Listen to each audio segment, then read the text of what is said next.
Abuzia, Mami Fanchia, in through the studios of Otec 102.9. Na Mima Wakwaba Shunko Emra. Na what chief for Monday's edition of Nyansapo. And pay so Mami Nasa say Wajibre. Na Uni Metrichinkomo. Bajimba Bre. Yes, I say Nyansapo. Yes, son in a Bajimba. Mami Koswanka was a ne as a sono on Yan Crompon de and a dafu fracho. Say a dear wolf friend is Abrabono Fashishe. Na mani wakana na otwitwe unu se untimi nhihya brabo e wasase we so ebra ohan enka ho enu nti se wo wabrabo no betimi ahihya wonyankrompon no oye wo se ohan na otwitwe mu no masifapem am wo hunu de nti a kanea anase ehan ehu ehia meno ko Isaiah chapter 45 or say medi esumu agudie ebema I'll give you the treasures of darkness. And inti we say we try for you to say adipa bia agudie bia japadie bia na sa bia sumo bia no esum kataso and inti na uhia han the tosumi no or say I'll give you treasures of darkness, hidden riches ye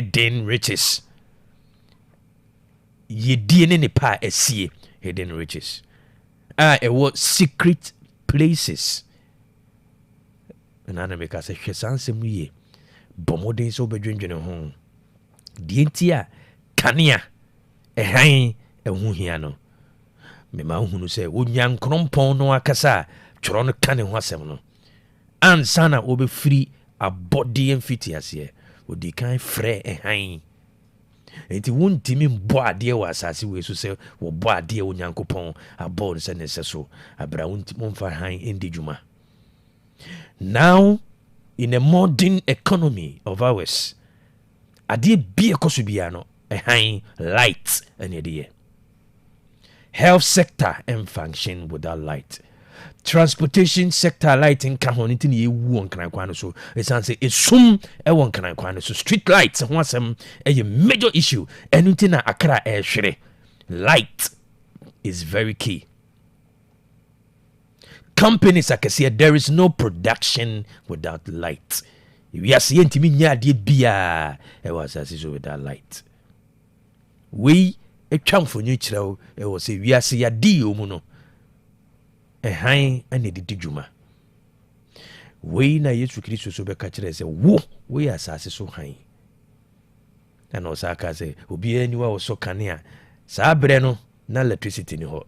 Ene me hunu kanea bobo ni atwam ndi wakase wo ye ohan ya enye tete bobo anase tete tene ho asem na woka debi it also hwe in the modern day light eno no kasa adichin wo asem ye de osuma menadwuma ade san ade san ba mentimi nya debi sa asem ne na apply because companies be won produce anajo eni pa bebre kane entomutimi di omudwuma anajo sa atama no woka sa atam na ka electricity ni ho tini entimi mfa bobondi enne ukwa brutia 24-hour economy ye adwuma businesses are running overnight health sectors omo ye adwuma anajo nyina esanse kane enso enti sa asem woka sa de se be ba no ade be sana mentimi nya adwuma da bi enne asesa electricity wo ho the contextual meaning of that word enne asesa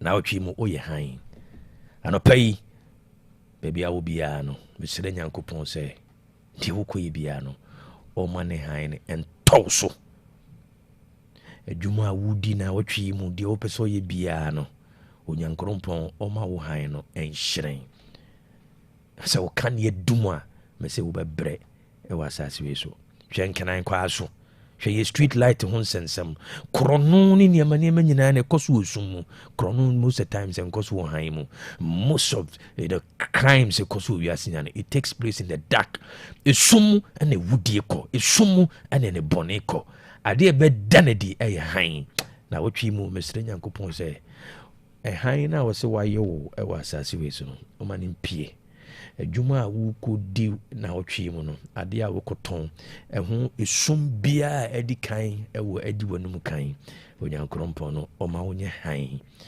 onyankompon onye wo se han na wotwe mu wo abusua no esum aduru abusua na onyankopon o ma ne han no enhyere wo so adwuma wo ye esum aduru a onyankopon mesrese o ma ne han no enhyere wo so baby a waduru wa brabo mu bia na esum adokro na nhunu de woye esanse unam sumu a opempem unam sumu a ohwenti unam sumu na waye kakra esanse de wo pen nhunu enu nti se watwa ho abrabo mu saa na de wo pen nhunu a esum aduru se ohan bia mpia ma wa obebre obehahai ewusum musa ano pain na wotwi mu be yimpaye ma wo se esum bia eduru no ebra wutie me no onyankrompon ma ne han no empeja wo mu onyankrompon ma ne han no entowso onyankopon ohumobo na omfa ne han no entowso na oma han na edum ewa brabo mu no oma no enhyran ma me na asesa no pain na wotwi be siwie na wotwi mu han na betowso esuma duru no onyankopon omfa ne han no emwa ma me fonsia na emfa no sia kasebo no entoaso.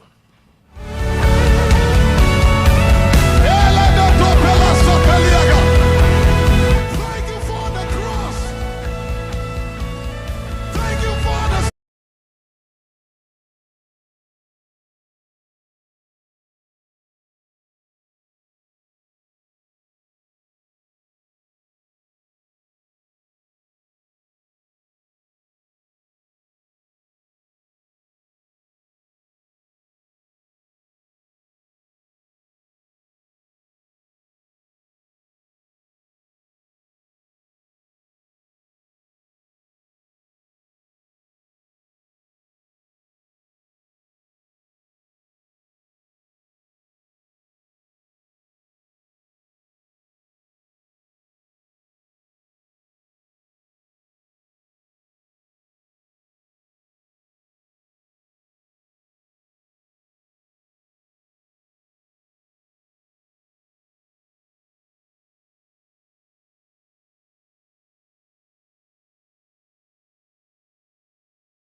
no pay Damila Company Limited.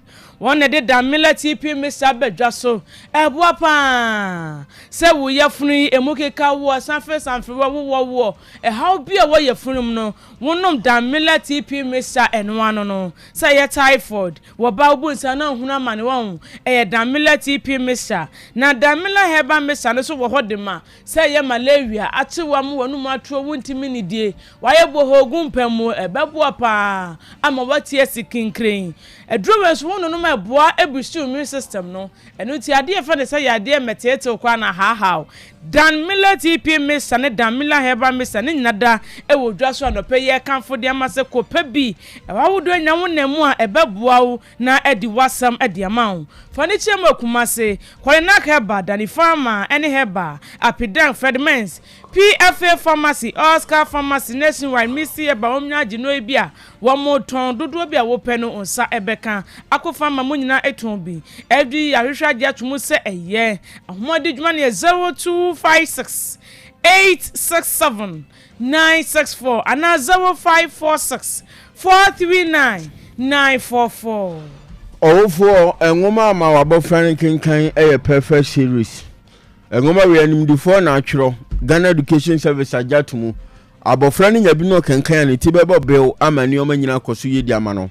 A friend as one Kosuye Chester, woman, the woman who don't need to be a bed drama. So, as I'm questions are who do in ominous set here. Commercial Puto Station Hall, a crowd dance so my first stop, and I will butu 0243 299 938 and 0540 755 Eya homa ye free perfect in penny for so. Clear Park natural mineral water. Eya abujunsu unya bisi fi ho no mama frane no ma beboa. Dwumade bia wudi nso ya e de dom ne be hia de no na de ma wonom.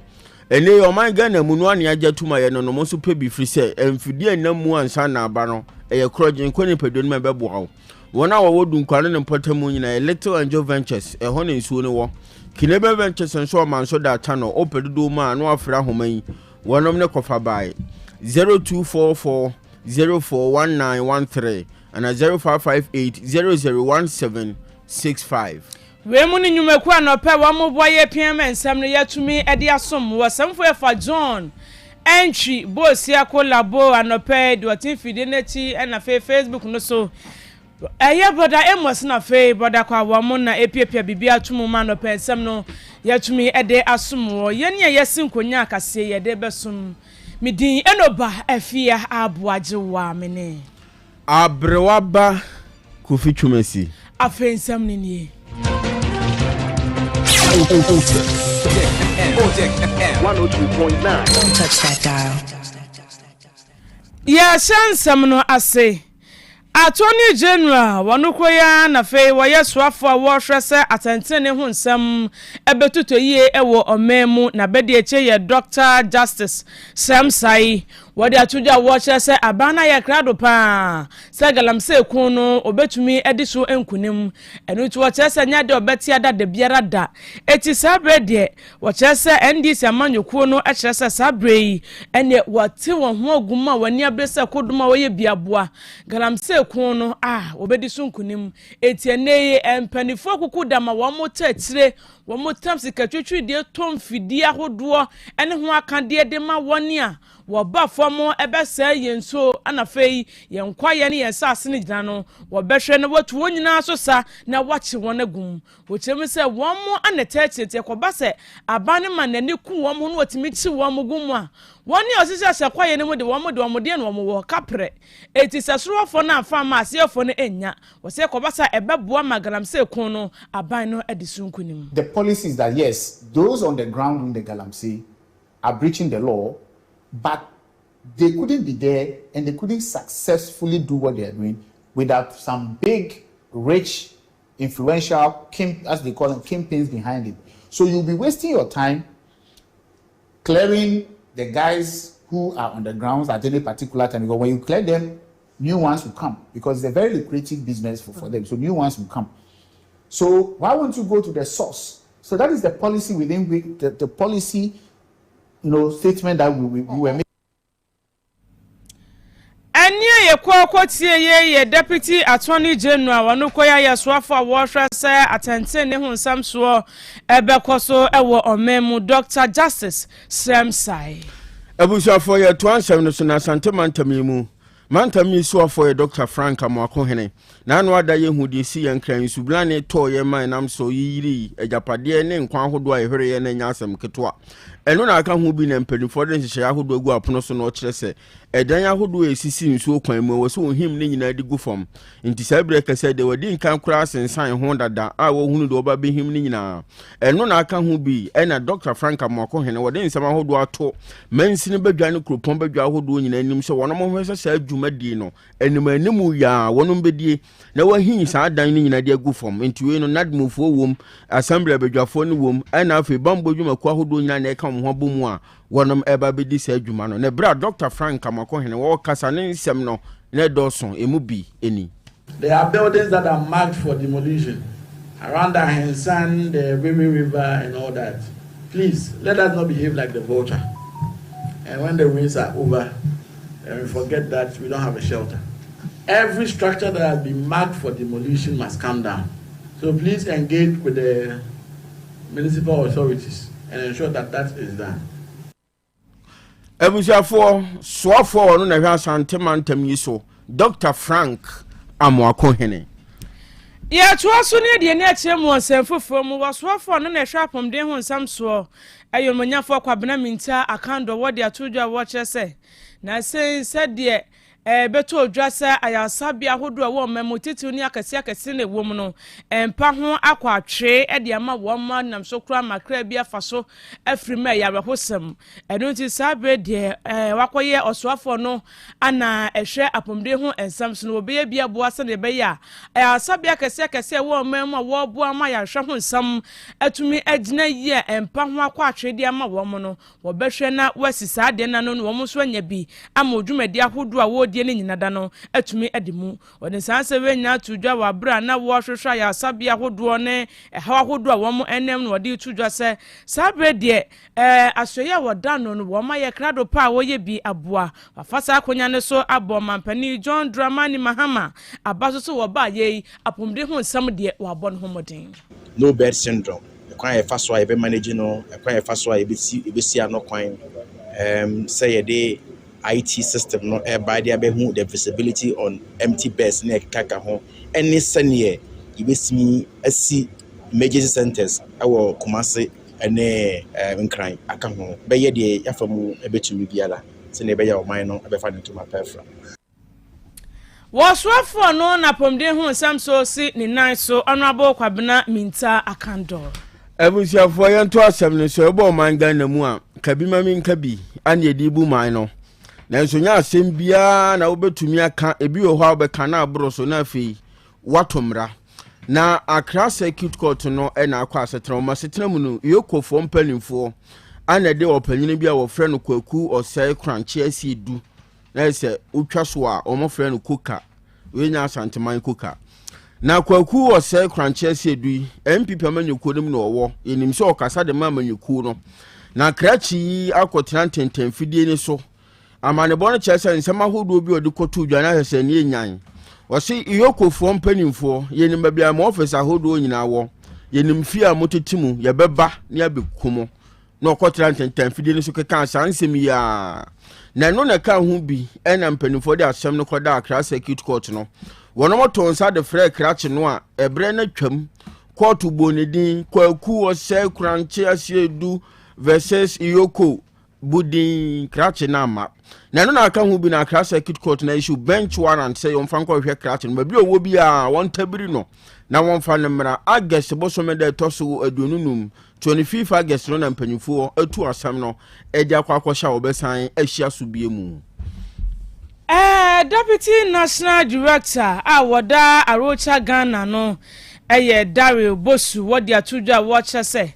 asante mantemu jontenani di ma MPP amanyoko no Owura Bernard Entwibosi akon adodo na abonmrane chama wuntumi nasamo ebeto dwa nipa bi atwewano ade aseso kyerese amanyosam ene bata ho enu ntie nei court asese opani wonkonkoda afiase emfie polpole aduo no enu wochese wono no kuranie Ghana fo bebia no kwenda ne yemfantro wono de enya de wo hu bibia wo chama wuntumi sha ne court asese wonkoda afiase se amanyosam sanse omem wo bia wode ne ho ebeje kwanbone ayefaso etufo magudie no wo se fata se emra no enne no edi echeka so etwena so na ye ense na ho ema afoforo enu tie ne so obi gina babi ka se chama wuntumi amanyosam ne nam so akwakopiere afiase a wo se ne hu.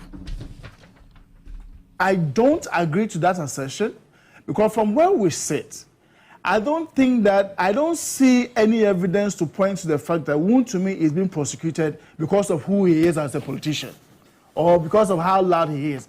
I think that the evidence on the ground, if you look at the judgment, is more about the fact that his company, for which he is a director, engaged or allowed, and he himself engaged in a relationship with somebody who did some activity on his land, which in law is constituted as illegal. And so he's just facing the tune of that particular bid that he himself has set in motion. So there's no way, I don't see it. What will make it look like a persecution is when beyond this, going forward, the case just comes to a rest and that's the end of it. Because there's a lot more happening out there in the field that we think that the police, the government, the judiciary, what are they waiting for? Anya ye kwakwatie ye pani kwanchefo abede ye chia wada arocha Ghana ano Daryl Bosu. Ghana mampani John Dramani Mahama aton Sadia Fre Gabon mampanyini Bruce Clotaire Oligui Ngwema na we no na fuamiensa enhyamudi entinyankropon adomo wodachena ena opanyini ba wone mampanyini komodi ahodo bosumi de toso aduasa no ana nyina beba na wiye na amane bonu kyerem so babedura wone mampanyini ne omumienu nko a be hye omukokuom na nkomodi ahodo bi akoso na ba wo batinmoponi nyina ye ba akopɛ ayonkofo e wo Ghana ne Gabon man no ntem no woron ba be hye mu kena na afi dwadi ahodo nso so wo hye mu kena enti nkomobo no eye bebiri enti panyini nya bedura ne befirima ba bia ne sim konwa ye de beba abesom ensam no esi ebusuafo ye sanfo ye fa John entwibo siako labo anopei kwa wono netan fide nachi a opiapia bibia atumu brother Amos Facebook no so no otwitwa ya to so ba bia wo bia wonya ye hu ye esa etie ye ne anopei ye de kase ne somwo midin enoba afia aboajewa mene abrewaba Kofi Twumasi ya so aso agudie mu nsam to aso Otec FM 102.9. Don't touch that dial. 102.9. Otec Sports. Yes, another pay your bibia chair ba Nyansapo no so brasom breakfast pause efie ene amanane yerebe somo ye sorry so na KOB ene Nyansapo team no ebetena se eredi akanyina enso aba kama amaniema eno so atimi akoye anopay adwumaku am omaso yasene amere ensem no ebrem no eye acheke plaza kromura se ope acheke de ye papa no ebi enso ato ediam eye acheke plaza omaso ye ena wokosha no so uram ewa yeduase KNUS team eho ena acheke plaza omo nso abo omo sisia omo ye acheke papa enso eriama santeman eri kumasema nyina enso etimi erinti acheke de papa no enu bi ena opedia borum ewa tech ayeduase KNUS team na uram na acheke plaza no onso ko na kwadodiem na bibia enso enkoso kama enfama se eye lunch dinner party bi and oye business meeting oye jumaku na open lunch acheke de ye correct enso e de ama workers a acheke plaza no enu bi and also open na to no omo packages no ade se oma chem ahodo miensa ye was standard package eno 60 Ghana cedis so and a classic package no 120 Ghana cedis and a premium no we no family size kakraka pa 180 Ghana cedis enti de upe bia no also obetimi akwaje now enjoy ama bibia and also etimi akoso kama obetimi place order anopay 0552 163 604 0552 163 604 Acheke Plaza Omo and on a Pelmasu Yasna, Yere and Samno, and also Ebron Yurem, Morocco Channel, so Wafcon Weno, Emano Afcon 2027, Diano, and Adese Jumediano. Uram Morocco adesi yare hihye so a eno so enye asemketana enram games and also about 2026 wafcon im say and a result no and also esi equation no so say Algeria enram amane Senegal game no and also about so ema Algeria man omo hye two Emma Senegal and so antimi anti can we a group A and first game and also about so Emma Algeria share two Senegal and so antimi anti can Morocco almost SR4 Emma Kenya almost antimi anti can we a group A games and also Eba so wafco nim ene de emunsam eno so ere ema na enem ye hurem group B ene anwumre 5 o'clock PM South Africa omane Tanzania enso ere ben na anwumre 8 o'clock PM Ivory Coast omo manom omane Burkina Faso manom eno so omane betimi ere abom 8 PM and as a game no and also ebetimi abaso wenyina no WAFCON Women's African Cup of Nations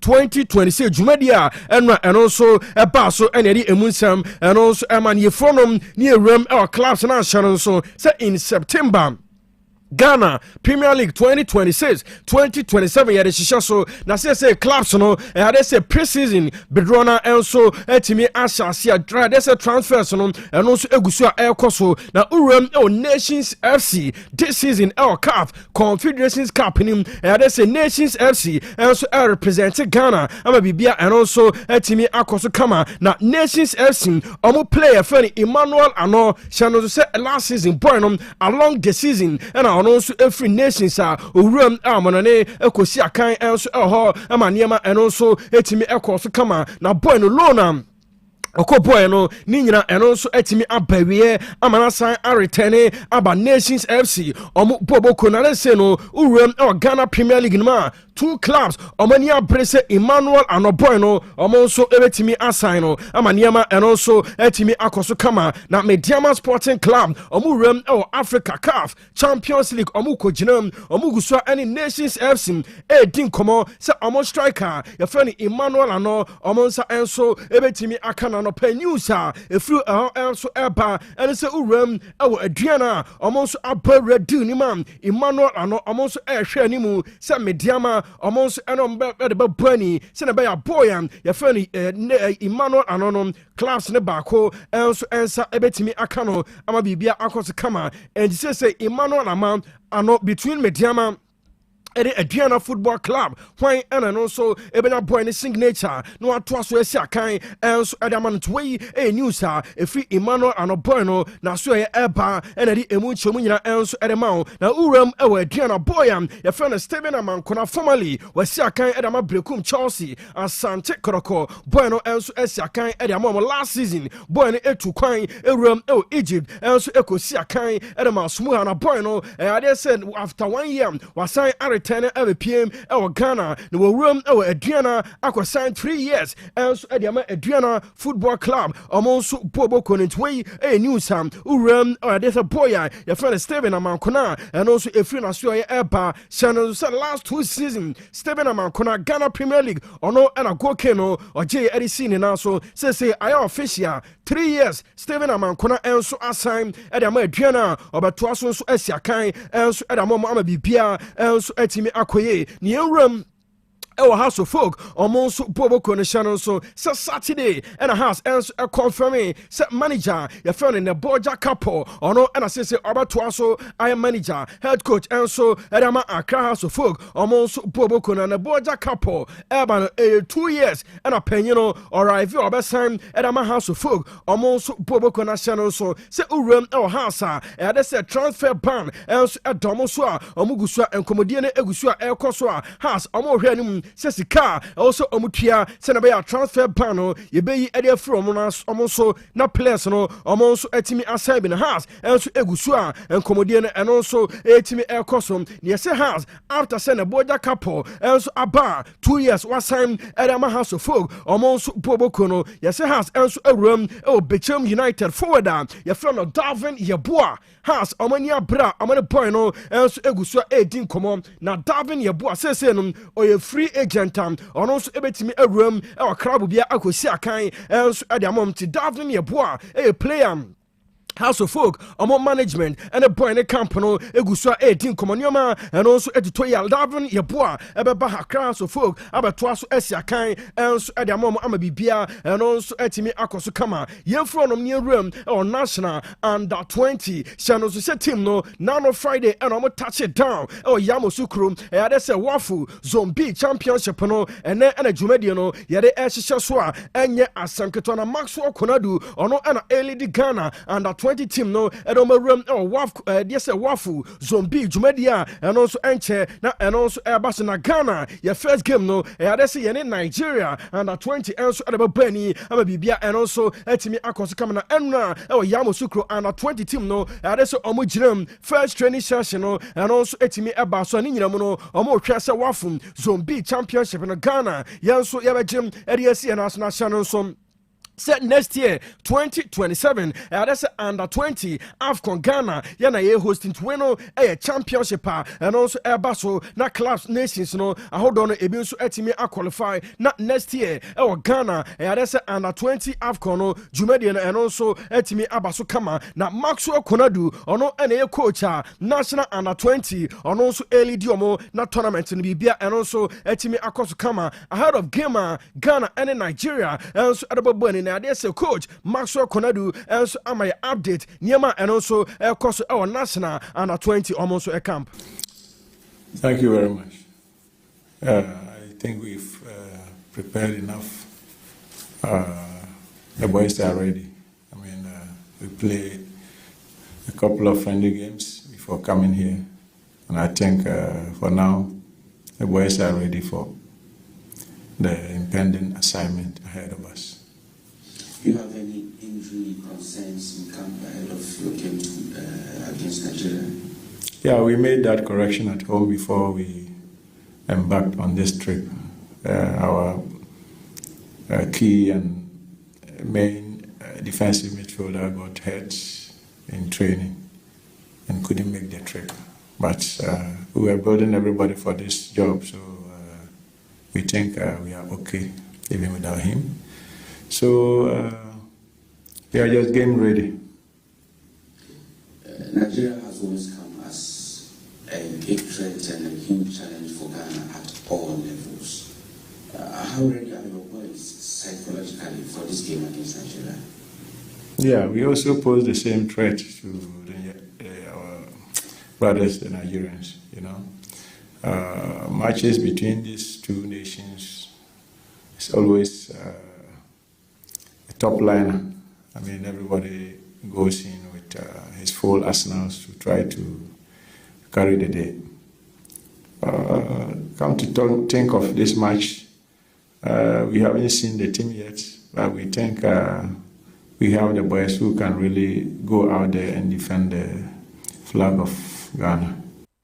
Yes, I know I am Masno Konadu, I know a coach, Edman National under 20 or Wafu, Zombina Airbaso, our Ivory Coast, and I say Ghana, yeah, ready na gamer, yeah, Nigeria airborne, a big game per anytime, all levels, Ghana and Nigeria game, piano, and there I say Anna rival, and also na Ghana team no, Omugusu air prepare against Nigeria, first game, Wafu, Zombina, I say results, no, and also a bit way, a Maxwell Konadu, no, a head coach, and also Edman National under 20 and so far updating your man and also across our company or the Emunsam and also at the Amawano pay yetrum and so at my official ensign near room Europe channel so and check now various listening and also yet decision assessing as a transfer a good air cost on Akasianum a be at to turn paying. Yefa baby and so Amrana Bibia and also Encoso Kama and Famao says in Urum our Madrid here we go boy your friend Jean Diamante Shanos no Sakam and RB Leipzig almost Bobokono and Urum our walk up now Obesakai and my Ivory Coast almost Bobokono and Ranum and also Ebetoga say Urum our Madrid and that's RB Leipzig team no that's I official 100 million euros and a Madrid and so Atrium and RB Leipzig Omubobokono na boyam your friend Jean Diamante Shanos so bueno over 18 years and a Madrid and 100 million euros bueno and so Ebetwaso Esiakai and so Edama Madrid Omubobokono na bueno a 7 years contract and all bay and also ever sign Edama Madrid Omubobokono into 100 million euros Madrid Etria Edama RB Leipzig na Jean Diamante bueno Ebetwaso Esiakai Edama Madrid Omubobokono si wiki and that's a boy no Every holidays after World Cup, no, Spain, or by the medicals at the Madrid. Now, there's a contract, no, and also assigned 7 years at the Real Madrid, or Bobo Coninway, a Jean Diamant Dissenum, there's a anchor, or the medicals, we are official, obey a player, else at the Madrid, or Bobo Coninway, a new Sam, and also a from Epa, now Urem or Madrid, where's a big one between Madrid and Arsenal. Boyam, a friend of Vinicius Junior, Arsenal, Omania. Say a coin Biaso Vinicius Junior almost ever for Bueno, not necessary Wabesi Akai, Emirates, Edama Arsenal, or Bobo Konya sisters in Arsenal, Adia almost at the persuaded Vinicius Junior, as a Bueno, about Ebesi Akai, also Edama Arsenal, Bobo Konam, Omobayan highest paid player, Arsenal, yes, around £400,000, and Arsenal, airline and app, said Vinicius Junior, also at your tomb every PM, Arsenal, almost at about Bueno, not almost. Atwason abesi akan enso e de ama Arsenal omo bobo konesesem no yesi Arsenal omo gusua e twani mu se omo diska e be rum e Madrid na omo hwese Madrid enso abeti asem na Vinicius Junior from Madrid abepiem e Arsenal abesi akan enso e de ama mtwei e news am rum e Madrid and Arsenal Omaso ya and also a from Epa and the Emunchemu and so at the amount. Now boy a friend Rafael Leao, a player and so at the AC Milan or Boboko no Penusa and also Epa and it's a Manchester United. Yes, a bueno almost any Jabono almost Chanimu so almost and so ebetimi Acampono. Yes, he says no Urem AC Milana. Yes, Omodie the almost Chanimu sa club Bia Rafael Leao also all penonum between 50 to 60 million euros also on the bar that's a bueno Omobejana Amanoso abesi akan enso at the amount yes Manchester United here yes Rafael Leao this season omo per bueno 1 year loan say 1 year no a belly yam not next season my bueno ni move on permanent no abeto also enso esi akan at the Manchester United Bobo Kono amabibia and also etimi akoso comment way Ayon Komodia and also Egusa Elkoso between Manchester United and AC Milan for Rafael Leao and Tiyancha Sanyama and also Ebetimi Akoye Amabibia and also Etimi Akoso coming yes wiki Rafael Leao and also EBPM El Milan after Portugal Omufrim El World Cup and Bueno El Holidays Anunku Egusa Ejana Home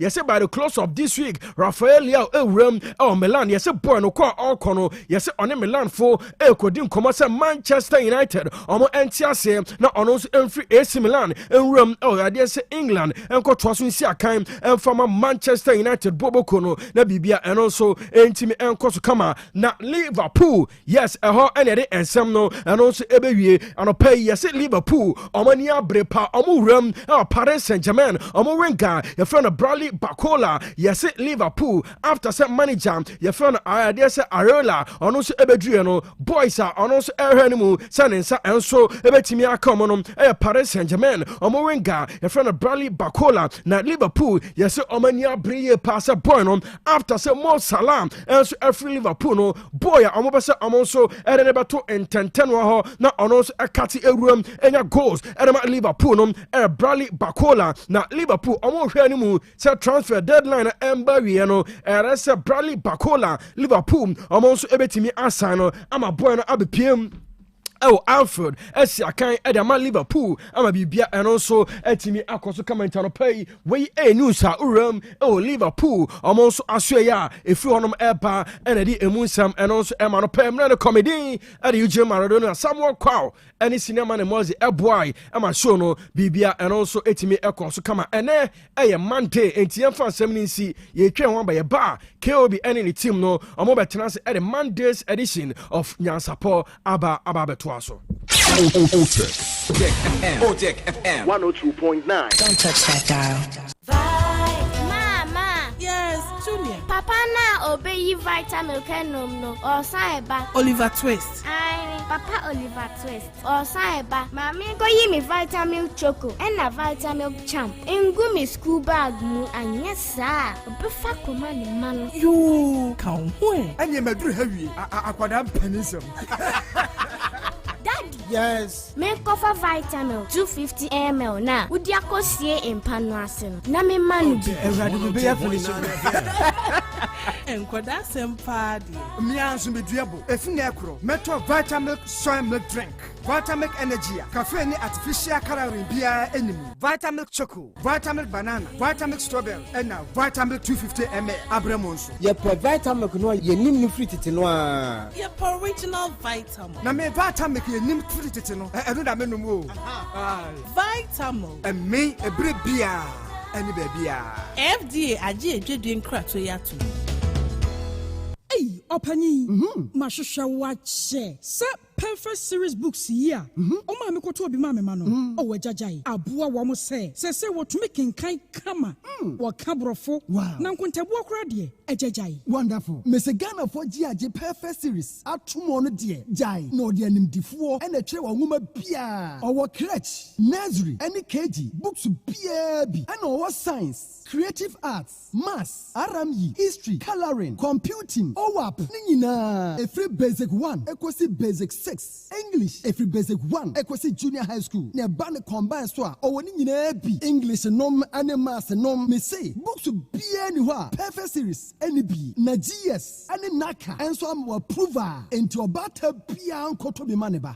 And na say we there. So ko bi kura betumi akotu akoton amani students o. Na eno kura de. What table no so say hwi wo mo say set mock exams, terminal exams, and midterm exams. At the mass school so a here wo mo a etufo nko aputu aja station ho a enkran dance mine first stop any omamu ba bia ye tonton books bia for 0243 299938 and 0540 755 465. Perfect series. Your world's future is secured. Nansei mi amidi ho dance ye pa se made huna kofam ade ban mi o ewa chiro mi woni ye papa asa de ebo asi mani so mani ne so ye wisi eso ye mikusu mani prunsuo efemfeme ewowo me ensem sei na wo kandia ehia pa se doctor Reni be show bra by Grace Eye Clinic mayen fe fidie nhwe wani no so enkosi wani na chi nye hwese de nyoma sitie by Grace Hospital esanso obi a ye hwe asomu ehwinimu ene eminimu mehwe ENT Clinic eti mu amota kwan mu minimu ana wasum tai kekau ne se to de nyoma hodo awura wasum setakra you wasum penti hairpiece matches ene nyoma hodo awura wasum no Mr. Jai nebra my ENT for enhwe wasum ne mfama wo da ben na hunu dentist emo hwe wanu mu ma wo wo kaso obi ho no kokọ na chi bra me nye scaling and polishing wanu mu nye hwam kama wo se na so abua bra me hwe ye de bi besi so ma ye fe anampo atu a ye besi foforo de ama wo kaka bi jejo wo se ye tu a ye betu enwema amaka nyina wo pesi ye befie be hwe wo a ye be ba by Grace Hospital so Kumasi Breman eben DVL office no bibia ni amienkasa 0244 97 68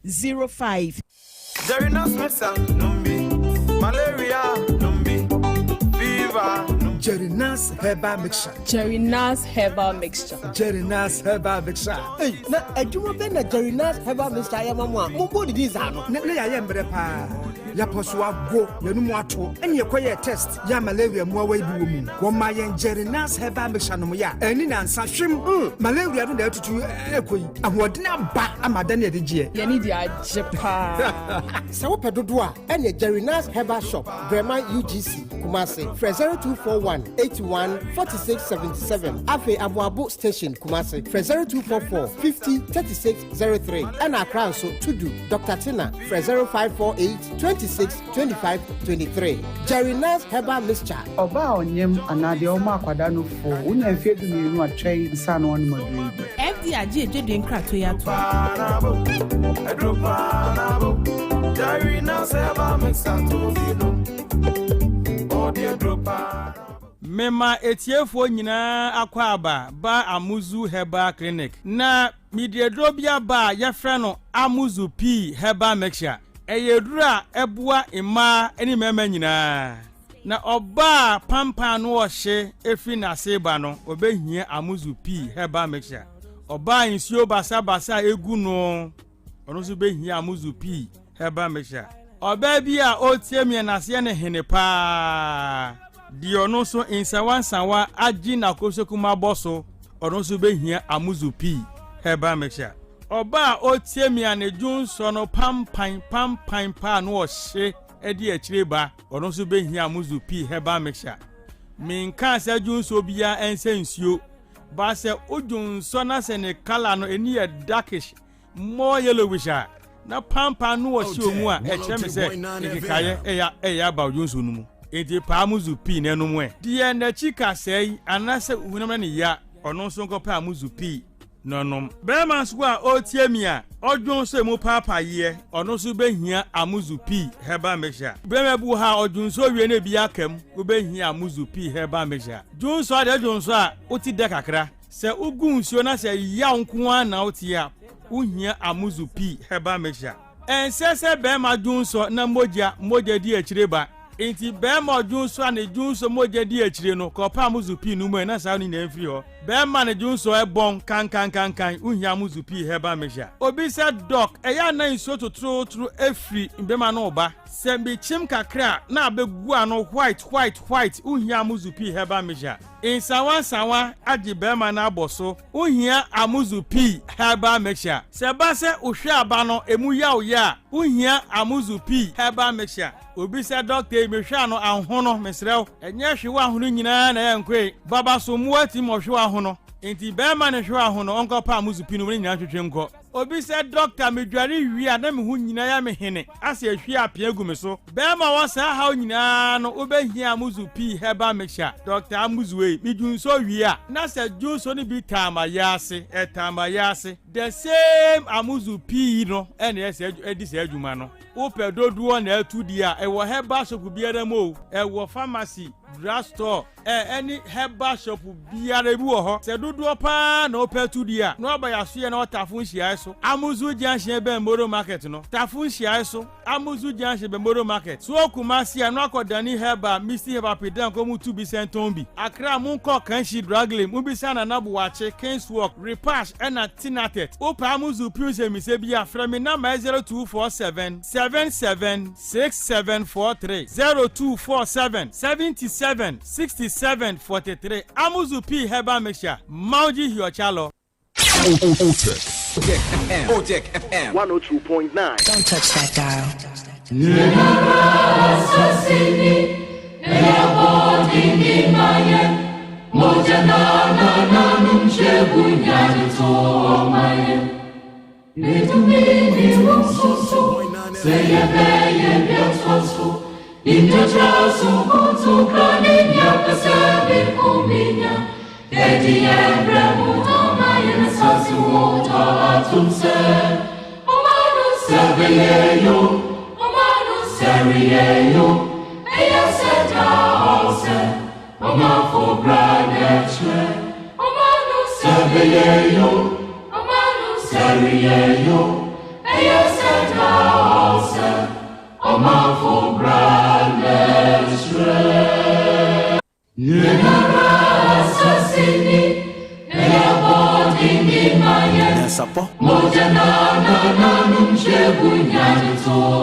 Nyansapo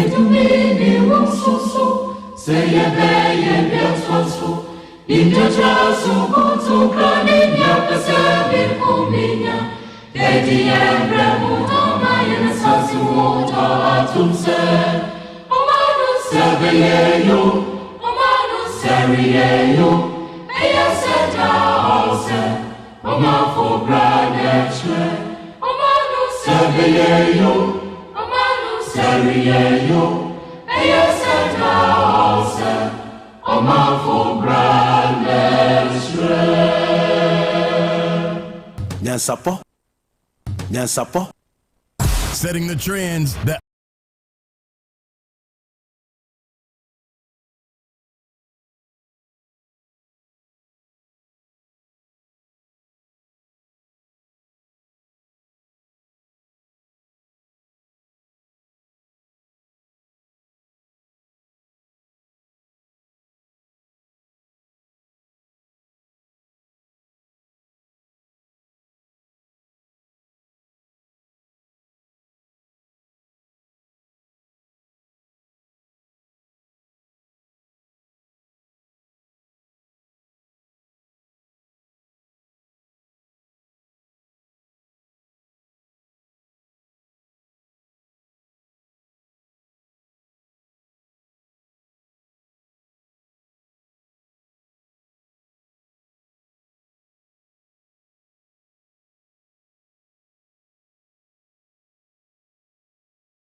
pride of Ashanti.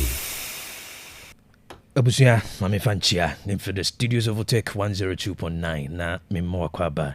Emra, the 27th of July, and Nedjo, Nyansapo Jumadi, so. Na Mami Fanchia, ma baby bia will be I would do a few dinner to Otec 102.9.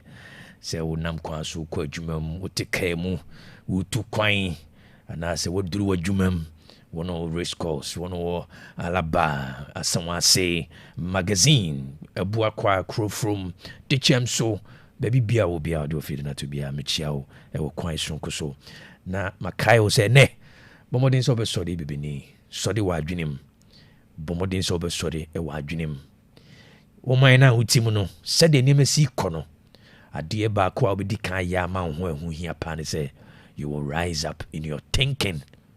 Sode ewa adwenem sode ewo nimdie mu na sode ma wo ho first. That is a major project. Sode e ma ho bomodin so be sode wa adwenem enunti mekoso aka o say Nyansapo morning show no. This is not your usual morning show, and yet the ordinary morning show. A free 550 no numpa ho se maduonum ekopom duba ko ne mpam so. Said yes, yes, program no. Emu bia segment bia every badwemba bre eba news ba sports ba business segment eba Nyansapo trends apomuden ho nsensem and afi discussing emu bia woni e betra de dwuma bia no. The goal ni is at the end of the day on say wadaje ubenya asem ba ko mienu bia say eba apomuden e fa sikasem eba dwuma ho eba niam ntoto ya ubesua de Mikael. This is not the usual morning show. Abonu si apa onsema eduanan enwotwe. Yeni kan hwe se de ne ewiemu nsakyraye ebesi aye na wohunu se de besi atoto niema. Eno achi no na yebubu nna no ne de Nyansapo business segment atwaso.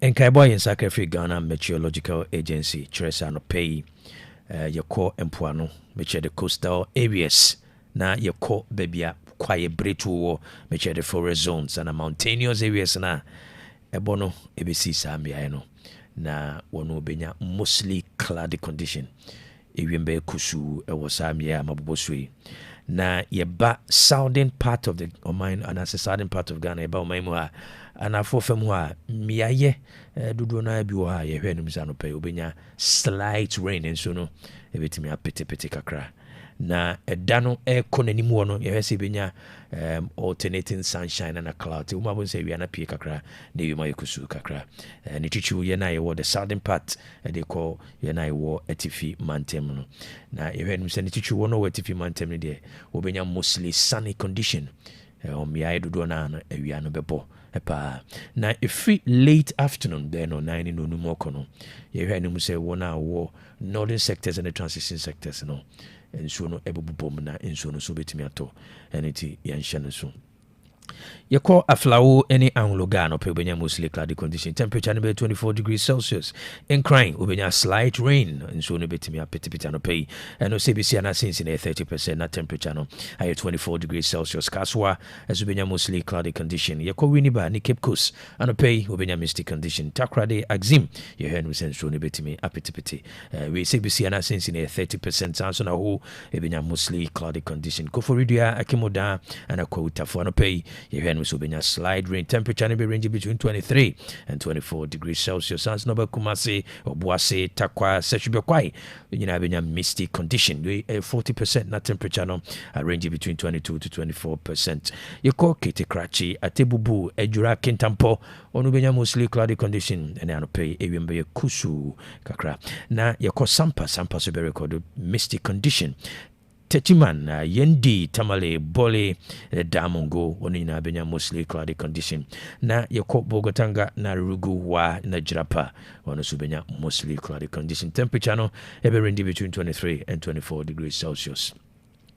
yɛkɔ wiasoɔ no yɛkɔ aflawo ne ahodoga ɛna afei kasoa wɔno nyinaa bɛnya sunny intervals sɛdeɛ medical ka na wia no bɛbɔ mu a ne wiema sa yɛkusu kakra temperature no na bɛrise akɔ 30 degrees celsius wieniba bɛnya very very cloudy condition cape coast so no ewiem bɛyɛ kusu paa takrade ne axim wɔno nyinaa bɛnya sunny intervals yɛkɔ ho koforidua akimoda na afei kwawutafo wɔno nyinaa bɛnya very cloudy condition na wia no ewiem bɛkɔ so ayɛ kusu kumase obuase takwa na afei sehwe bɛkwai ana yɛkɔ ketekrachi a yɛso bɛnya sunny interval ɛwoma bo sɛ wia no pie na ɛwima yɛkusuo kakra atebubu ne adwira yɛhwɛ no mu sɛ ɛnɛ nsuo no bɛtumi atɔ awia na yɛkɔ kentampo gol so sunyane tachiman sampa yɛndi yɛhwɛ no mu sɛ nso bɛnya sunny interval ɛwoma awia no ɛbɛpie na ɛwima sa yɛkusuo kakra bole damungo bogotanga wa narugu na jirapa wɔno nyinaa bɛrekɔde sunny interval na temperature no ɛbɛrange between 29 and 32 degrees celsius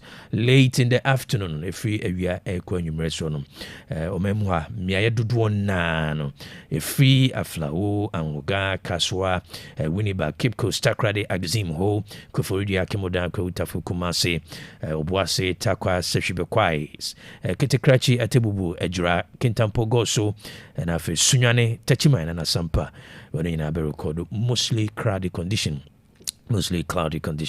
na yɛkɔ yendi tamale yana bole wɔno so bɛnya tender storms anaasɛ rains nsuo no ɛbɛtotɔ saa nso na bole damungo bogatanga naruguwa ɛna afei jirapa wɔno so bɛnya partly cloudy condition ɛno nti ɛnɛ sei na ɛwie mu ɛnsakyera yɛbɛsi ayɛ nkaebɔ ayɛ nsa kafiri Ghana Meteorological Agency ɛkyerɛ sɛ nɛ ɛpo no ɛso bɛkɔ so a ayɛ rough nti no wɔn a wɔkɔ po no ɛyɛ na wɔyɛ ahwɛ yie na wɔahwɛ nneɛma yɛ sɛ ne bɛyɛ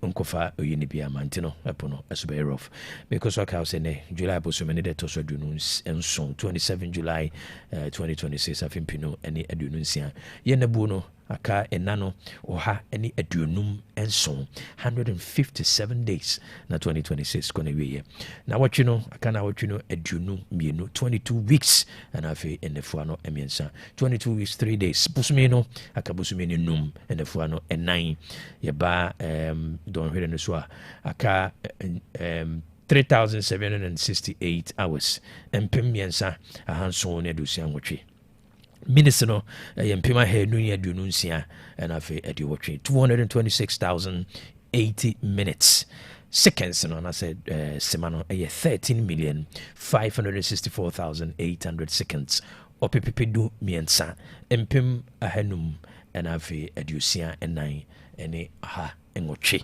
na afei mpinu ɛne aduonu nsia ɛkɔ no wieɛ saa bere yɛhwɛ a yɛtwa 57% approximately 57% na aka 43% na ɛna no kɔ no wieɛ bɛyɛ wei nyinaa deɛ ka wo sɛ deɛ wowɔ nyinaa no ɛyɛ berɛ deɛ wowɔ nyinaa no ɛyɛ berɛ abrabɔ a wo sɛ wowɔ bra no nyinaa no ɛyɛ berɛ ɛna wode bɔ na wotwi mu wowɔ over 60 hours to create your reality sɛdeɛ wobɛsi atoto berɛ no ɛna ɛbɛkyerɛ baabi a wokɔ yɛhyɛ aseɛ 2026 ɛna nyame bɛyɛ nyankopɔn nsim bɛyɛ hwee ma wodɛ sɛ ne bia ɛyɛ wo ɛnɛ ɛna wototo wo da no wode berɛ ɛna ɛtoto wo da no wɔmfiri soro mahyehyɛ biribia ma ɔman Ghana sɛ woyɛ nneɛma basabasabasa a waa na woyɛ nneɛma basabasabasa sɛ nneɛma wototo nneɛma basabasa yɛ waa na atoto nneɛma basabasa ɛno nti hwɛ wo berɛ yie sɛdeɛ ɔnwomtofoɔ kaeɛ no ma menhunu me na kan na manya nyansa akoma nyansa ɛfiri sɛdeɛ wobɛsi atoto wo berɛ mu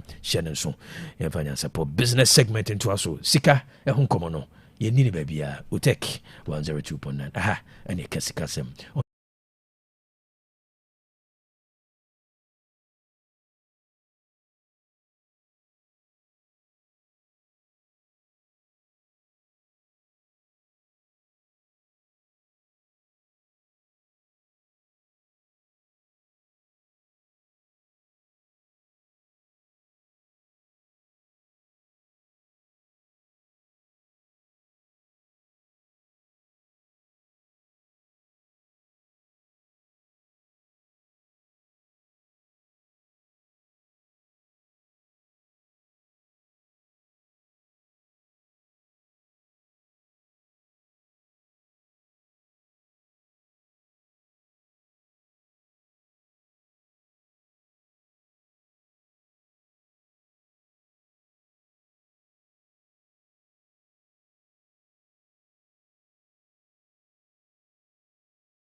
Otec 102.9 FM, the pride of Ashanti. Abzia mami wakwaba emra Nyansapo business segment. Anope mamencha Adabof roofing sheets or quite shonkuswa very good morning to you, Adabof. Mr. Frimpong, I think I got the name right. Mamencha or quite shonkuso. Na minka was Nyansapo business segment, no. Jumekua was soya sene. Translight Solar Limited. Translight Solar Limited. Free afe impino any dunai 2014 obey Joshua. Kanea ho dadwini mienu ewo memu ha. Ene se kanea ne begina so na de dudwuma. And afe ni bono eso be kofom. O ye industrial researcher, wo mo bie mfidi dwuma ne nyumanyuma kese nyina na. O mo how ba ko pa eye nyinam kanea. Se begina so na afe ni bono contribute to major cost of production. Enunti Translight aba say a breadthrough say companies, it's time for you to go solar. It is time for you to switch to solar. Ghana unyankopon wanye ya bro wache ye wia. Enunti na Translight aba. Enunti bomodin say ube install a Translight o ma 3 alternating current. Ubenya power from the sun, power from the battery obe build the amount based on power consumption. And afi inverter system no nti do nwumra automatically inverter system be switch to the battery. ECG be kitwe bi e ba be backup the amount. And nti sika utua busumi bia no e ma ECG na so bete kra. Companies be say Total Engines omo headquarters 5-story building, air conditions ahodo mfidi ahodo nyina e powered by Translight. Wo mo kania kano eswate by 60%. Oko Kwame Nkrumah Museum powered by Translight. Ghana Free Zones Authority powered by Translight. Melcom omo warehouse omo nyoma bido na aguno and also powered by Translight. Obekumasi Rocksters Roofing powered by Translight. Sanso na ifie bebre so ma ifie since 2014 omo install Translight omo system no omo fie. Entity bomodin so be for Translight 05025 604-0838 025-604-0838 and at 050-424-9229 050-424-9229 and our power betimi akọ on website no ahwe nyuma hodo a wona ye www.translightsolar.com www.translightsolar.com your main office Kumasi Atasman so New York Town Hotel Pomodin so bana only Translight. You know when she kama. Makacho said Translight only the only company on flexible payment plan. Ghana ha no competitor and everything else have flexible payment plan no. Tia kakra bi to ho, utia to ho ya no ama bre. Na dia kan no de tia. We be infim you know you will get your returns on your investment. Shanso baby awia will be no there has to be Translight. Translight wo ha okania enum da. Nyansapo business segment. Nkoma amini wudi no ebi di beye sedie ebi di beye agudie ebi di beye feudie nanso emare mfise Nyansapo yesane ne badwemba nkoma amini wo twetwe no di oye badwemba a obetena se abobo ho no begidi se ono ankasa benya mu han ke obi medwumedi a mede ba ya no se Nyansapo business segment no obetini emebiase na caveat ne se afidie so ha mint na han kyerɛ wo de odu sika bɛyɛ sɛ aha ɛna for sika kɔhyɛ aha na kɔyɛ sei for sika kɔyɛ investment for sika kɔyɛ savings saa nkɔmɔ no mendi na afidie so I don't give such professional advice na dabi wabe holding me for professional negligence. No, I don't do that. Na emom sɛ wo di dwuma bi na wo se yɛtenase near far adwene makacho says wo ye business said ye de bia wo hospital ko hwe wabomuden opomuden e wo ma pe obi na nye business check, business health check.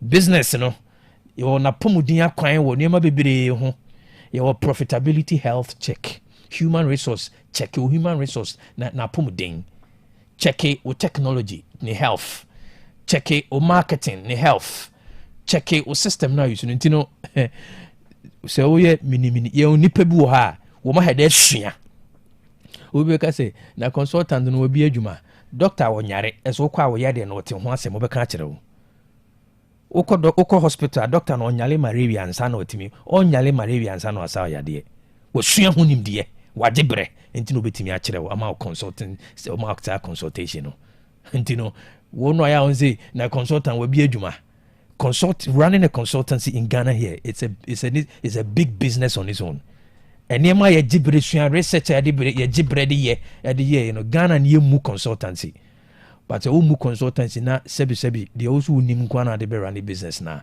obekwa kodu be be crash companies akese diska tueska kofa consultant no mutena se enye consultant bia ne consultant o I'm telling you enye consultant bia ne consultant enti no acha 3 months ye business health check business no se de nipadua wa akwa bebre no sanso na business no na kwa bebre your profitability health check wo profit no to de bu ayade companies bebre omo profit margins very infinitesimal ketwa bi company bebre omo boka you see them on face value but omo boka omo twefo omo profit margins no yade one so awon nyibre nye profitability health check companies bebre omo human resource omo yade enipa wonu omo di dwuma no in terms of omo skills omo capacity yade wo ho se ye check wo mo training omo nye training da omo nko training omo ko 3x3 sa they feel that the market is going to be favorable for them ebere bi ba they cannot stand in the market competition in the way an MSC ba no so one nye intentional about the business will crash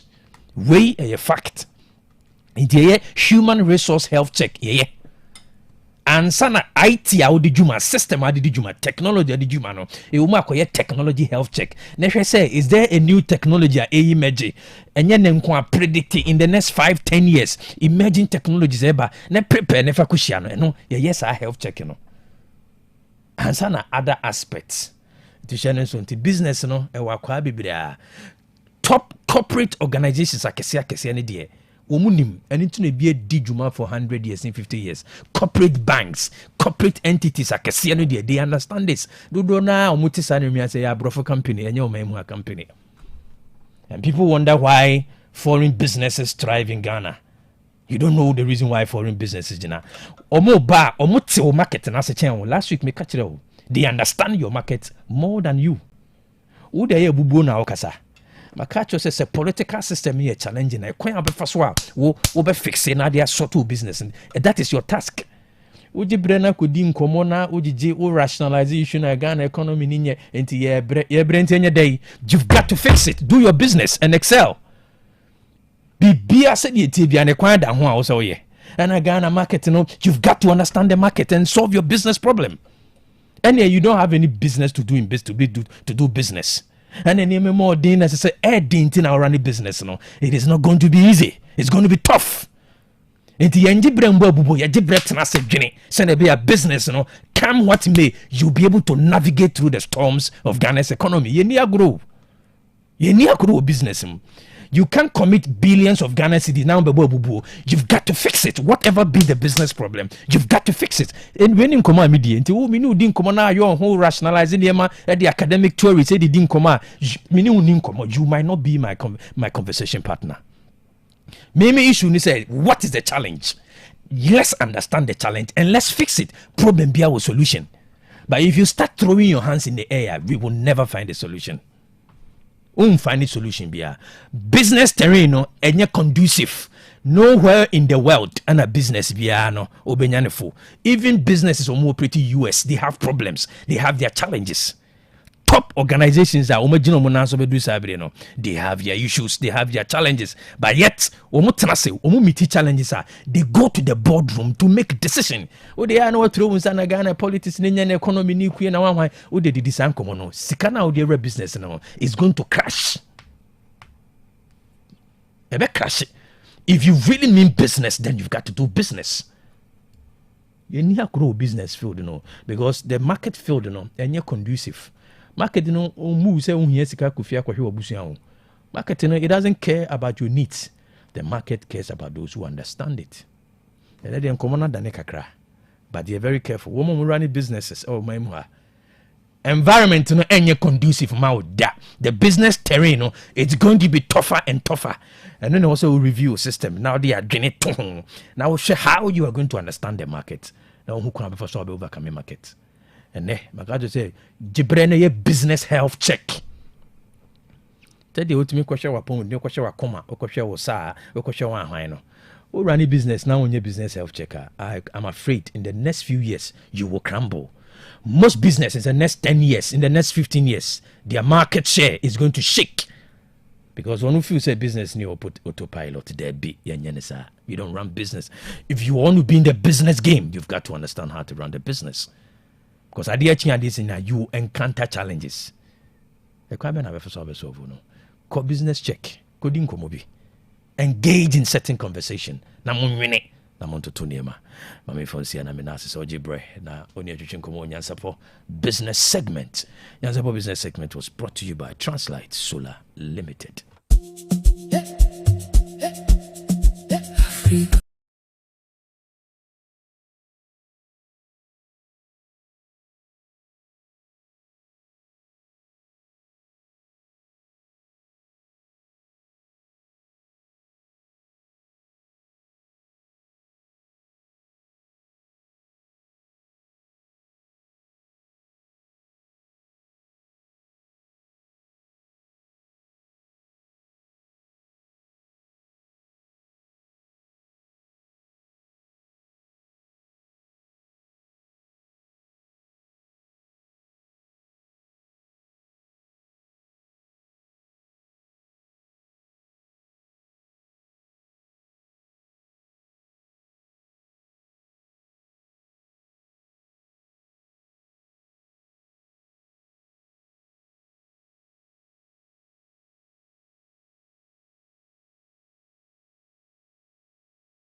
For trends Nyansapo trends and some echo so memo ha and edu so I debe somo na wohunu said your may ya pom din honsem ya kwan so nsem ya disua honsem ya bambo honsem ensem no doso ya boabo no se ya de wo se wotie no ye sone so na ye de asomo anope mensaka enoba abwadwa akwaba mejo suke obi na mpombo kodi me ho adno papa sabila ba no nyasa nketwa Kwaku Kofi KK Richmond Kofi Tumasi nyasa nketwa Pauzo na ya kata ni pa o hweche bi ni no abo azumo ana o de bi na me mo azumo de na abo azu na nya me de nsa account o soro de nsa account se we so for Kofi KK so for Kofi no akwaba yeja na mpom ti say nyanko pardon ma how was the weekend na otwene na weekend na bi weekend ne de ekoye na ye me PC ni na oda o sa o PC na usu achumasi endurance na usu a chumasi endurance boy Nyansapo Kutwa. Happy man, happy birthday. Sure. Okay. Ntina ni je wom. Tino a chef fufu no. Anything am chef fufu no. Okay. Da obo ade ase. Sure. All right. Maminye asonaba ebusia for yokoso aka say Jupiter Media Achievers Awards 2026 and dinner night. Asonaba Ohene Kwaku Boateng ya nominating as National Best Male Newscaster, Radio Male Newscaster of the Year 2026.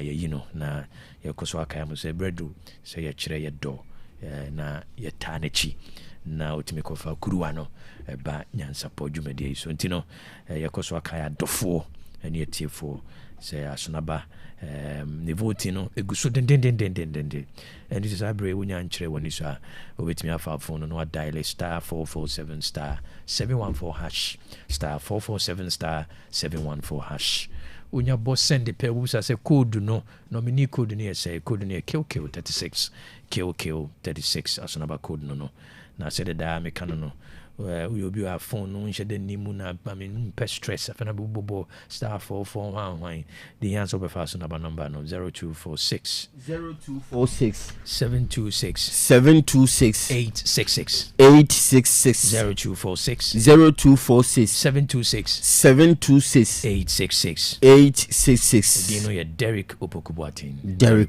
Boateng esiniswa odobetuna osanabu sumi ya ne de to sudu 9 na dwumade ne ba so yekoso akai asona bada bere munye so na senate mi pejane mu no timi kofa kruwa no emrefide mu a okay yemfa Nyansapo trend no entwaso government invests over 900 million Ghana cedi under no stress free initiative dear Sempeni.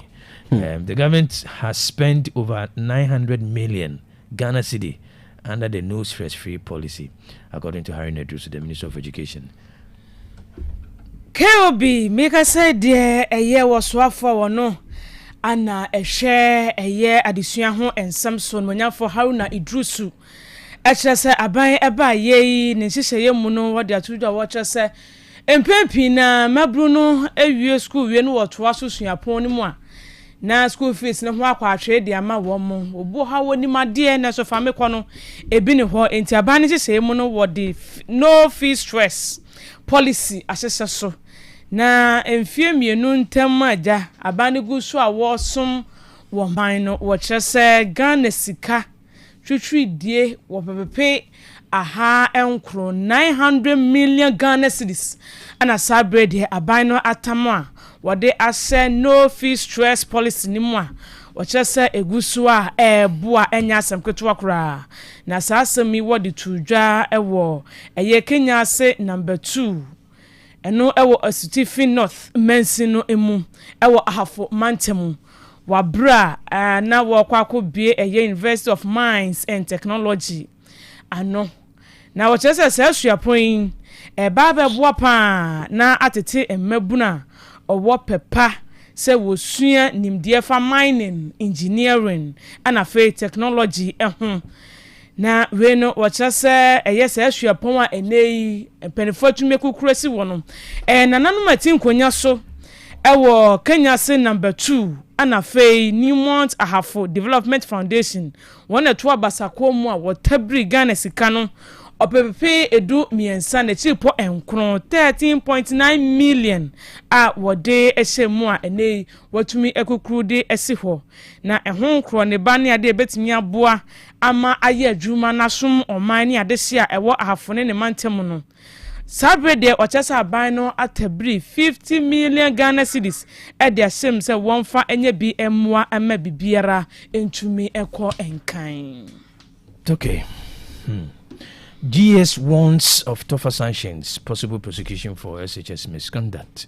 The Ghana Education Service GS says it is considering tougher punitive measures, including possible criminal prosecution for senior high school students who engage in serious acts of misconduct.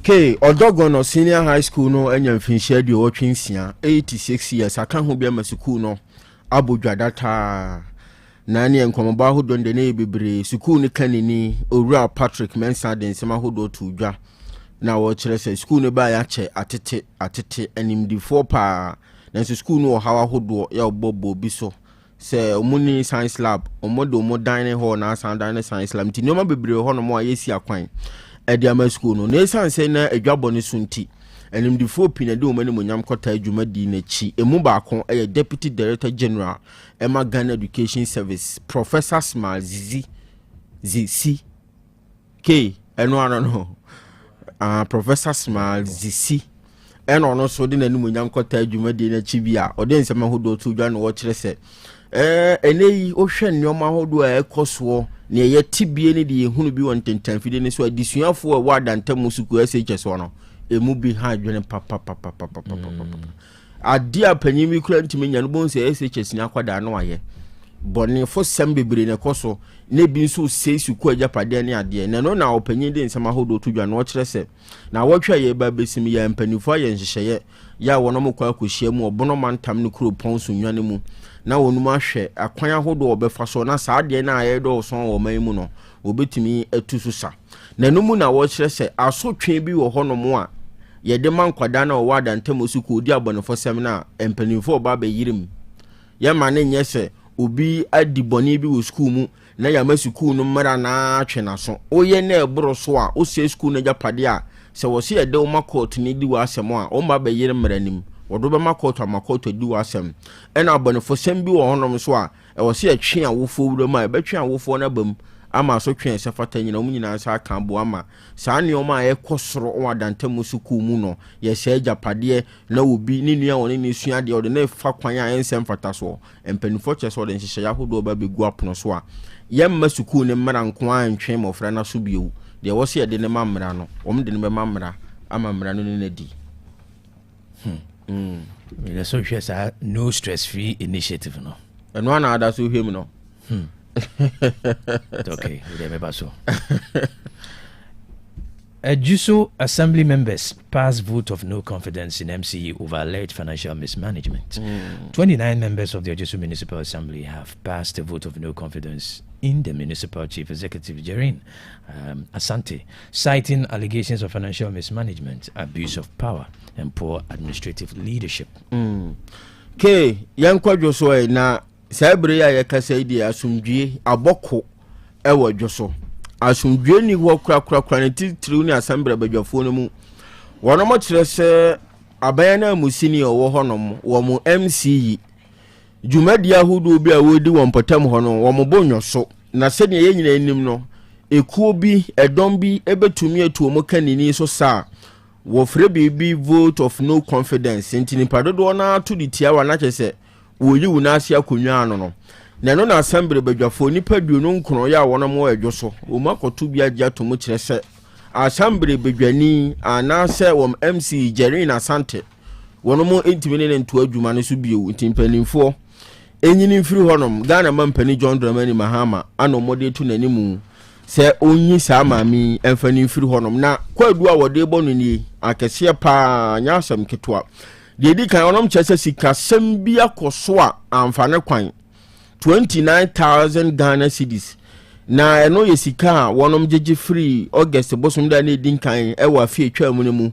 business permit ehuska ena fi property rate ehuska kodo bi ampanimfo jeje ye assembly badwafo na kire se ma many disika na fakoti kwan akwa ton chensen 32 packets ɛda kwa akɔbɔ ne dan so wɔda kɔ ɔno ankasa n'adwuma wɔ abera wo sɛ nka sika no bɛtɔ asambere bedwa no wɔn afutuo mu no sika no ama metom ɛno da nkyɛn a saa asɛm no ka ho bi ma mpanimfoɔ no si nkonya ɛma maame na wɔtwe mmienu sɛ saa hawa aba no wɔn hwɛ no mfa nsiesie nanso asɛm a wɔn ka yɛ nyinaa baako kora ne hɔ ɛtɔ na so mu wɔntu ho anamɔn te asɛm no da hɔ sɛnea ti aba besi ne ebio tumi a Ghana man pani John Dramani Mahama de ama no ɛgye adwo so kuropɔn na hyɛ ne nsa no ntotoɛ ne nkoye tumi no wɔde yɛ adwuma ma ne boro so nyɛ ntia wɔn mo kasa ne sɛ court hyɛ sɛ dan bi aba kwam ɛwɔ sɛ wodi anim hwɛ ne him saa dan ne nyinaa tugu ɛno nso so wɔamfa court ano asɛm anya adwuma ebu nnwa gu na so mu a wɔntie mpanimfoɔ no kwan biara so na kɛse pa baako a abadwafo kyerɛ sɛ ha wɔ mo ne sɛ maame yi baayɛ afe kontem departmental heads enipa maako nsia ɛna afi 3 officers wɔamenya transfer wɔn nyinaa afe baako ntem ntama assembly na adwuma no ayɛ wɔn den wee nyinaa ne nneɛma ahodoɔ bi ɛka ho nti ɛna wɔn tu maame ne so saa kwan yi so na wɔn san so de wɔn nsɛm no bi fa baabi asantemantam yi so afɔ Dr. Frank Amoakohene wɔnom kyerɛ sɛ nneɛma mu yɛ adin a wɔpɛ sɛ wɔtu saa na mo yi na ɔpanyin pɛ sɛ ɔde ne ho ewurawura mu ma asɛm no ɔmo gyaade to ɔno nto ɔmo srɛ no ɔne ne ho firim na amara ahodoɔ a ɛdwo so kuropɔn no ɔmo ade bɔ ɔmo ho bra ɔmo gyina so de to ana mo yi no ɔmo nyina so no mo fa ntoto ɔmo nneɛma enti Ghana man panyin John Dramani Mahama ɛna ɔmo nsa de ɔmo nsa yɛ mu a wɔsu frɛ no sɛ ɔmmɛboa wɔn na Jerry na Sante ɔmo yi ne n'asɛ konwa ɔmo ntimi ne ntoa so bio na wei no kwamo assembly member Mr. Blankson ono ne di kuye ni mu a omani abre den sɛ ne ti bia Jerry na Sante omuntimi ne no ento adwuma ne so okay so oba te minim sɛ Jerry no sɛ Jerry no whatever I don't know yeah to so na the stories di enya asem krito watch out for condom watch out for condom vending machines from October. Okay. Condom vending machines will be deployed in the country by last quarter of the year in a new measure intended to contain the spread of. This is a condom ATM, as an ATM machine. The other board that way I know you condom. Oh, that was way. What's all not changing? I was now for Nitio Tremono, Tedia Bohat, some the air cannon, and Nedra no pay.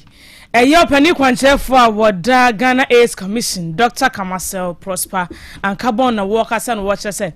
Sisi a HIV AIDS ya de no etwa te se ti sabe de wo mo hye mu wo mani swade ho nyina se ka fem pimienu ne eye aduasane mu ne de na ya de wiase nyina ya tumi edi sunkuni ma o man Ghana eka ho bie enti sisi de o mo de bie gu akwan mu pa eti said de ke obi poto no poto kasam edi tu dwa sisi ano wo mo de condom vending machine se ba eti say ATM machines what say the wo kwako yiska no saa pepepe we ni minim sa the Ghana card na betue o say coins na odi be hyemu o eno de omunya enkyereye eti o say ebu o ha be say ATM machine no ukọ na ukogina ho a na watwe ade bokọ na ade akoye de opese wo de ye afei ebi nso o ho a mfide mbo ha nipa betena ho to ukọ a maame mi pedu ana abra mi pemiensa de akoye ma ade na ye yama saa condom na ode ahwe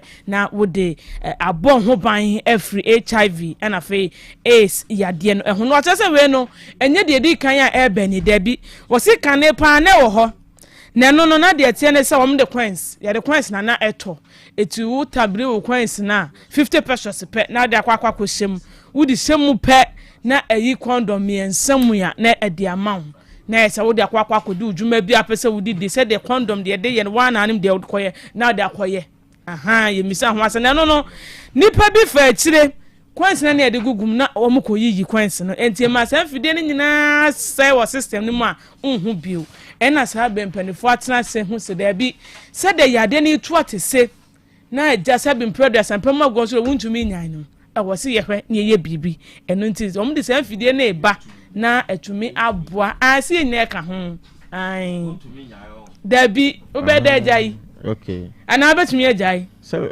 obetumi ajai ko fi dabi o sam dem wo yire ko enti obi wa ne ya mo wani na ni won no dey no another topic e be kan wa say etebushafo fidia sabe ye dey beto condom ai ana ebe dwaso ntino yesre nyina yemwa nentimi mana enyina ye aba no se sabe opani kire se wodin se egu akwam a wotwa condom papa ede aguma ukọ dwaso obenye biato na etumi aboa na the drugstores no motonton condom na egugu ada se engugu yi no bo an se bebo bo wo kwakwa akoto awofere na okugina ho na okugina ho de awonfele obi ani so se ebu ha kwa nipa betena ebu nipa ntena ho de nipa ntena ho no ebe ye adwuma na so obi anso nim se okugina machine we ho a condom na akoyi na condom to ni use ya fere ya mi bisa obi anim se okuyi ska no okugina ho obi anim se condom na nti fere ye ne ne ye de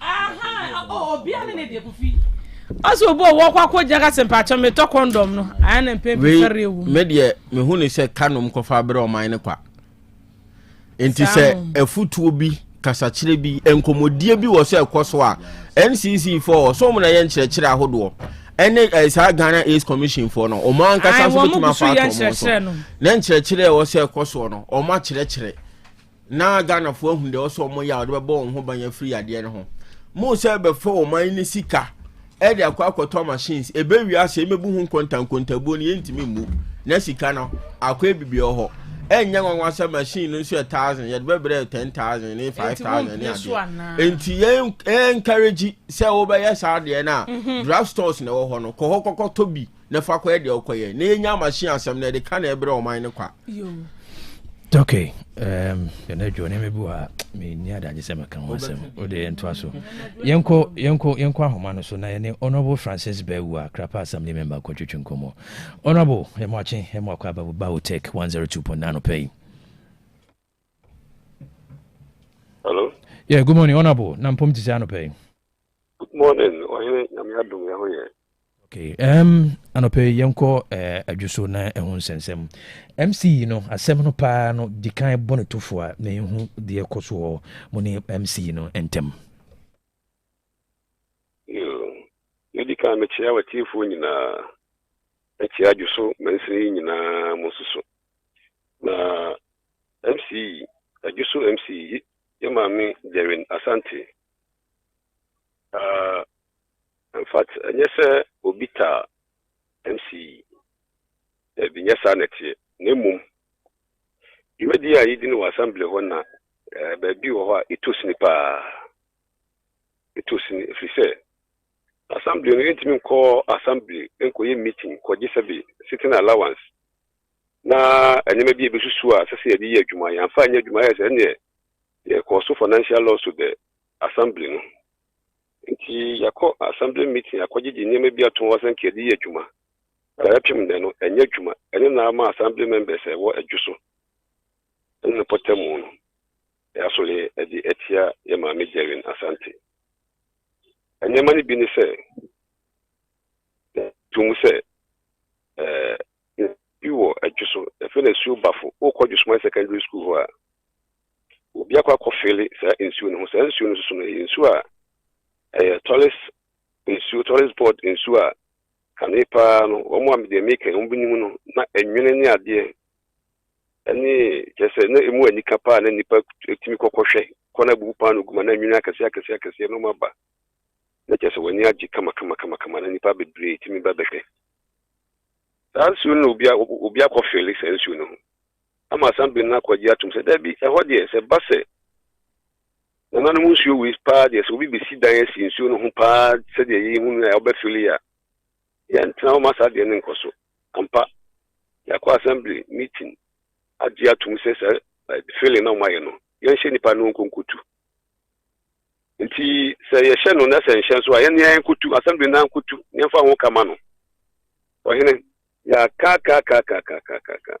so tum se da ma nse bi kurukuru mu se die na ekoso se ti se you feeling that so go a yintimi nkotu ye every one etoso court wa share adwuso assembly no se obi asidan sikwam court wa down obi asidan asikwam eche kurum saada no assembly ni nkonkubu na mo matuetu mo ye permit mo wo eche wono munya kwan ko mo fie ɛno nso so yɛahwɛ nimu ahwɛ kyerɛ sɛ da biara yɛka ho asɛm ɛno nso so kyerɛ sɛ akɔyɛ obi din wofiri hɔ a warehouse ɛwɔ adwo so ɛyɛ CMB4 sectec adwo sectec CMB4 no warehouse ɛno nso mo de ama assembly no a ɔsɛ sɛ obi kɔ mu akɔyɛ dwumadie biara na ɔsɛ assembly no yɛ aware ɛno nso so yɛhu ya ne sɛ nipa bi akɔ fefefefa warehouse no a wɔde yɛ ɔmo nnwuma ɛyɛ busa MC sɛ saa dwumadie na ɛkɔ so wɔ no de onim fa ho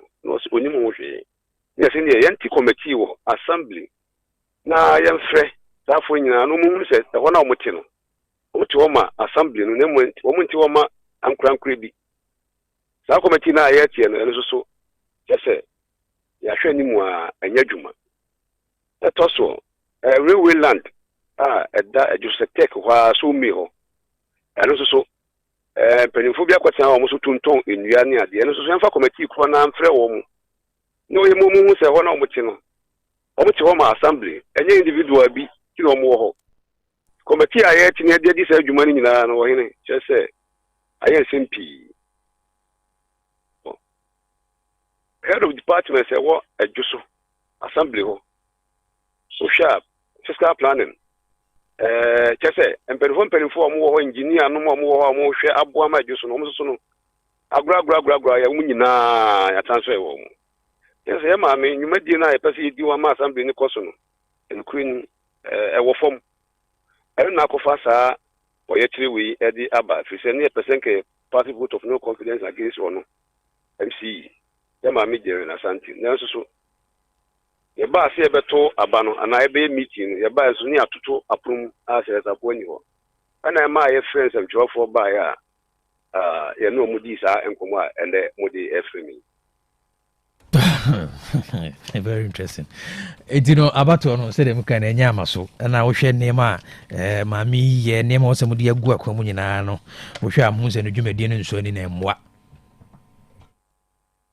ipacho brebio na am se na me kati mu se wo hwe nneema wa buru suwe nneema mo de agu akwamu se ka be boa ma assembly no afa ne ntuma pafra na timi atoto nneema no saa nneema nyina no mususu se maame no ommoa ema saa nneema nyina enkoso saa pepepe saa ni susu se maame no anya dia oboa ano na ma ya sori se yes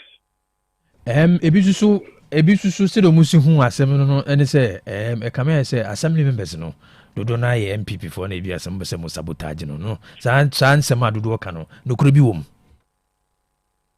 o here o se ajusu nkanko ne yepe ajusu yidi na yepe assembly na wo ho no me ko assembly to me am afon kwata na me ko assembly enye na 2011 enye se ko so bafom sabia yiwumi eye sabi NDC ene wo abamu so ko so bafom kra yen ko fa MPP ni na aba ama sabi baba bedi mo so ana amonim eye NDC kro ya but dwumadi wo ho na wo se ekoso na eboa ma adwuso e fa ntuma pefra enti it's not about say wo ye NDC na MPP for dominate wo ebi eni enkom kura na e MPP for pa na ne maame no ebo because edura bia eni say ye ka nyina wo hene NDC for no ye were elected assembly members o mo kan ye ho o mo kura so so hu say no ye ne meko no anu no edin enti it's not about MPP enti na ana wo so NDC enti na ye yesa Okay, honorable, the next step near say mo yesa mo beto aba na ma pass vote of no confidence. Bo ba ya toto dan nim. Mo next step of action then. Ese die yama iwura omampani aso ati say either say yama major na be resign. Ana say iwura omampani John Mahama ebeti ye ni na wono ayi no. Anya sadia se emra no e da ho ye be fa so krakra ama antiase enso abaye adwuma a enye gidigidi kwa so enye ntokwa anya hwe ne mu emra na ne be fa so na ehu di ewum. All right, yo honorable Bewa ye da sesa no pe ogibre na na twetwekum ye de ni bidi achi bibia ni a ye de be sum ye tifo de da se no pe yo eso da wasipi Okay.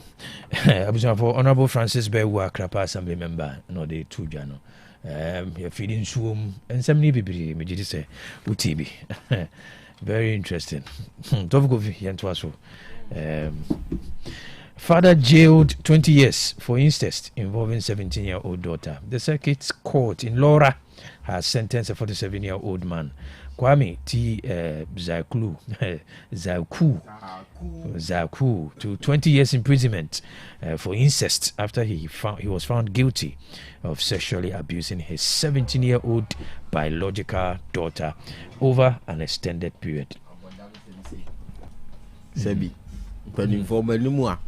Abodam semsei ye kan away KOB opani bi ne ne ba akoda wonya mfinhye aduanan so Kwame T Zoku obeye hwedin kro obeye na KOB de tie ne se opani ne ba akoda wonya mfinhye dunso JHS ana wowo woni akoda na ehia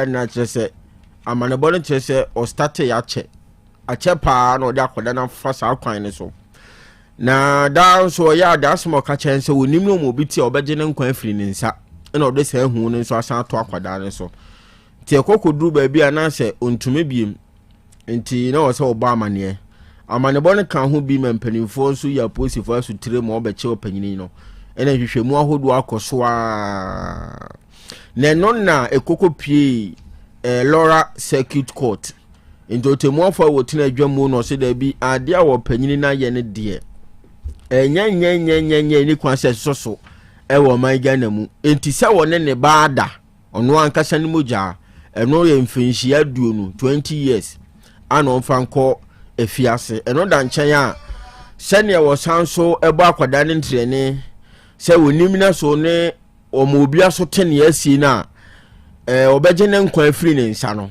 ne nkwa obeje afiri ne nsa no so de saa hu ne to akoda no so no so onkwa afiase mfinhia no edu na ne womu ne se o ka saa de nyina bu mama na rane concurrently eno ne se 20 years ne 10 years ne nyina ye adwuma bom onko wie 20 ne no asan be ko 10 no enti 20 ne nwi na se wodi nka save 10 ne dada ya mpanifo de saa so twena amana okwa afiase mfinhia aduonu ese chama wontumi anya classmate na KOB ne tie ni court no e de adwumaso ama Laura social welfare mpanimfo sa kwada no omu hia so omu ne bekasa nti omu hwese omesai ka kwada na dwene nkomodi ahodo bebere nkoso na mo ano nyesa ebetumi de ohawa ahodo bebere na aba eno achi ebo polisi kwaduboni aba so se otimi anhwehwemu asafata wa asem no ho ama nukure bi ewo mu bia no eba beda adie eno ofa sa akwanya no so e de adesere to temamufo nyina anim se uhu se ade bi sei ekoso fi a wutimu mpotemu a emfa nhyɛ wo ho mampanimfo hunu mu na aso twen se kwata sa nipa kro no wono mfama no. Okay, Yankowa, man jailed 10 years for defiling 7-year-old boy. A 42-year-old man has been sentenced to 10 years imprisonment with hard labor by the Wa High Court for defiling a 7-year-old boy in the Upper West region. Kabi Wa High Court akwasetna na openia wanya finsia no aduana mienu ni din ene Iliasu Kunate. Wachese abema a wanya finsia no enso abibi nti yentumi fa ni din entudwa wakwa akwasese no ama sisi a court no asese wonkonkodam efie no makomako edu na wonfanye mponkonuma enka ho na PM watena adwamudi asemi his lordship justice Osei Wusu entry ana ehye na enchemu kakra kwa duboni edema court enese eje opepon bosu ne de toso edu enso eye January 17th no ana akwada no bo ne maame amane sei ana Iliasu waye no enunti maame ne mane ho ya ha ekobo aposifo amane eti posifo wonfa bi a ehwe semoni bi ati sei ena womo keka won ho a January bosu ne de toso aduo no womo tumi ekwokyere Iliasu eti edidimu a ana ene kwatu no atena nasam so a wahya se wonkonkodam enfie polepole no edu na wonfanye mponkonuma wabra wagitu mu se asama na se kwadu a court ɛde ɛbɔ no no wodi ho fo nti wɔ sɛ court ɛne na court gyina so anei wama no mfie du ɛno no. Okay, yenyina wa ho seminar yemfa omem ho trend nsia na yentwa esobo sompo yenko amahodo so ne mfa ho sem sunsun matiefo na ansana no ma meko Facebook na me acknowledge your Facebook community no wona wo kai ho no need dwuma wo social media Kwame Fosu odifra chuma boko abotan so thank God for another beautiful Monday morning. Good work done. I say good work than work do. I say good work than work do. Anyway, just assembly. Okay, there was just assembly for no more members of for not allowing corruption and arrogant in the country. Okay, Collins Kwenu was it aiming KOB. I think they are responding to another Bajumba break in common. Say, I'm in KOB. I refuse to be dark in the name of Jesus. I declare that I'm light. Good morning, Nyansapo crew. We thank God for yet another great week. Asari George, what if you Brasso? We thank God for another fantastic and wonderful week from Agrika Brasso, CEO of Mr. Sari Construction. I just open window design and they are put up on the Anuane. Asari George, Pomodins of engaging young man. Did you mason? I think Alex. I say thanks the Almighty Yahweh for hearing from you and your crew KOB because we are going to learn a lot this week. Now watching you live at Atonsu Bokro last stop. Befi Bantama, good morning KOB and your crew. We pray for a fruitful week. Yes, we pray for a fruitful week indeed. Emmanuel Amankwa, or the friend Kuntumre Brahabo. Good morning KOB. We thank God for another beautiful Monday. Greetings to Joseph Bio from Patetia and my wife Amankwa and also Buakwa. All right, when if you comment on your social media, Facebook handle, and also join Abomoni in Sobe commentate. Now I share now for us on your Piache. We call Libya. Protests erupt in Libya's Tripoli as anger grows over power cuts. Protesters in Libya's capital, Tripoli, have cut down and have shut down roads and public buildings across the city as a civil disobedience campaign launched over prolonged power cuts and high electricity rates spread to more districts. Ke call Libya na Libya ahinkru ene Tripoli na sebre kasei ehonso asumdwe aboko na adehye buafu womo buafu krobia from Sok El Juma El Sok Juma movement na niento mo buafu nyina ni wo kyerese nyina mo nkane anu nyina so Libya abonten kane ani dumna seye ne yenso sa hawi atete womo ache enam so amefi asetena yeden enwuma hodo na egu na saade ye ekoso nyina mu no ne etwa wo ma wo nie enyina mo nkane ane bo den wo Libya no odwene ho awonte ase eno na aka hu bia ma enipadom na abuofu a wate ase amontre so a oye sa ye kire na omo sitirimu po no enye timamuni bia o mama so mbe ha bia e ya ban na no mo mpe bio enti Council of State panimfu ngu no na ne hi omo ne senkontabu ahodo obekoso ofisi omo susu se keta hye proye bi na ekoso ntia ama saade na ekoso ye gina omo anyinam kane abo a edene nenso nkane ani nyina so mfa mo ntomu ti Simonten so no ene Tripoli aban offices ahodo ya foreign affairs ministry ni nyina aka ho bi o makotutum eno da nchen a ka akobeso mo hye no nya asem keto akwantempon ahodo o ma block ni nyina ya aka eni akoni aba wonum so o mo pese adwuma bia ekofom obia de na adwuma to ho na aban no ehunu ni omoye no feso maka ho asama che omo ka wonte de ombe bia wo hu ente wo so omo tu omo so sa omo ye bibi ma ne ka aban no se ne ba ya obehunu babia ni bre no abobo akwa akuduro enti ni omo hia ne se aban ye wo hoyi wonom mpebie wone ne mpanimfo a ebu man ni nyina wonom hia mu bio enkontabu a sefa tanso no mo hwe ne mu se mpanimfo betu ba bebu sa nkonta no de a kire wo mo ne enti a ye je wo mo nyina mo nkane abo den an kane ne so enyina so mfa mo mo a omunyuma nyina eseye okay I'm figure that for you. Figure that for Trump paused attacks on Iran to make space for talks. U.S. ambassadors say President Donald Trump has paused attacks on Iran for the second night in a row to give diplomacy more time. The U.S. ambassador to the UN said. Keobi, yenyina enim choma mentwen to kwa kese da US man no ene Iran man no entemu a enya asem keto na June bosumi ne mu ena amanyi mienu nyina konom entiase abuwa mu ye se ne wotenase ne wadi wo ho nkomo se ne be na asumdwe beba nti firi sa abre ne ba de na se adwobre abawiem topa yekodi awu a we suma na we asoma no omugya ne nyina digu ho na July bosumi wo mi de to so edum yensa no ena Iran man san keka wo mo ho biaye bia wo frɛ ho no mo Strait of Hormuz eno eyeposo na saa biaye wo no mo kyerɛ sɛ ship ahodo a eso fam wo no dodo na ho na efa na July bosumi de to so edum yensa no ena Iran man no esan ko two ships ahodo a efa saa biaye no wonom ekokotu wo mo so saa eno kan ho bie e man tokwa na san hyase enti we to na we asa to no na ekoso saa na no na mpanifo san ya akwan so obesan hia no wadi wo ho nkomo abo ama asumdua abanti na no fiada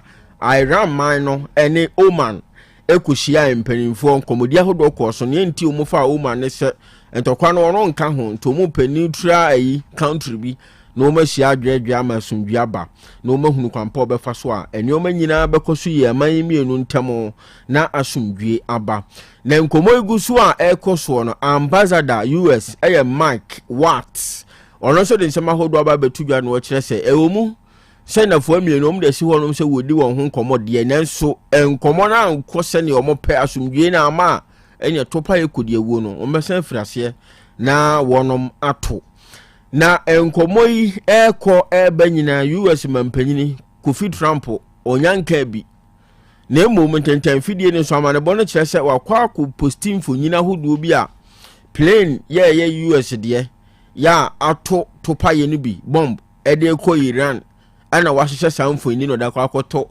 ntenten fidie ne so na emu se wo bi na no akasa de afa ne ekoso no ho de won kasa ye ono ode emfonyina hodo ana ekasa won ntenten fidie ne so. Okay. Netanyahu accuses New York City Mayor Mamdani of fomenting hate after arrest threats.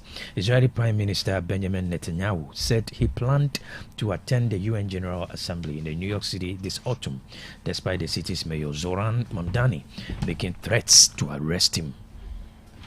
Israel Prime Minister Benjamin Netanyahu na ekase wachese New York City wamo mayor ten huna na wode tan no pese papa no otu na nite edisi na brabo so no de wanti so do obi nuabe sabia ekase kwa bontinu po se nyankropon ya adom a enche UN General Assembly wabekọ ho ewo New York City na ne dwumadi ahodo a wokodi no bibia atumi akọ ede amano na wochese mayor anase New York City mayor Zoran Mamdani wochese he woye niema bia wono no anya de wo besoso no so ene wochena ka ho na sane wo kan no se International Criminal Court washa se womo ehia Netanyahu na enyema bi wo ha wabahwe na wayiya no ede akire empanifo no ene meyo yi gita na ni ase ye se wono akura no babo no homode na wache no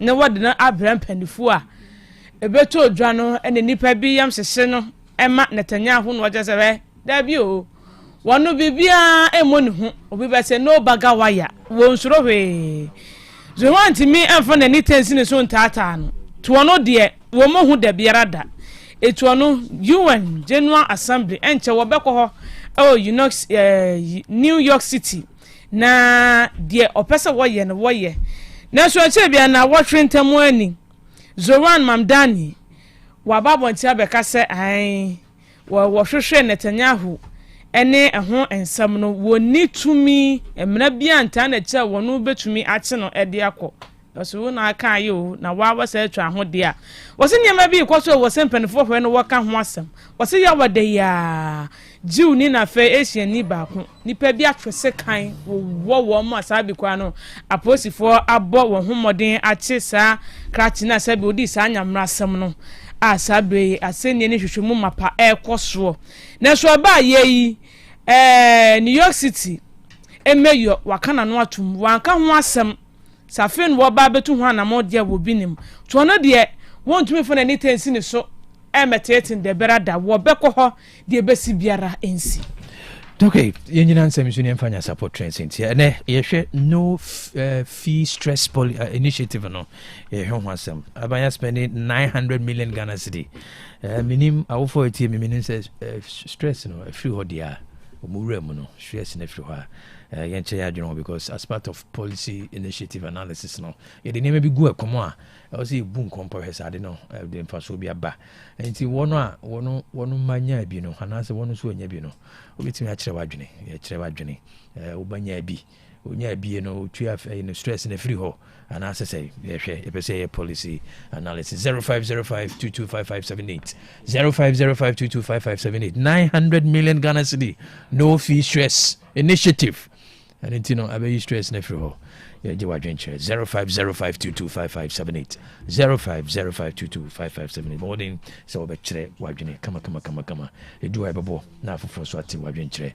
e mara mfi Monday e development planning day e hwene ma fa my own tuto ye ho nkomo na ye di Nyansapo discussion segment and ebe in institutional indiscipline and ebe koso abanyuma komin discipline koso kai bo man yebejibre na yatwetwe nkomo yemfa seda no bi ma yaboafo ano pa bia so yasene na yetimi boaboa ensema no ne de somo chicha Osbel ene wonaka Osbel se menka cha se wodada bibia efa blocks ho de we de sikana ire de nko ade a uni how wono anato ne boase apemfidi papa etwa blocks na yede sidan eti hwatim se Osbel wabon ho modern na botre ene nanimuti a wode ye adwuma de ye na yenka etiene nyankopon ato nsam wanya bia pese okukuru wodan de si ho a ye kanfo Osbel limited ya ma wate kɔ ne kwaje eye blocks papa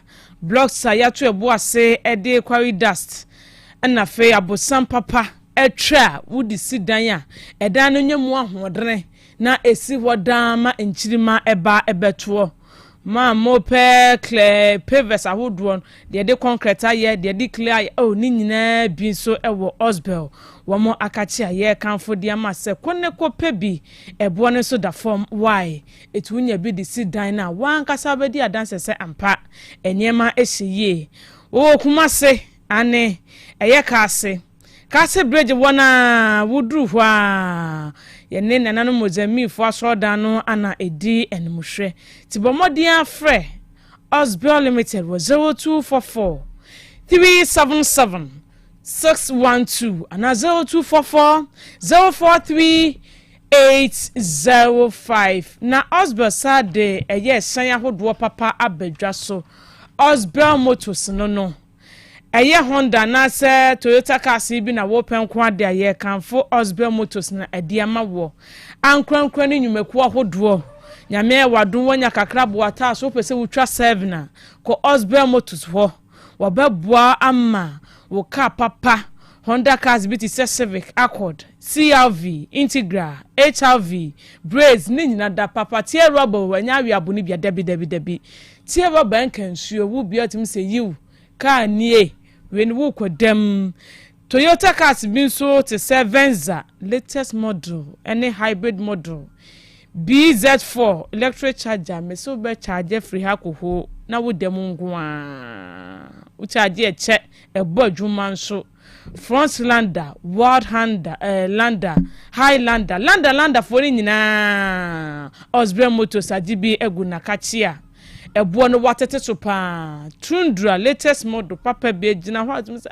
kai ewanantuo ne sere ebo adwuma Land Cruiser Jeep RAV4 type wo penyina kɔ Osbel motors na de abadwa so a ye kanfo de ama se kɔne kɔgye wo de why ebeboa wo amakone eba ho nsɛm no agina yie ana companies ahodo mo nkwaje ma mo workers no na mo fa mo adwuma why won mo dakodom ye ne despite abro sana na se ne dan no ana edi enmuhwe enti frɛ Osbel 0244 377 612 0244 377 612 fearsome 3 nupa no wodwa so ye kanfo di amount say eye nupa enti yempe bi enonom ye ntwe ma yade ne ma ye nom de boye ho adwa boye ho ban efri anyarwa ahodo ho eno ti ye kanfo di amount say eye fearsome 3 hepapat pavi ana plasmos no yade ne nso aba Dr. Beneza Sakwa to ye mentete ha kra kope bi no nom sabre ya britie wantem betie sikinkrin na watimi akọ unyuma ahodo so Dr. Biena Pronato ho wo say how bia wonam mu apese wo bisa no efa kwa befa so abanu nuro no ne sen ne nuro no be ye adwuma na mpo pese wo di nuro ne biton wa ahoma ne 0542 778 572 and 0542 807 907 the church 0591 367 898 Otec School of Journalism and Communication Studies NAPTES Edwin Stapper Siwoso asabe wonu omudi kasubompa Ghana Education Service tawachi a diploma in journalism and media studies nyame awadom wache de say ye kasa upeso policy no na dacho be central mapa ma wo memo ba bia befa bia wuji wudin a central school no eye krope Otec School of Journalism and Communication Studies upesa we sports newspaper review reporting and abefu isu blogging and vlogging ni nyina da ye kire ama utimi bini wo mu a wo wi a enya kwadwosam kwa de wadwuma da hode twen enya sam ketwa Otec School of Journalism and Communication Studies eno DJ ni nyina ye kire timumra so kuta wase anase SSC na wapase kwa ni elective miensa ewo mu no wudam A level na wapase miensa ewo mu no eno so wudam oye matured student wanya mfie na duonunum ade kura uni how bra na yentetew mfie mienu ntemu base woja bebi obefa bia wo kasa ye betia wo se ampa wano ate wano awo ewo adwumanim yesu ne ye central adwuma ne ho mra edimu ti baje ni bi wai ehwechi akwan wa sentiment hin kro kumase mensia wudu run about no so a wude bisa se mepe bebi Otec FM no ewo wudu wa ehwa school ne wo wonsa benkum so madam Debbie wo honim penifo no beje biane adaje ne ho sese nyina wo de atu wanim friend penifo 0547 823-005 and 0243-842-007 wo friend penifo wo beje wo so Donima Steel Complex Limited aso ye na ye kro odoma nkoma domo kakraba opeso kukuru dan no bisi wonom na nchirima bodimpa fa ho kobo Donima Steel Complex Limited no mo so ye mfama enya sa daachi bia eni achiri ekafoforo beba ensuo muna na ye masho enchanse bia dia boda asunti ensuo ni tope o dem honom ta amamfo de ntoma akata wo ho adam wo ho atawo mo no na o de wo so pan esonsu Donima Steel Complex Limited mpani mfonsam obebo abodan so kama na ensuo mu na won so adam osoma dwubi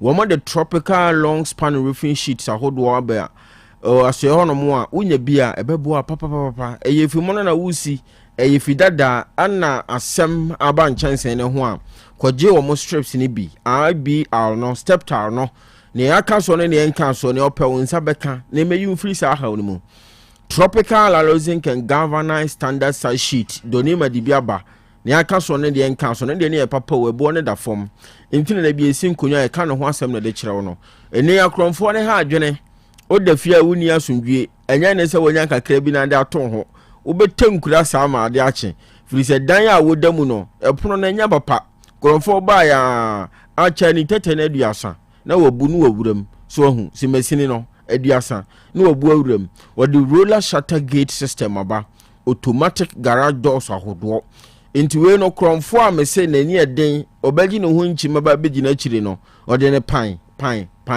sa na ade ache no unya bi to office wono mo a asundua ba ufi honomo bambo ho nsema gina yie o shop o warehouse wo nyina na enioma nyina koso ye di amawo na bibia koso eno eye Donima Steel Complex Limited na akapentafo no odina do bia ba munua no mu di ho adanse contractors ahodo di ho adanse eye tropical nails ɛno na carpenter for na gya tum 1 inch kosi 6 inches ɛbɔ enkoa nti don sabe kan bia no utumi di wie wadwuma no binding wo yesne iron rods ni nyina kokoto free doni ma so ye beboa wo adansi hu afutuo nso wode ma onye kapre ba ye free wo se wo apesa obo dan so sika na he oda wo na ensuo tobro dan no wadwe nyina ne se ensuo be san bodan na mane buagu kwa enu doni ma mpanifo nkoto kese wo se wonya sika ni muma e ya afe kontem na wo ye nhihye ndi ama wo tuane kakra na o mebo so mawo na onwie wadwuma no kama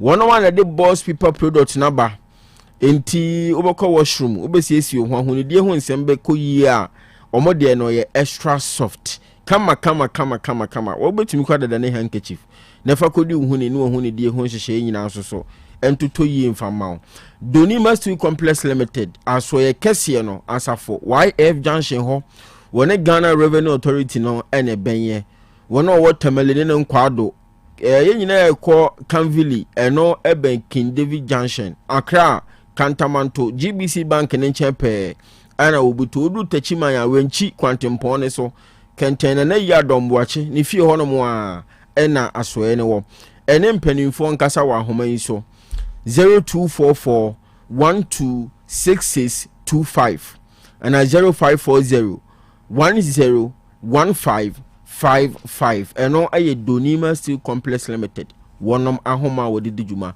ejaba jewelry aso na ebekro wona wo ho aso peso ware enkonkofa wedding ring engagement ring promise ring ba sa bia amfa nko oba obi de biba na wo hwe ne mfira ejaba honom a enja wade ni ntum mane mfa na ade nkono nkoto bi mfira ejaba ho mfamra eno na e papa eno ye wo good de wo diamond ne ahokyere kura ba wade ni ma matamma de mudi akwajiska asudua befie enti hwani mu se befiri ho kwabrane promise ring engagement ring wedding ring kokoto free ejaba so ye honom na wonom ana de fancy rings ahodo necklace ma no dom tom na msisi wo nsa mema no de ni bi ho enkwada de ni nyina bi ejaba kofa ba oso wo bi eni ya dum opese wontwi polish na obeye ama sanfa ne ntoma padi afira repairs ni nyina wo ye ntiate a ombetoa na asan ye kama se wedding bi na aba opese wo de atwerede bi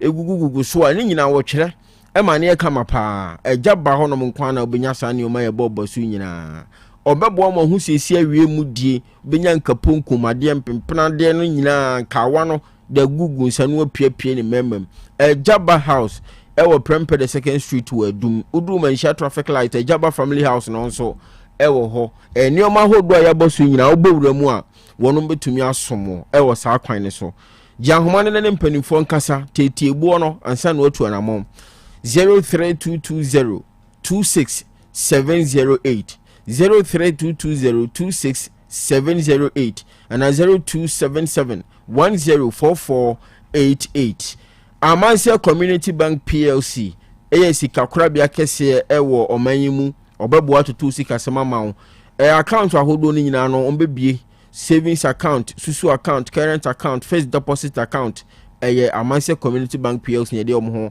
yede ye ho kwakobo omo sa kwan no so ma waboa yen wo se ofa sa kwan so momo ne obenya ayonkofa ewiase abrabo emergencies eka ho ebetumi aba na kapre ebini ho ada woni kokosika no sa ada no so na asem kese beba entu no omekwa akoto kese na wa ma bosia no ahwehwe na ahodo wagene wo bia ho entu ya ban adwuma yini oye wanka so adwuma owo salary loan no hono mo obetumi di amawo ye nananom ye papanom ye wofanom a waye adwuma na sa bere wo wahomegibere mu no emu nsem ye bibiri me say edu tokora nya asem ketwa wo mo pensioners loan no obetumi akogye nsu bi na abo mo atumi atwitwa ho na wo so obeje bosia ni bia nso udwumadi a wudi owo simiso loan eno ho top up no de piuso na nanim akuafo wa adwene mo ho osemo magye mfa nko wura adwuma nim muntwa ne bafu na mfa so ne no so wo betua wo ka ohu ahaw ayie enso ede wo ho no mo funeral loan ayie betumi asifie na fie gya dum abusua panyini fa ho koba Amansia Community Bank PLC obeboa wo akata wo de hye na chi ama nimguasie bi anka asɔre mpuntuo no nso wɔ hɔ ma nsɔre mobɛtɔ asase mobɛsi asɔre dan mobɛtɔ instrument one ho ekɔbɔ amanse community bank a wɔn bɛbɔ ma mo nsa kasa ne ɔmani nyinaa susu loan nso nie o 10 cities 5 cities 20 cities 50 cities ɛda bi a ɔtoto hɔnom no ahokyerɛ ba obɛgyina so abɔ ɔbɔsia ensi ho no wɔ fam ogyi bi ɛbɛboa wo ɛkwan a ɛfa so yi sika abɛɛfo deɛ no ɔmoyɛ ne nyinaa bi sɛ yɛ ATM Ghana Pay mobile money switch USSD o man Ghana mo se onam iTrans ne so ebetumi no mato kese de afiri ba bia wono o wa ma no ne soja de sika beba fie no Unity Link woyɛ Western Union woyɛ ento betumi afasa kwan ne so na no mo adi nkita ho Antoine Krom na atena kese ne wo uduru manse nkwantomu a atena wo ho manso adu bi atena ne bi wo ho manso data no saa so na atena ye ne bi ɛwɔ hɔ no mo asante bekwai udu post office hɔ no mo a wahu amanse community bank PLC anwan kwanta kuma so obo ase kwantempo ne so akɔkare college of education udu hɔ no mo abehu wɔm ɛwɔ hɔ Roman Hekote station ho asem cars campus hɔ no ma hojo Atenga junction Santase Opokuwari school osofo line new transport terminal hɔ no mo a 0247 200013 and 0501 646414 Amansia Community Bank PLC Omo ahoma abapa shopping mall your biggest online shop abefo kwanya abefa so digwa wa abera 129 omo setina fie dwodwo ho konya 3 in 1 nim na no omo nto kese ade bia wo pe efie nioma sodum nioma no say ye TV say ye fridge say ye fan iron ne ka ho mu obia size bia wo pe brand bia wo pe won mu nyina bi ewo ho kitchen nioma nso saa entu no mbeto kese saa kwan no so no aboa mo anya nioma papa e de agufie no he enioma enye papa tumi di gyahyehyɛ ba entu beto atofiri abapa shopping mall na wupia wasum adwo wose obabo awura ntenten fide ne so ko download wo app no abapa mall app no say ye iPhone obeko app store say ye Android phone obeko Play Store unya download wie sign in a ene nioma na buso unya botina hwema ko yini ope na opese obo anan na wanka sa do weni kruto wisi a ohene tia santamo ekohwe nioma no fili gadochi wo mota for 3 months saka park wono na onoma ba beto sa kese no wa ma wonso awuni iPhone na say Android phone bia o so do yam phone na frɛ wo mo adekro na open no fato o manim onu bedu hu nkomo no de abrawo na portable washing machine no ebi da so wo ho 399 Ghana cedis won saka bia we ne senior mahoro mpaboa ani fita enye de esi wi a kese wo san akotena sesan ko sini bia kotofra bapa shopping mall ebeboa papa na wo so betuma yesusu di ama wo mo ebi ade na wo pene sika no oni sika da ho etu betu ne susu nkakra ebo ano panom de wade abro ba bia wo man Ghana fa na nyina do hredo no na ntem na wode abro wonye wo kapreba enti wona watu susu enya de kura wo pe hu sika na aka dropping de no ene abapa mo mpanifo nkasa ne tua honom no mo mfa wade emrew wonmo na de Hepa Plus live band number enti eba na nigi a obetuma to mo nkra say ya wedding ombeba mabma say de sorry no crusade ahodo nyina so omobo eyi aso omoba omo sound na ebo a enye de abɔ ne hwene ne bia emu da ho ahoma ne efra omo nkomoba ye ne wadie nyina ne ehia no ombeba behwe no masum kama 0593 386 133 and 0593 391 848 Otec 102.9 FM. Setting the trends that others can only follow. Otec 102.9 FM. The pride of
yɛduru so no wapɔmuden ɛho nkɔmmɔ ɛbrɛ ɛna ɛduru so yi yɛne dietitian ɔyɛ deputy chief dietitian ɔkɔmfa Mrs. Ifua Owusu Ansa CEO ɛma enjoy your life consult and Amalgosian Foods yɛne no twetwe nkɔmmɔ sɛ dedaa yɛ no no hyɛ ne nso yadeɛ ɛka wo to a ɛnyɛ asɛm ketewa bɔmmɔden saa bere biara ne wasɔde wobɛma w'ani akɔ wapɔmuden ho na yadeɛ anka wantoɔ yɛnkwa homa no so na yɛne Mrs. Ifua Owusu Ansa ɛnkɔtwetwe nkɔmmɔ. Good morning dietitian. Good morning, KLB. Hey, nyamia ye ni nyinaa o. Wa utie mi anɔpɛ and then in last week of July, by weekend, ne yewura August 8th month of 2026. Otie asia, nyamia ye ni nyinaa, wanye bi enje bi, waye ni nyinaa, yada nase. Sasa fi enko ye papa, kaisa woda so tie ase. Ukra nneɛma bi a obi kura sika ontimi ntɔ nti yɛn nyinaa nyame ayɛ adefoɔ ɛkae sɛ ɛnnɛ wusu a ɔkyena wobɛsere ɔde wu apae afi mu mmienu asan de bosome baako aka wo ho a Awurade yɛda wo ase o Kelby mekyia wo anɔpɛ mekyia yɛ tiefoɔ ne the entire staff of Otec FM. Mr. Nyamin Shira Mamunina na and then komodi no wo ye WhatsApp community na papa ba ku bibisa question say e no nye esan say when kotwa bi kakra ontimi ndidi opese ojaye nsanom so but without nsa so ontimi ndidi aduane nsem ye kan fa so bebre onu ntimi enyere ne ho ndi because nsa nka ho a appetite ni ho ye bisa se ana tenti bi wo ho ana aye ne ho brofum ye be fe no vicious cycle na che se ade ekofa baaye no na nsunsuanso ni nyina besen adane asan aba ade na ekofa baaye no nti se ensa na osha ase se onoma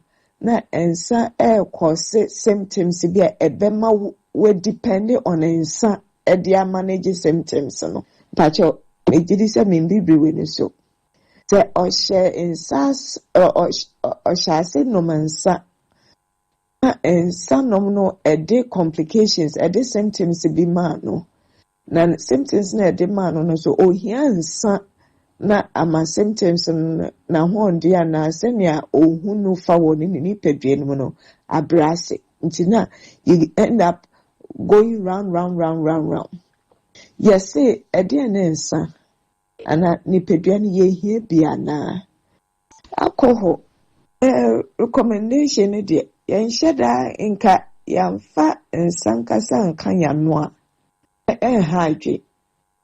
It's not an essential chemical ewe yeni pedem because yenuani bebre udi banku wonum yogurt there is fermentation with it nti wunya alcohol kakrafim totwa ni pedrian be here no ebetimi efisa nuane mu na se social issues eni genti wonomansa apart from say yakase and say empty calorie nature say emma wa honden but emfa hwe nka ho bi umma nti say yehwe starch say yesusu starch if say 1 gram and yes 1 gram emma ye yefan ahonden and 4 calories yesusu ensa.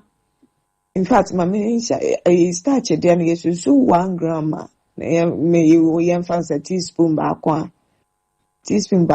ebe mo be 5 grams, but me de no in fact say yesusu eno back ebe ma ya honde 9. Eno just a teaspoon akasa it's just 1 gram. Yesusu enam 1 gram. Eno so ba ma ya honde 4 calories.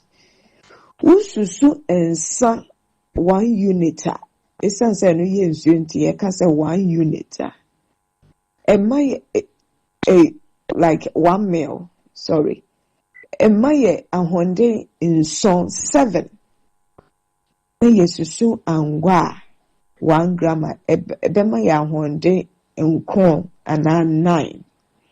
Nti na eche se ahonde a wonom nsa edema wo no edo so say ne starch ne ye fan say enam protein edibema ba yen kai say ye starch ne nye no nkwa na nya ahonde nkwa na edeba edi ntete nam kwan so edi B vitamins minerals edi other chemicals in maya unya wansemu eye nam so a emfaso bebre a edi mani pedriam but onum ensan dia apart from ahonde no nothing else bibia nka ho bio ma nti onum a wenya ahonde but woni pedua no be depende on wunua no dro na wakra na wo mu a wode ye edwuma no obekọ akọfe no na odi ama wode aye edwuma fresh one ya ohia sa akade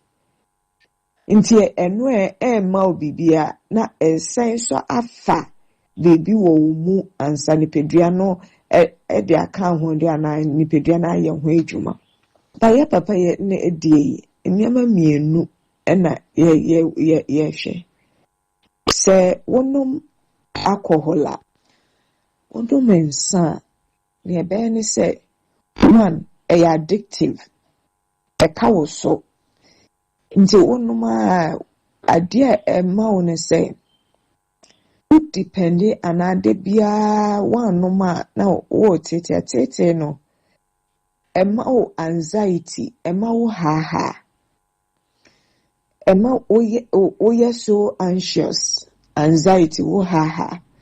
The other thing is one man sa Emma wa bofuno. Ntina mo amono mansa no mo hu mekwa amono modi. Nti yetwi mekwa ye hye say adan one man sa na. Ensama wa bofuno. 1, it will make you anxious. 2, edema nausea abofuno.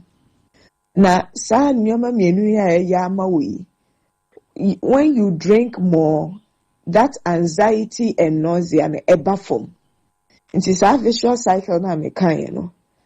Insana ema anxiety and nausea.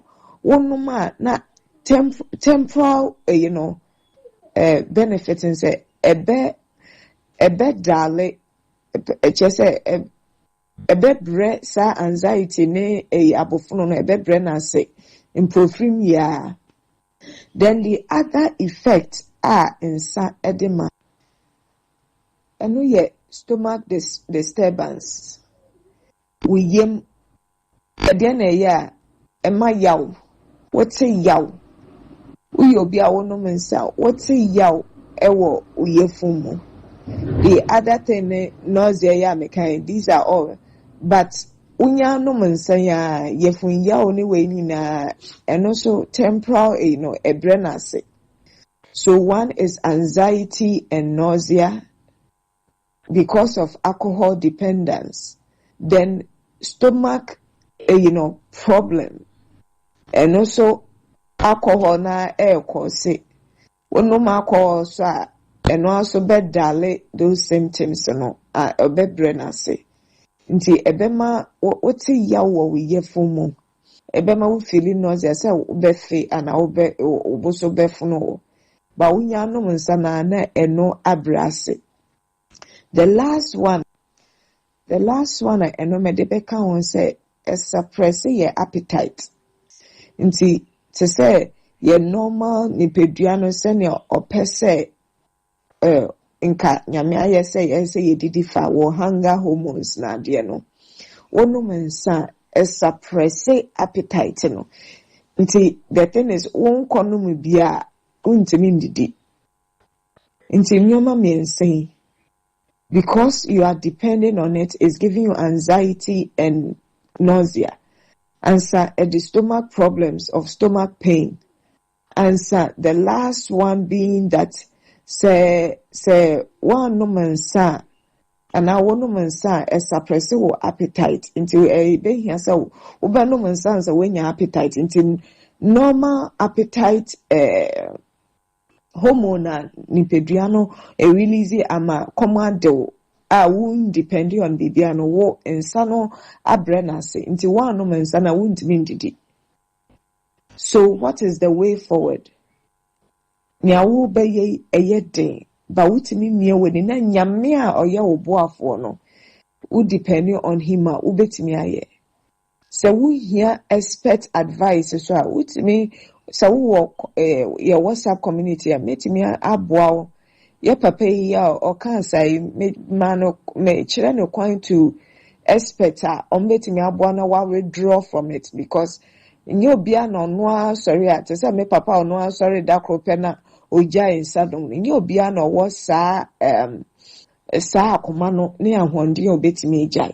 So we hear expert helper. There are professionals there obetimi aboa. See, the best is to stop at what like at all. Yes, at once but a gradual.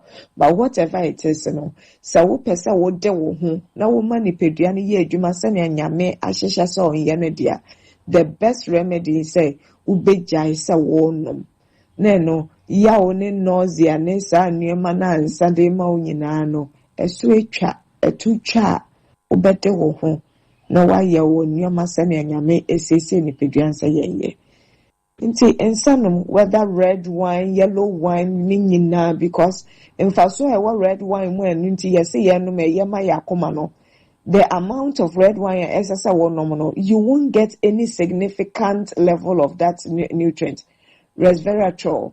Unya sa dodonan make effect on your heart with ensa dodo ayese eye allowed se obetimi anom de biano. So why do we tickle ourselves and laugh? Say, wow, benu no na wasre. And kase red wine, you say is good for. There are many foods and your media maya is good for the heart. Inyen sankwa. See, men you see social events na won fambo and to be in sifia because in Sunday, ne sube to say cigarette no affect every organ, every part of your body. And the first one that gets hurt is the liver because in sako we ni peduani who say a toxin. Nature say how many peduani inti obeye ejuma wo kwan bia so say obeyi sa how na fim. When yes na we liver no so ehun ka. Yes when your fatty liver. Na ehun says is so baby na when your cirrhosis alcohol induced liver disease a bit me de cancer abrel. With knowledge there is power. Inti na wati sre nyame no ma wa honde na se obet me gya inside na gya wa wontimi a seek help because there is help. Ka obet me dase nyame sha. Ebusiafo dietitian na etin nkan enkomo die fire pomoden ho na wode asom yi emu aseda bi enkoma ya boafo da mo so yasene ema ye kokodi ya pomoden ho nkomo ya Bolivia Enterprise men kan sure say the future life smart food na ba dwaman so 23 vitamins and minerals, 19 amino acids, omega 3, inulin, selenium, high energy, protein and diet fiber na ebusiafo se men kan sure say future life nuane no ya ahodo enuani nu ahodo wo mun so bo ni pedwe na nyine ne nkan kwa onya bedi ebeboa ebia nso ne ye o future life zero, future life oat, future life protein, future life smart fiber, mortabella ni nyina e wo hono a ukọ wo na se ode be fa ho nkomodi ahodo mu ama wo hunu de hia ene wo ni pedwe ebeboa ma wo pom de ho nsema konkan na wajibi na aboa sa kwan ne so o sofuline alignment wo on multi home no ana edi enimhwe 0246 010 150 ana 0242 878 090 eya homa obe frem penifo so fearsome 3 eye hepa plus pavi ene plasmos enroi eye ntasanuro ebiko ni padua mu a ebeboa wie pa adroi ensa yade baako ne dwumadi aye die woni padua nim ne se ebua ma oni padua nkwamo nya ahoden soronko na wako atia yade enti yade bi a eba ni padua ni mu no omani asojafo a mu esi konwa no kwan womani asojafo o sori tia yade woni padua ni mu enti wono no munuro bi na omo nya ahoden soronko a yade bia away obeba ne bongalat ama asundua ba obetumi akwa ba ama asundua ba abusuafo na wo se ya de nanyamba ebia wanti hepa plus pavine plus mo so common term ama diabetes bi abekukuru wo se ya kikira wo de wahwe ho hypertension bi malaria bi typhoid fever wona waye kesi ama na broso me se obi didi dakrope da mu ni nyina ba ko pe anu odie odina no pa anu no de beda adan a maye kesi ama abroso enhwemu kire se ya aduane nko ne de sa kesi ne ba pedu panom na sa ha no mfiri ho no mfama ho waye mere wo mpampe bi infections ahodo eye fiesom tere ya na ye de ko entasanuroi wo woni nsu o ne topaye ntini ope no na wakwa akwaje ba akwa 20 ne 60 otu ya de ase ono wo ama no ne ya woto yenka ye betumi apakage di amane wo wa woto yenka wo manga namu upe bi na won so waton akwanya wo ho upe bi ato akonom ye de ahoma ne tudwa frempani fododo bi a upe bi a won sa beka na abekọ ba bi so kotobi obi beka kiro se hepa plus ne pavine de bi ni ho ne ye obaku bi a na dwuma te se no pepepe no kure bia nim eye hurodo hrada semo a fauna bi nkum bototwene ne kọ ba bi eton bi na kwaji bi ho nye dene me se ene obedu gobewura ho bayra ya chi wura o chi ne bayre no ahyehyɛ won chen fi se no ana obi enom eno ana obi ade ne ho atoso Fred Dr. Ebenezer Agyemang ne mon komo efa ne nom ho ne wonti ase bia ne aka mu bia 0542778572 and 0542807907 obetumi nso dia fa 0591 367898 original lemonade charcoal toothpaste ni abusuya apple sen bebo mo anu mote walum ahonudie ebegina yie ofosu mensan sans na akwa kofa ba enka ne kwane ane efa so edi anu ni na ena wadan mu afa abefo kwan so packaging ni nice anonom de aba original lemonade charcoal toothpaste no akekaduro kakra ankatwade kakra bidie kakra ena onom aka bom into di sese wanum a ohome be ye sham obeka sumsam ama yetie obi ordinary no ba beka sumsam na obi atwiniti obi nso enka efi na no mo ba nyinti no smash atwam enso da so bo kope original lemonade charcoal toothpaste na efasiese wanum obi yato ho ose no bema na efita aduro bebo ma ose na efita ebebo ochi achi nam no ho eban ama ho de abam ohu ebeye kama moje tu ni nyine ba bejai kope bi wate ebebo awo moringa herbal toothpaste no eno so moringa hahan udi fawanum honum siesie ho twu se no a da mu ni nyina ode no ebeye kama peppermint charcoal toothpaste na sanse mo hihie nti emoa na wo betena no mu ho ebubo ntokuro eto ose ase no ebeyi wo mu nyina afiri ho no mo one kaka ebeto nkwanta pai kaka ebefiro ne ya kaka omo bia ye omo ne so mo kan entena ho ma bi meye wo abra peppermint charcoal toothpaste aba uduru nkran na wo pe bia o kan hye dwom na abekro 0243814661 eya homa abefre me na mebepe original lemonade ni bi onu ma kire kwan no ko sanso na kumase adeka la sabro san mu oben solid fm ne pa tu ko gina sa area mu wono mo a 0248955510 0248955510 ahoma obefro ho so KJT Dubai ebuso ewo store number F756 0244 710-306 ahoma ho so ye fena ko gibie FD agi atomu onya bi de twu wanu mu a ebebo apa abusafo na ye kwakodidi 530 catering services wo maduane so format mi se yi aduane pani e se yi ankasa tiozafi ana wo pe plain rice say ya akoko anase shomunam fish bi na wo pe dia bia so jollof rice papa bi dia yi 11 enam akoko aseda aye hu yi a wo wi atimi se enam ni ya spice ne kama Bankuni tilapia papa original de 530 catering services ana kwa na kwaji bi na wonso edibi na eye fufuo ani fie nkwan papa bi say light soap na wo pe say ye bunabuna abekwan wa kekan katin kontoni ade nyina da 530 catering services wo ye bia wo kɔ ye mfrafra ma so oh jai nyasem ketua wa obedi abonsan no aka say 530 ye nye odeni wo ye buyi wonu ya ne hyeye enu nti ane yaje atoma ye bo ho de road ama say wo ya ade ewaduane mti kone kodidi de bia ene anopa no dumpe mu kosi anwumre no dumpe mu wo gina wona so a wo so mo se brana bedidi wo manuane no so de bo ne hyeye ye kanfo de ama se wedding bi na wo ye puntu obi a wo tuo se wo di wa wo da se wo ye se wo ye engagement dwumadie bi a wo di a wo behia nuane de afsoma hoho a wo ma be som na na so ma be dum no 530 catering services yemfa kwada wo mo oba be settle kama de amount ama wanim abenyam ehwechi akwan Otec Johnson Kumasi asem na mekan wo mo ben footbridge wona wo de frɛ wo mo 0243 463 365 0243 463 365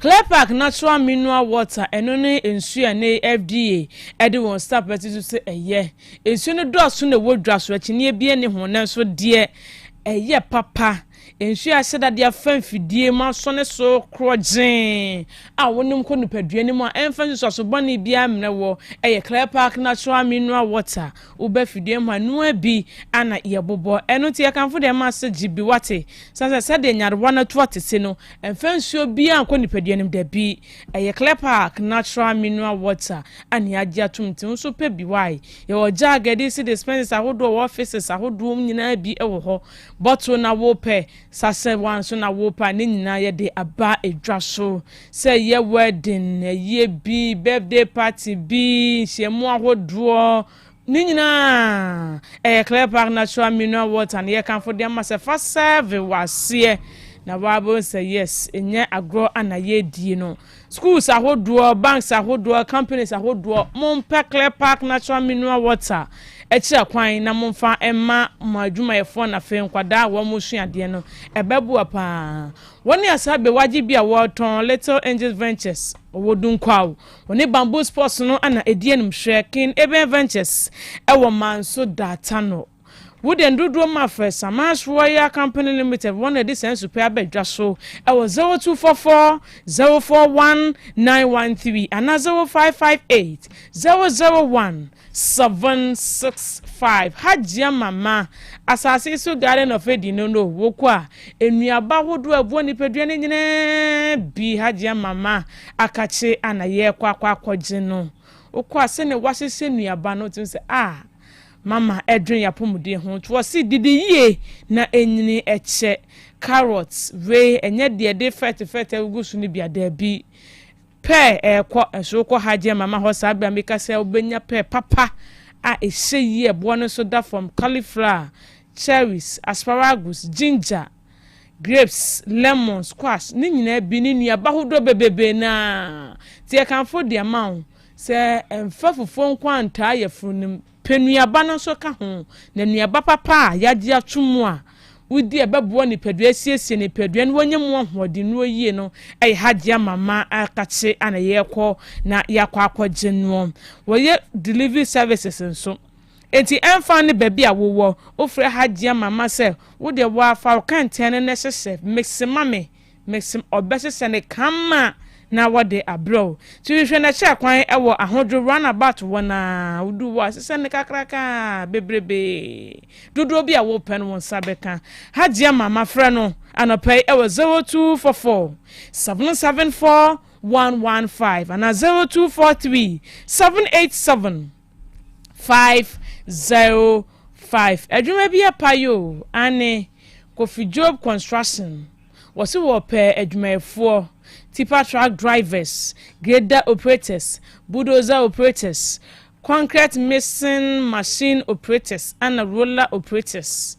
Abusunya katuani seye, wenye kone bra, ana manager sore na obenten there be ye pemu animanimu ya ti mama mo de sa mo be fra homan na o padwuma so ye tipa truck driver grader operator bulldozer operator fidie de mexe concrete wunim operati ana fe roller operators mu na ye pemu eti mumra ne ye nya adwuma Kofi Job just what in fidie won waso na ba ni duduo mu ti mumra ti fra general manager Leslie Sisia no pay kwa na ekwa ene mpanifo nkwa kan yase be hemfidie no de obetumi de aye adwuma no eno ho ano no na afi yase adwuma se boso so a akatwa no wagye ne befu ti fra 0544 213 121 ana 0246 421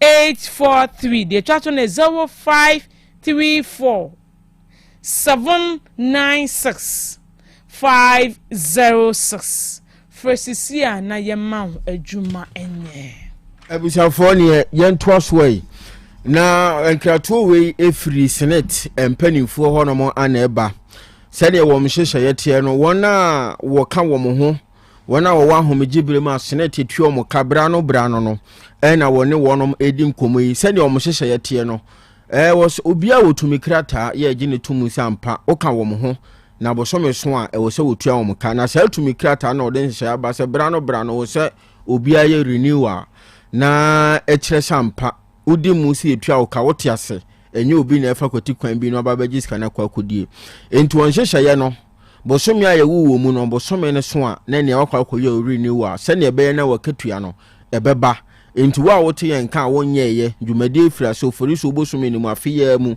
to na wonye registration wo mo renew wo certificate ni nyina no empanifo kyerɛ sɛ senate payroll no obeyi udi afiri so a obosome so a kakra ebeba betom no emma enti obia ntie no hye ne nso na se wo bra so awakọ na wakọ akoye renewal na manioma nyina koso yie na wo se enka nkyere mo se kwan a mo befo so a renewal na bekoso ni wo mo se senate mobile app ene wo ho eno eye facial verification ena abeyo sanso na senate branches ahodo nyina betumi abo anan akwa eno so biometric verification na wakọ akoye sanso na senate co-location banks ahodo no ya wo mo na senate e wa yonkofa ne ho so betumi akọ na wakọ akodi se adwuma no na anuanum bia bia konya badi nante ho nsema ye den de amo mo no ahoma no ye de betudwa obefre na ne mpanifo akasa na nhye bia wo honom no won ma mo wahunu sanso na won ti bibi ase a sa ahoma kro na obetumi afre senate empanimfo e de afa so nti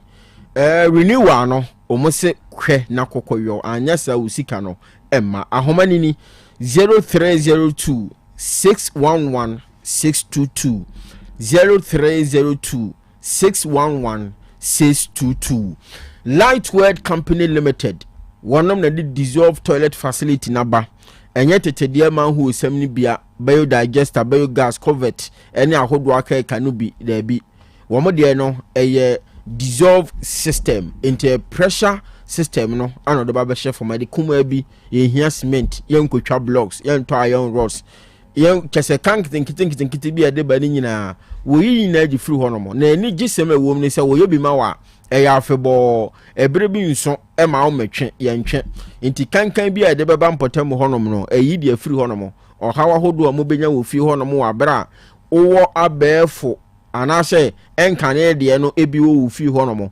emoa ede beba fie ne sa anoma ni nyina wo fa sa kwan yi so na wa yi de free hono mo adanse e wo ho so nipa dodo na ye bi a wodi ho adanse pa na da bia de ameka so wo ya buso panyini ye de buso afia hye won sa na nano mabre so de na mai open so de Lightweight mpanifo de dissolve toilet facility na ba ye bi ne nchirima modi mpa nya sa onu se wonko omunyini mmira no na manho na yo fidie na afei omonso ate dissolve system na se na afei bebo mpanifo tiri so hu e masa ma abuso panyini nti tuana mo esefata Otec FM ha danse wa ha pramso hene na jamponti otoso mienu wa ye bia no so adanse na na mafo april stop na no wusu makro edwom ho Martins of Uganda Jubilee School o ma ye bi dia ma disuafo no so wa ni tua school fo nkwada obi betumi a hye nan ansa no opon kofie nso ko ye ntwe da Reverend Isaac Amankwa Osokobo ama ye ben abroma wa ye bi wo ho Afrancho Club Owusu and Evelyn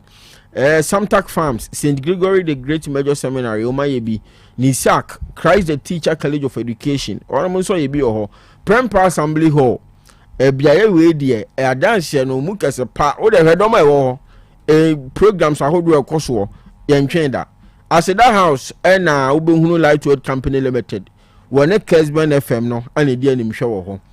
Numbers near 0244 591 861 and 0597 522 839. KOB Nene Edwada Ene AMPC na woda say they didn't can no Nana Owusu Boateng endurance or makoma enche me body ni me wa abonten fi se me de neto we maame ena oni se maame si elite ti me hu nyoma bibire me sire nyankopon se won hira no we free Mr. Mrs. Chumasi ai me ne me ho kani e se nyankopon hira no na onti na ni mo nkyire no afefofra wo sha ase ne dai no o manu fa nkwa awie ye pa o ma busuanya ne son faso o man no ama Ghana ene asori nyina enya ne son faso nti nyankopon hira no na no usu a ye do no pa okay but I do so there and I say na so I also say kala me say na maame ani mu no say tuntum ba ko ba ko anyway KOB fancy that's it. All right, that was for Enuba Abuajiwa and our Robert Kofi Chumesi or coming home. By the first segment of Nyansapo no ebesumo. Yekoswaka o senejo the share and puntu ene o memo huntutu ye hunsem. Yeni Dr. Collins can come kwat in Santiago.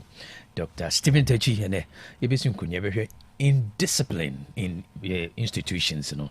Here says the hidden cost of Ghana, your developmental challenges. We need Koma Betri and Rinti Emmanuel Fimofidino and Otec 102.9 Nyansapo discussion segment. Haba.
Hey, unia, Pavi, and the Plaxmox mixture no. Malaria dronana. Ani, say an amsa. Ubeje the same wife, you know, you're tested positive.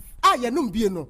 Says a coup malaria morning, you know. I'm in negative. Adia, one my way, Hepa Plus mixture no. And what do you swabba? Cynthia, I was so immune system. I strong the beer. Anti-Pavi. A support to immune system no. Na Plasmox no so, to malaria no good. Malaria symptoms. At a say, etipaye, a fear, one more tour, and one numsa. Achakura 4 days. Na Pavi, and the Plasmox mixer. One no, to malaria and asakura. And yes, I be a doctor. For 0542 778572 and 0542 807907. My dear Grady Pa Pavi Plasmox and Hepa Plus Nina. A pen for about or more manufo and Quada when you feel to me come. Our pharmacist and her bar shop. FDA aje Jordan Kratoyatu.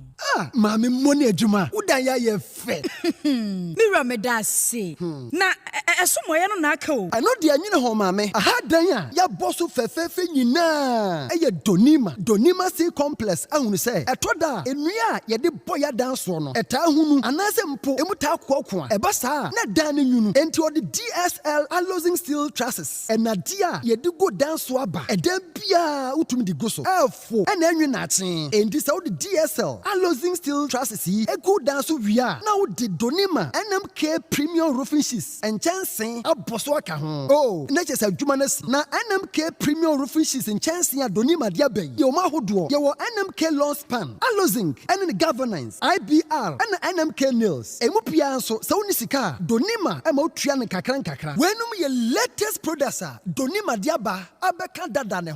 Entimen kwa he. Kwasafu YF Johnson Obenjiari Anafre 0244 126625 and 0540 101 555. Donima Steel Complex. Bebia at the power F no. Mame pharmacist, memoir ha. Hey, we biem.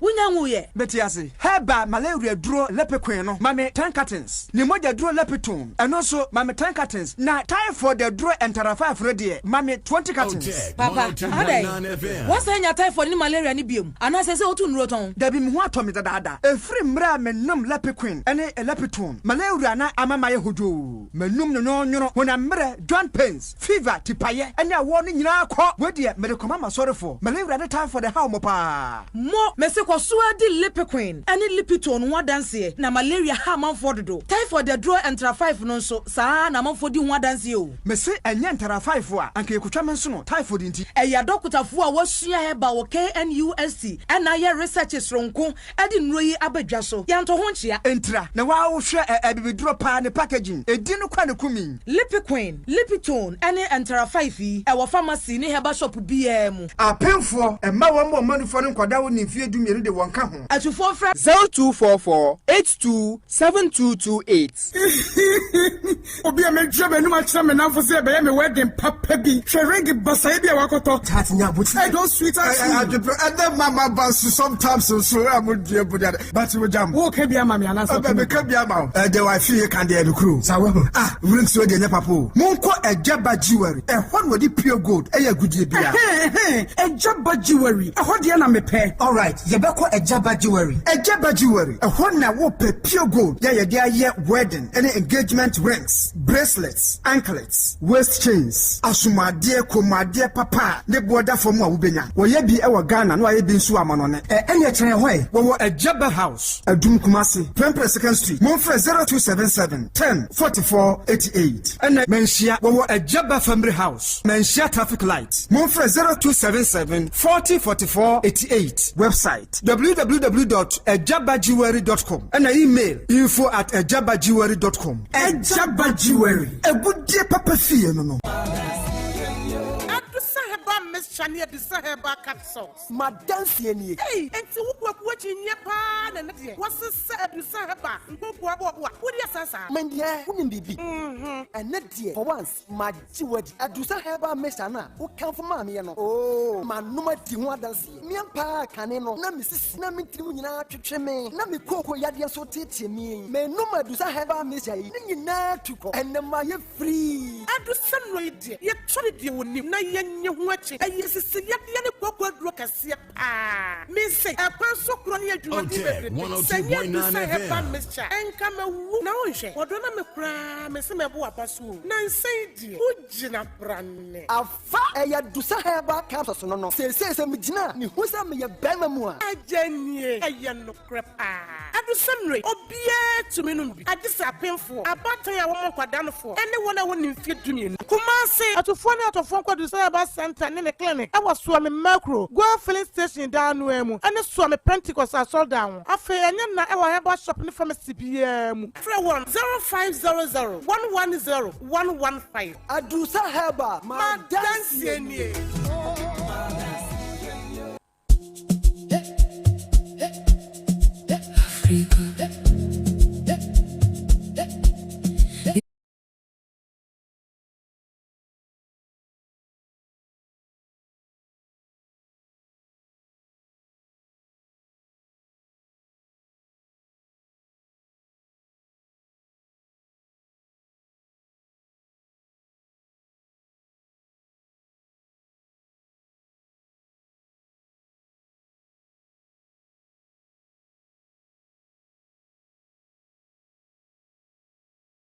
Mema semino ayemre mema semino kofom the boy ni asisi anu wajemu waboda birjo eno premature ejaculation sexual weakness wa emre wompem onkwamo no so emre unu oba hiema eba entimi emfirimu ma bomodin se on sabeka happy man vs system meal enso nunum bi na ma mema semenyina brane watuni I for men enter 5 Mr. Wodwa so typhoid fever nkwamo no salmonella typhi to ase yefunu mu how bia free yefunu kro the fene peptic ulcer no obo ano eta hihye from etagina woyam ono enter 5 Mr. to ase se odwunso twa no emu yoya mahonsanka enter 5 Mr. If do any achini one anom bi no etia dance bibia ni abora pharmacy herbal and chemical shops no sabe can be say upemu tremu so be si anom no ehun simbia ehun senka bia friend Dr. Dapalon 0244827228 0244827228 now on a Dr. Dapalon adwetwenkomo Perfect series ngoma GS ne nakaja tum yekoso aka o se open ngoma papa ma omofra na sua finsha se suku kopim JTS eno ane perfect series ngoma no ngoma ni nyina bi se English language free basic one kopim JTS 3 history of Ghana free basic one kopim basic 6 RME free basic one kopim basic 6 computing free KG1 copy basic 6 and if creative as free basic 1 copy basic 6 science and a mass ni no perfect series ngoma no and no pay me come for the amount open chassis suku ngoma ni bi free next 1 copy KG2 or numeracy language and literacy creative as finish computing coloring and writing JHS say akoda no basic 7 copy basic 9 JHS 1 to JHS 3 or English language, social studies, science, RME, computing and a career technology. We was our mock exams, terminal exams, and midterm exams are. Why any said and so any city pair. We a watch a share for an additional form of Mudika so more holding share and Sakrana and so no edu so do how to metro a 20 Kumasi. The chair quite over put job in station and grind and summon first over 1 over. Ubora bookshop bia na kaso pe perfect series ngoma na sabe kebe se wosusu afi no bi bookshop na pe bi tu akoton wana se wosuku na pe bia ma wadisuafo a boarding on a perfect series bekasa 0243299938 0243299938 and 0540755465 0540755465 perfect series your world's future is secured. Perfect series basic school assessment contest in crying Kumasi Diano, which the northern sector and half the southern sector. No, one of champions, no, Akasa obey the main contest. That potting out the benefit or the betuja. Na main contest no because 4 square old Central University or Matayoko. One because perfect series your future is secured. Digital Herbal Center or the Grow Fine Herbal Tonic and Ointment Bejasu. The cow said Grow Fine Herbal Tonic. Or the IMM ha kuku and I what chimo ho dinro now this anto zaile makaho wonu matu untimidi bomodin sound sabeka grow fine herbal tonic or 9 on satayo titriti sanse moja intimi ne fu sane nunum bi edu anwumre na enna ho ye odin omuni kotoa no mena kotoa nunu bi na betimi ada sa koda anopa osori na otin kan se waye mre ewo onipadua ma bomoni so benu num do fa na benya hode so koda ko wadwuma so yo ba na bosumi beso na ede yaw pa na bre wana se bosumi so bu nsa ede yaw ni atete na bra bomoni so benu num bi ebe siesie na ma o ma ye na ye kama na no na beti ase di nti ai ma na yini di from ato ni Dr. Menses grow fine. That's also your daily requirement for vitamins. Vitamins, onunum grow fine na unya vitamins more pomodin ejina brane. Na nitichu so wayare na fe na ho towa onunum grow fine na ho beton temso. Grow fine ointment wodwa so. Onam be bie yo ya bomodin say onunum grow fine na odi bi betwitwi. Say you sisi ukotodwe wachi fabetwitwi na osuso obeto baby eto andro bia no benya biato nimum Kumasi sa open do to akopie pharmacy Otafuni Road Mr. Heba Colina Keba Danny Heba oni Apidank oni na okeditem room Costa Pharmacy o Pampaso Habme Pharmacy ewa Safu Pole Chris K ewo Espresso Edupac Pharmacy ewo Atonso Tenatet Herbal ewo Sofoli Smart Herbal ewo Boasi BNF for Digital Herbal Center 0244596532 0244596532 Grow Fine makes you grow fine. Clear Pack natural mineral water eya budunso no pebia me kamfo edema wo makachiro say ensuo mankwa water is life enunti se wanya nsupa anumu a nkwane kutawo no ebetimi akofa ohaw abrow tipo modern say obenonum Clear Pack because Samas Royal Company Limited wato ne boase kwa asasinim watwemu nsuo no de afa befu kwa so asone so amani ese krujen unuma ohaw bie ne akire FDA agiatum wono so a wanum bie mfie duni akire ne a Clear Pack badwa so no odi adanse se Clear Pack edanso echensu ahodo na ewudwa so no se wo pe jug ele ama dispensers wo pe bottle and a sachet ni nyina no ebi wo ho sanso na se udi dwuma bi na ho hia nsuo de asom wo ho se ya wade se ye hie abaduntuo ana se udi wa woda enso de muko nhie mu a nsuo a ye kan for de ma ho Clear Pack natural mineral water sukufo financial institutions ne companies ahodo no or a one-time delivery at the mount. So Dunkwa furniture more little and your ventures on the bamboo spot in the dish anymore. Obenebia 2 Samson and Manso that tunnel. Cokinebe ventures for Obenebia 2. Name so was Santimantemo than as Kumasi and San Max Royal Company Limited and Casa 0244041913. 0244041913 and 0558001765 0558001765 now on the San Max Royal Company Limited and Casa Edusan Heba Center no just so my dance here in the my Edusan say you be CCO ya ku kwa jini pejana bo so be me wa mre I want to two wo so and I say the Danny Ehawa the ohia Edusan Heba mixture and Edusan Heba capsules mixture no cap ne butu so no ushini ema na ade anom capsules ne mienu anopa ne nwumere bi to ase na emom say malaria fever wonum na atwa wontimi di honam yo mremre ma onsan kan do sa malaheb alisa malaheb to ase uyu bia waposo yo ya pa sasabro ehawo honam ne nsansan bia no hia edusa herbal ointment baby a todru bia no ma medusa so wato apeti wenya bia to say ye herbal chemical and a pharmacy substance abe kemi nimum Kumasi so open do pay to a call Freddie Ments Colinak Osons Pharmacy Costa Pharmacy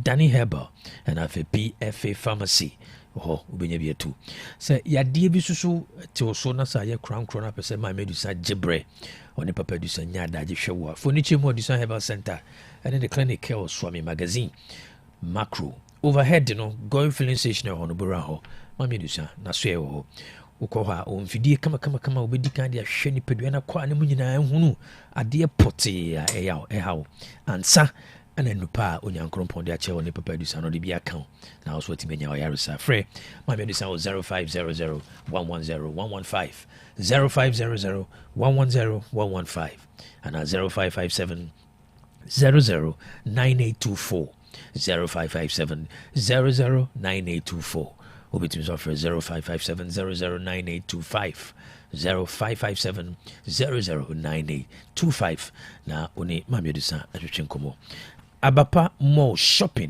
Ghana's biggest online shop for quality products open name papa pato na umpɛ sɛ ɔbɛha wo ho na wopɛ sɛ ɔdwodwo wo ho wɔ fie a because say your convenience ɛyɛ key ɛne tetena fie dwodwo ho no ani wɔ mu ndi dwade hia sɛ wobɛfa wo smartphone no sɛ ɛyɛ play store anaasɛ ɛyɛ app store woduru hɔ a hwehwɛ abapa mall app no na download to phone no so abapa yɛ abapa mall mall anaa wobɛtumi akɔ wɔno abɛɛfo ntentan video no so website ɛwɔ www.abapamall.com www.abapamall.com onye duru ha adeɛ bia wode wopɛ sɛ ɔtɔ no onya bie pɛ wobɛhu ɛfiri asodom nneɛma so de kɔsi gyaade ntadeɛ ne mpaboa nkonnwa de siesie dɛm mpaa ne dan ne sɛ ne nyinaa no ɛbu so ɛwɔ abapa so yɛ na wɔsa so wɔ washing machine na wobɛtumi de akɔ baabi a ɛyɛ portable ne boɔ no ɛda fam ɛyɛ 399 Ghana cedi wo a wone smartphone no so no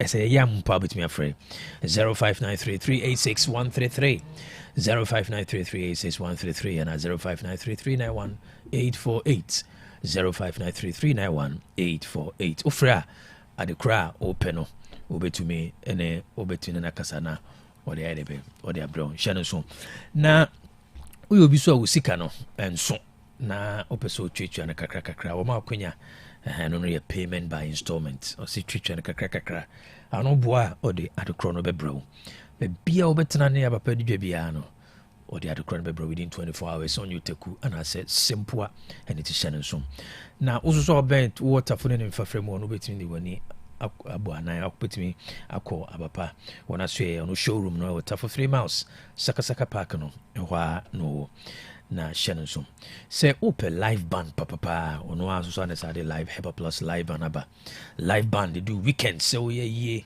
wogye awadeɛ woyɛ yie wogye awadeɛ da ne nyinaa no bɔ mmɔden sɛ wobɛfrɛ Hepa Plus live band na one wɔ mu adi dwuma maka kyɛ sɛ sound no yɛ quality nsɛ nkɔbɔfoɔ no so no ɛnwom bia all genres of music high life reggae hip hop dancehall gospel ne nyinaa no bɛbɔ de ama frɛ 0593386133 0593386133 0593391848 0593391848 Africa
sounds so may also so for them more. It's all about Kumasi Hontutu, Kumasi Puntu, you know, you're hearing from a different perspective. We're going to have a very interesting conversation. Anope, it was studio. My Doc, a very good morning. Good morning. Good morning. May also kwaba. I'm pumped to say yes, I don't know how you're aware. Yanko Pandum. Yes, and a very interesting conversation. Then a planning a year. Ever can you know Bomana? You didn't come on quickly. Doc, my mom found biting Remiana. You're switching to me now. All right. We have an interesting conversation. We cheer me also, and I'm a cheer to you for you. Great. Yeah. He'll be the first bite. How we've been doing educational policies in Ghana. Okay. Say Yatanahache into previous government no no. I'm sorry revising the curriculum. Okay.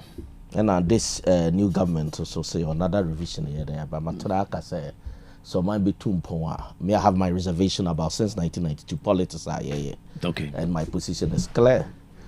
But you see, there are things in for politics in there. Okay. Things like education, health, even local governance, mayor here. There are things on the politics here. On my name, forget about it. Okay. And Matraka is my biggest worry. Education. It looks like a baby about no educational policy. A major issue was the position on government on Arabic and Chinese. Okay. The biggest justification is we are now, China is one of our biggest trading partners. Let's not forget, world superpowers as and when. And then I'm my former TBI professor of Canada, and we were discussing that. When I was leaving Canada, the Chinese were seriously learning English. Mimu baby Ghana 1 year limited resources. Minim needs assessment, I did that position of, say, your manner in Chinese near Arabic. Okay. In fact, I would say, there is enough research, educational policy, and Dr. Barnabas say at the basic level, one of the best trends here, say Akrano, the mother tongue. Okay. Or the basic area. Yeah, and you say optional there. Okay. Yeah, and she will end up confusing and crying the most. Okay. It's a minimum researcher call say, especially where it started from kindergarten. A serious thing. Okay. That's normally a problem with your political class. You see, when you go to any planning school or development school, which some people believe say is relevant for us to study, one of the biggest can is a stakeholder consultation in needs assessment. From where I say your kindergarten needs, and the Chinese and Arabic we are talking about. Okay. There were serious needs our kindergarten. You see, for example, KOB, share baby say ABCD and cry kind. Do you know that there are basic softwares that they can easily recite it with no stress? Okay. Now my name a former student who masters in monitoring and evaluation because I contractor. I'm catching. You know what? Don't you think even the design of your kindergarten should change?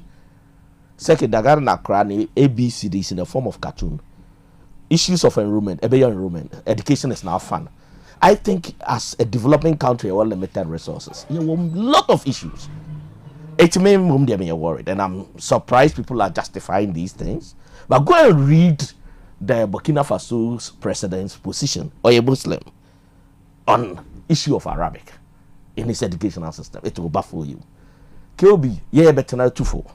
Me from Debia, me Caulfield, and the men who the state of your education. I don't think say a major priority is what we are talking about. And you better call back about some of us say, oh, and I'm one say me input output university now me one. The other man I work hard to try and transform as much as I can. But the basic is so important. And I'm happy in the revision they are putting emphasis on values, patriotism. I think baby I do know. For example, social media. When I meet my university students, they say Obi and the IQ was he shouldn't debate with insulting people. And I can disagree with you, I can disagree with me.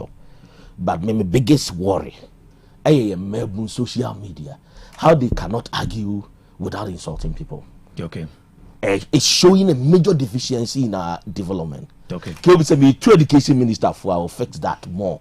Issue of patriotism. Now people place premium on their political party more than the nation. If a political party, political party card is more powerful than the Ghana card and the passport. When you have this problem, you don't talk about Chinese and Arabic.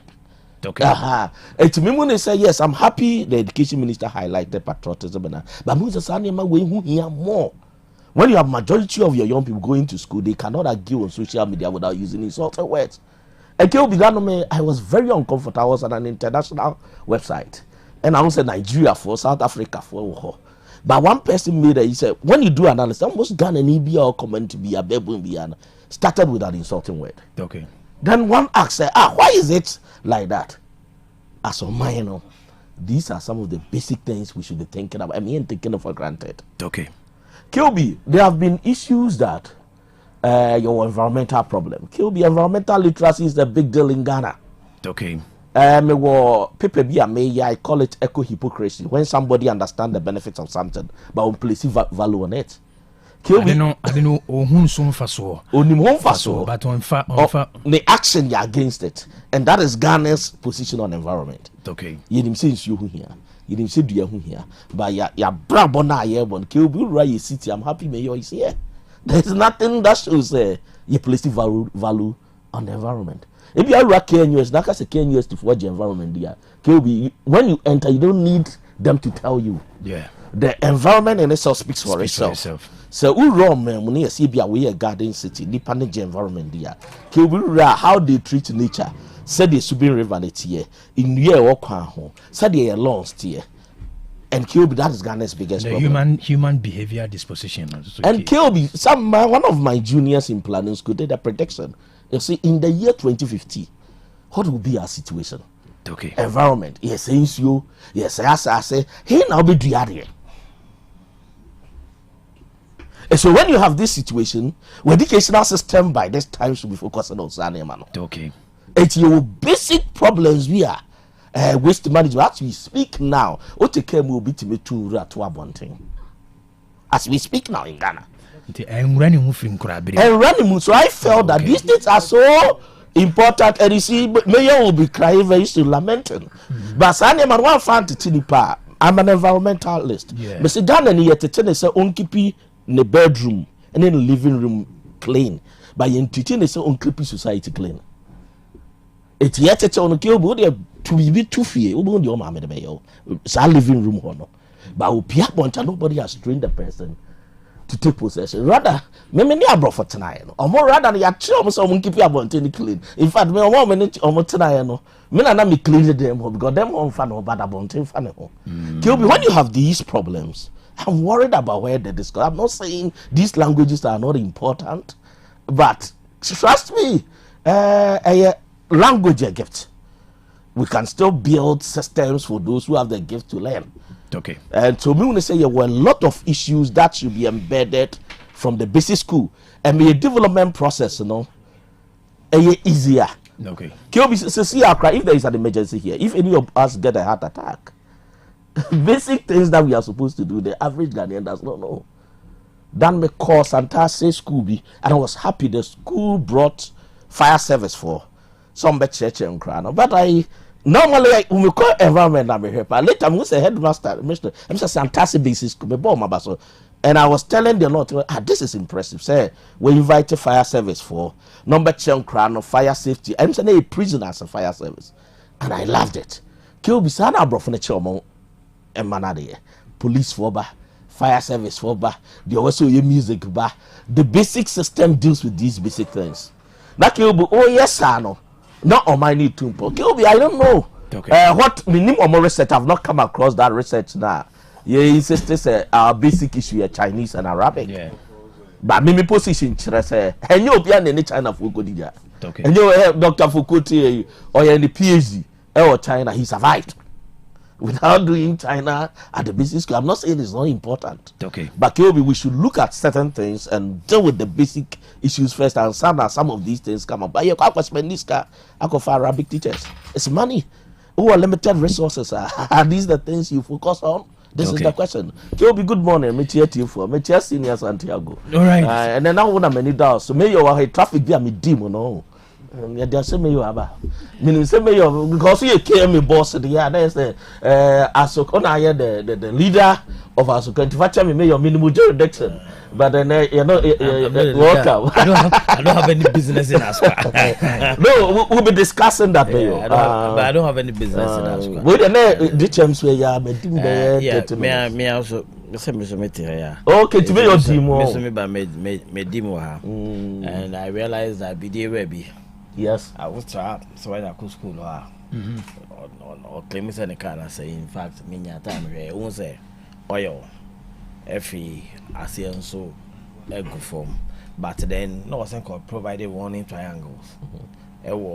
Distance be nanka drivers will be doing not quite take a decision on what to do, but on 5 BBS science or the Marcel police for Michelle police for crimes Omohena Yambuano. Producers will say Yamia and Chichi Mama and ne normal no so I mean you sure say Tony was a car no penny a manifano and no never was so no and I would have crossed by your baby so no dear Baba Bedra the police force ya best show me so more yencha wait for me I mean found free say no address environmental issue. I mean found free now what's like education on education was article basic. Yeah. What is your general take about basic environmental for na the mechanism backend yeah development practitioners no. Okay. Yeah, what problem with the current system of education and the structure? You acknowledge say there's a problem with there's a major problem. Major problem, okay. And there's a problem with the basic. Okay. There's a problem with the second cycle. Okay. But the major problem is at the tertiary level. What a inverted approach. You won't say major no tertiary than the basic. Wow. Because me who say and normally be development oriented programs for a developing country. Oh, nipa baby yeah marketing. Nipa baby yeah human resource. Na mpacho moko market today. What's the size of your industry? If our economy now, what's the size of the industry in the larger economic space? Until when the people who are supposed to be marketing what the industry produces are much more than the number that industry employs. The training, what I say, only comes to give the economy another sort of pressure. Mayor, who complain about the roofing than the foundation? Me say, foundation no problem. In fin is no problem. But roof no, to be an roof no waiting no. As have a compounded foundation no. Any any problem. Foundation no problem. If no problem. But roof no waiting I understand. It's foundation no problem and if no problem roof na be compounded. To over recommend say tertiary programs should be geared towards to be more. The whole cycle of our educational system needs a comprehensive look. Okay. And I agree with Dr. on most of the things that he said. Sam. Me ko garrison na me swana me ko garrison na haram mami say 7 o'clock bebo na me in school because until masters be have me feel mo da Mr. Anku Mr. Abu Mr. Zove me dream ba ku bi o the day no Nick dey run the friend no I don't pay radio so it event menka na me akwa me teacher amedio masa Mr. Anku duty we bet me do guys since 7 o'clock oboa na ha courtesy for boys and girls no yere when there no and there are some basic things how to even treat elderly people. Me wo he nko me bombs me bedi me sometimes me come fear na omo person mo treat me say me penny Be a offer for another near per se more. But I know it is wrong. Say, be a make us be a baby, a medru, war me about woman into no, and penny for woman fear no, my sign woman. Near money, no. Maybe I medru no yet, no song. Me drew me fear and penny for. Okay. What I say? Now, your choice I replicate is only, no. Oh, baby, Inti say ocean no so obia yanya paying age for obi okosko to the life bia the attitude towards himself in terms of his personal discipline different. How he consumes information and manages it different, and how he executes whatever assignment the person has to its a different thing, because right from the basic level you are brought up with precision, coming out of a military mentality. Okay, so you go back to the basics. But and we need to have that comprehensive approach towards education built on patriotism. Said the can't say them was say enyum to say na assassin aha ya we dem ya de maya abayire national pledge abayire national anthem abayire. So then your sense of belonging to the Ghanaian community, no, it's not imbibed in you, and so we need Ghanaian values and wako borrow foreign culture, because no more social media, none of them is part of our culture. In culture and so attended yesu. What I say, a broad culture built out of Western democracy may come and drink, and Madriana may cannot based on our values. Obetimi akawadwen yetete yakwa himfie na yekira adwen nti na himfie yo se montoma benkum na yebisa nifa adwen kire na yefa ba na ye di nidie na ye de kire sa adwen no na ye ni beba ye ho so a entete. For many of us ye na ma ye wa emhihema ekonu ye wa emhihye kase pa ma ko because most of the things that are happening affects some businesses negatively. So even in the advertising space, most of the radio stations now, you do attempt power. I heard the category of advertisement about. How can you attract Lufthansa Airlines to come and advertise on your radio station when all you talk about it's insult? Who is busy and will have time to listen to insults and contribute to insulting shows? Okay. And the advertiser knows that people with disposable income will not have attraction for this program. And because by advertising, what that unya daje udu adaje di atem da be na obakwa kofa Lufthansa akokwan so akwa seminar biaba. And it affects business, especially within the media space, negatively. Okay. It's important that we have we need to have a national stakeholders engagement on how to structure our education from basic level through second cycle and then up to the tertiary level. And it must be done devoid of politics. Okay. Sometimes for some of us, the too much politicization of programs and development issues. Okay. It's helping Ghana to retrogress instead of progress. All right. Honorable, I think say and the time it ever stick it to environmental issues, no. In Komo Yedi, no. Per opposition, no. Your human behavior issues and your an institution KMA. Where do you place it? Any pan subai and as a KMA's failure about sanity. Combination of the two. Combination of the two. Yeah, combination of the two. But human behavior be contributing about 70%. and no interest institution if because institution bit me shape behavior. Oh, say Obe Shedden Swan. May buy you cry. I'm trying to build a new image for the KMA.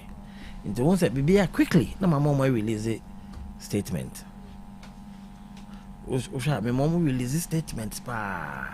What I say? Me person make it amount for no in the dark on what KMA is doing and what happens, so that at any point in time, I want to carry the people along with us on daily basis. Into the institution KMA has a lot of problem. May I describe? I say it publicly that for me, KMA is a crime scene. Yeah, it's a crime scene. Yeah, for me, KMA is a crime scene. Tiago, but was one. Was it KMA is a crime scene? We be full up. Yeah, in a particular context. Yeah, in a particular context. I've had cause to get up at dawn. Send me a Kwaku monitor or more multi tickets. So I deal with tickets na me your bar. Kay any Joe. Senka o penny o ye juma. Nanka o penny eba. Nanka, but I've had encounters with people or multi ticket as soon as we say specific came or kwemi kapa. Ticketing, it's a long-term industry for some people. What I say? Because the tickets no kita na what it no. Enye de came the asman. Samum. Yeah. Oh, Machi be my police car. Wọ́n dẹ̀ mẹ́sẹ̀ no. Nti ma came ma ho den no. Oh, there are a lot of leakages. Ma came ma ho den no ba no said there. Or say, but because there's nothing KMA can do without appropriate financing regime. Okay. On the measure no. Nti ma came ma ho den se kasem no emba ye, especially so wa bra yatete assemblies ne bi e dey free KMA ho. And baby, na resource one mum. Do na na asantete. You talk about Asukwa. Kumasi's industries were all in the Asukwa area. So all those contribution no longer comes to KMA. Then Swami magazine, Echo. And these are two major areas and they contribute to the finances. And then Kumasi Central Market, the demolition of construction of phase 2. KMA is left with two areas: race course and business operating permits. In addressing these things, what I'm trying to do is to digitize and make sure that we reduce the human element. And so I am sure by next year March, KMA would fully digitize its collections. That's notwithstanding, planning, executions of plans, and all those. Sometimes, and Kono said here, or say, enka yenyano. But we are thankful for the new crop of personnel, especially management level, are almost banned. They are beginning to buy into the new image that we want to build for KM, and I'm sure once we're able to do that, I'm yet imagine, but human element, you know. They say, if you have na me call, why ekwa? I could tell line way, bridge never. Rob and I never pile on. Mina mediba.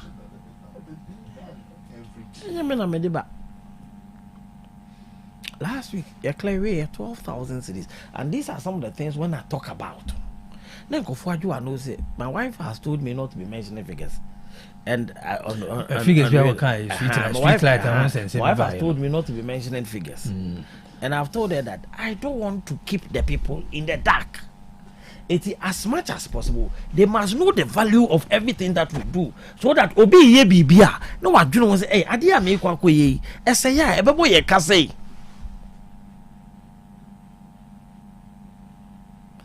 Oh, if I quote figures, I want to go and steal money and come and say it on radio.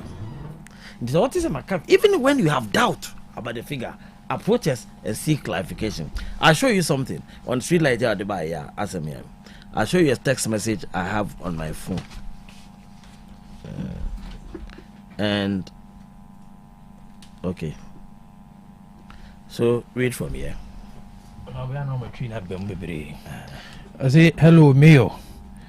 We have street light posts with complete accessories. If you need some, we can help this city.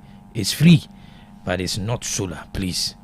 I can come to your office next week if you are interested. Thanks. And this is the same person who facilitated and helped me to install 240 solar powered lights at no cost to KMA. Yeah. But they have value. I'm a training room. On one side, that is the same person here, and there was also a person on my street light. On one is a boy.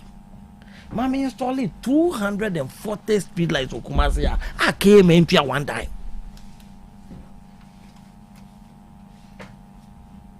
Who lamenting? Are you lamenting? No, I'm not lamenting. I'm saying that we should encourage people who have integrity to work for us, not to smear them. Otherwise, the institutions will continue to be weak. People will not be creative. Me, I'm the chief executive there for 4 years in Obuasi. Okay. So, over the period, I have built connections with people. What I say? Menya yonkofa bi ewo governance. Enti saa yonkofa na menya ye wo Obuasi no bi di adwuma keme ha ebenya impact ebeni.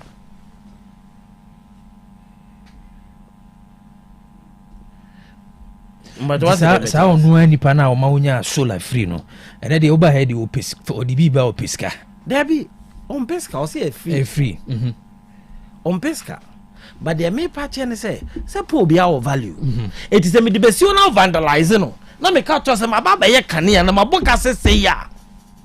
Okay, it does not mean that I've taken your money.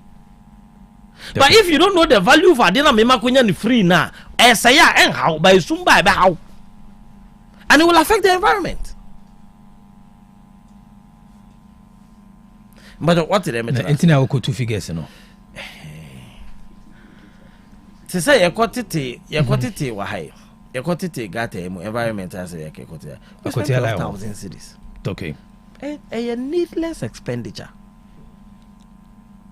We are sabetao. Yeah, Wednesday. No, a buambuano free baby nebana. Okay. Say, Mohasi as well, mambo. If you ever got let your hanging eye as well, mambo. Indeed, wouldn't have has an auto Robert Gua baby. In so tobacco and the appoint, a sunny abacoin. Best an echo. A cotosa bridge name about station show. Name or year sawmill, ewo about station. Ominia was square man, but they're not in KMU.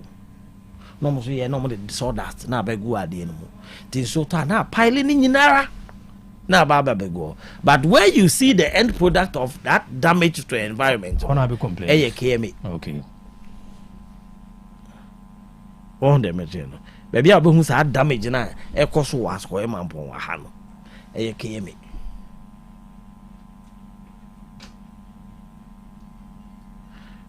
Now obi ahu no atwa na kwakota social media udu why and ede enmugwase ebeka ekonu nti de oye bia na so jai na ko pesika na ode baba be acha 3 weeks na sa yema nti yi sa 10 na yesai ne school block ba ko foundation yesai no nti enunti na ya na sometimes me pesa me quote figures no, so that when we know the value of idea na ekura na ye behwe ni ye. But of course we have a huge problem with the environment. Major success for the past 1 year, major landmark is saying A new sense of discipline.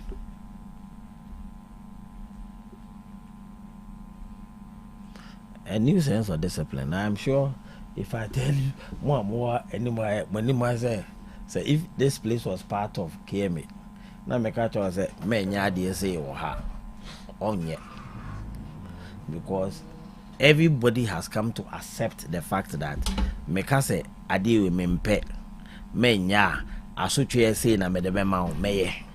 Everybody has come to accept that one.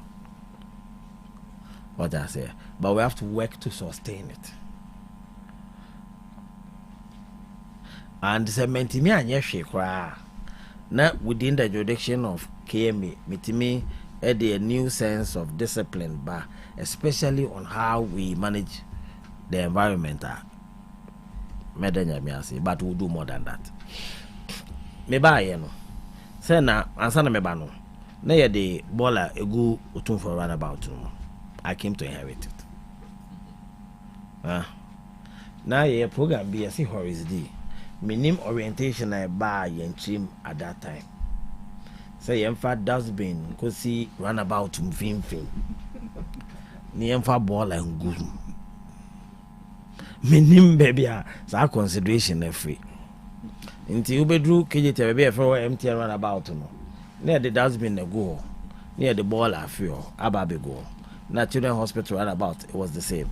Nti nkofo fi o mu fi ba 3 cities obetua dem abobo ya afa ne ball like no they are achiche no they are for trotro no they are babegum. And the sad aspect of it is that most of the time obedu na that's been mu kwa nyema ba ne ya two baller no e dey go for oduro baby ogina bia no oto and nyame adom ye enforce ema with some approach. At least no in Tisabio. Empty runabout in Mono. Any hobby. Children hospital runabout no. Any hobby. What for runabout no so. Any hobby. And I can confidently say Sibia a dominant potem hone a sitia anopa if you walk on it has reduced. Okay. Me yes satisfied. The Emma is satisfied and yes, because of hawking. I cost over Honington. Oh, why am I 3 o'clock? No, na asaya ba, baby. But we're working towards making sure, say, and Emma here, Benya, na yet my way a market a hold on. Yan Sabeka, it may be a market a hold on now. Ye yinko for no, I walk and be free while. Ebeboama yekuno mono ati, but again there are places in the doom to say hello FM wana now this will be uncle hobby, but obi en say kwan no there ujina ha oton there I can come at any time. Okay. Me bana at any time but me chewa there ube. Okay. And that is what we are working on. Honorable Yebeba Asafo na mama kwa na Tiago ni Dr. Tisia Sabin, but quick one. Yenya sante yema afofo. Yefena na yecha. Ni school no. And one seminar, let's say.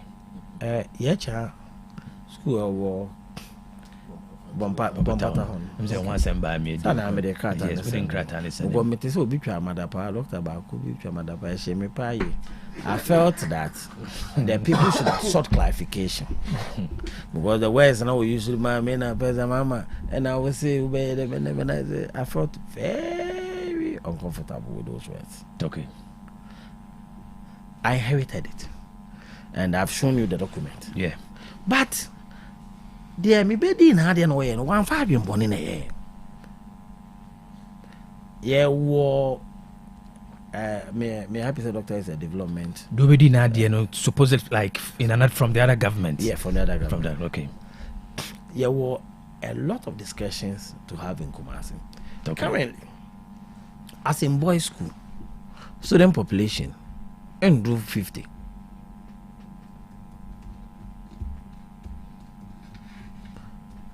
And you know why? Nipa ne ko asim boys no. Tetenya no fi Ashtown.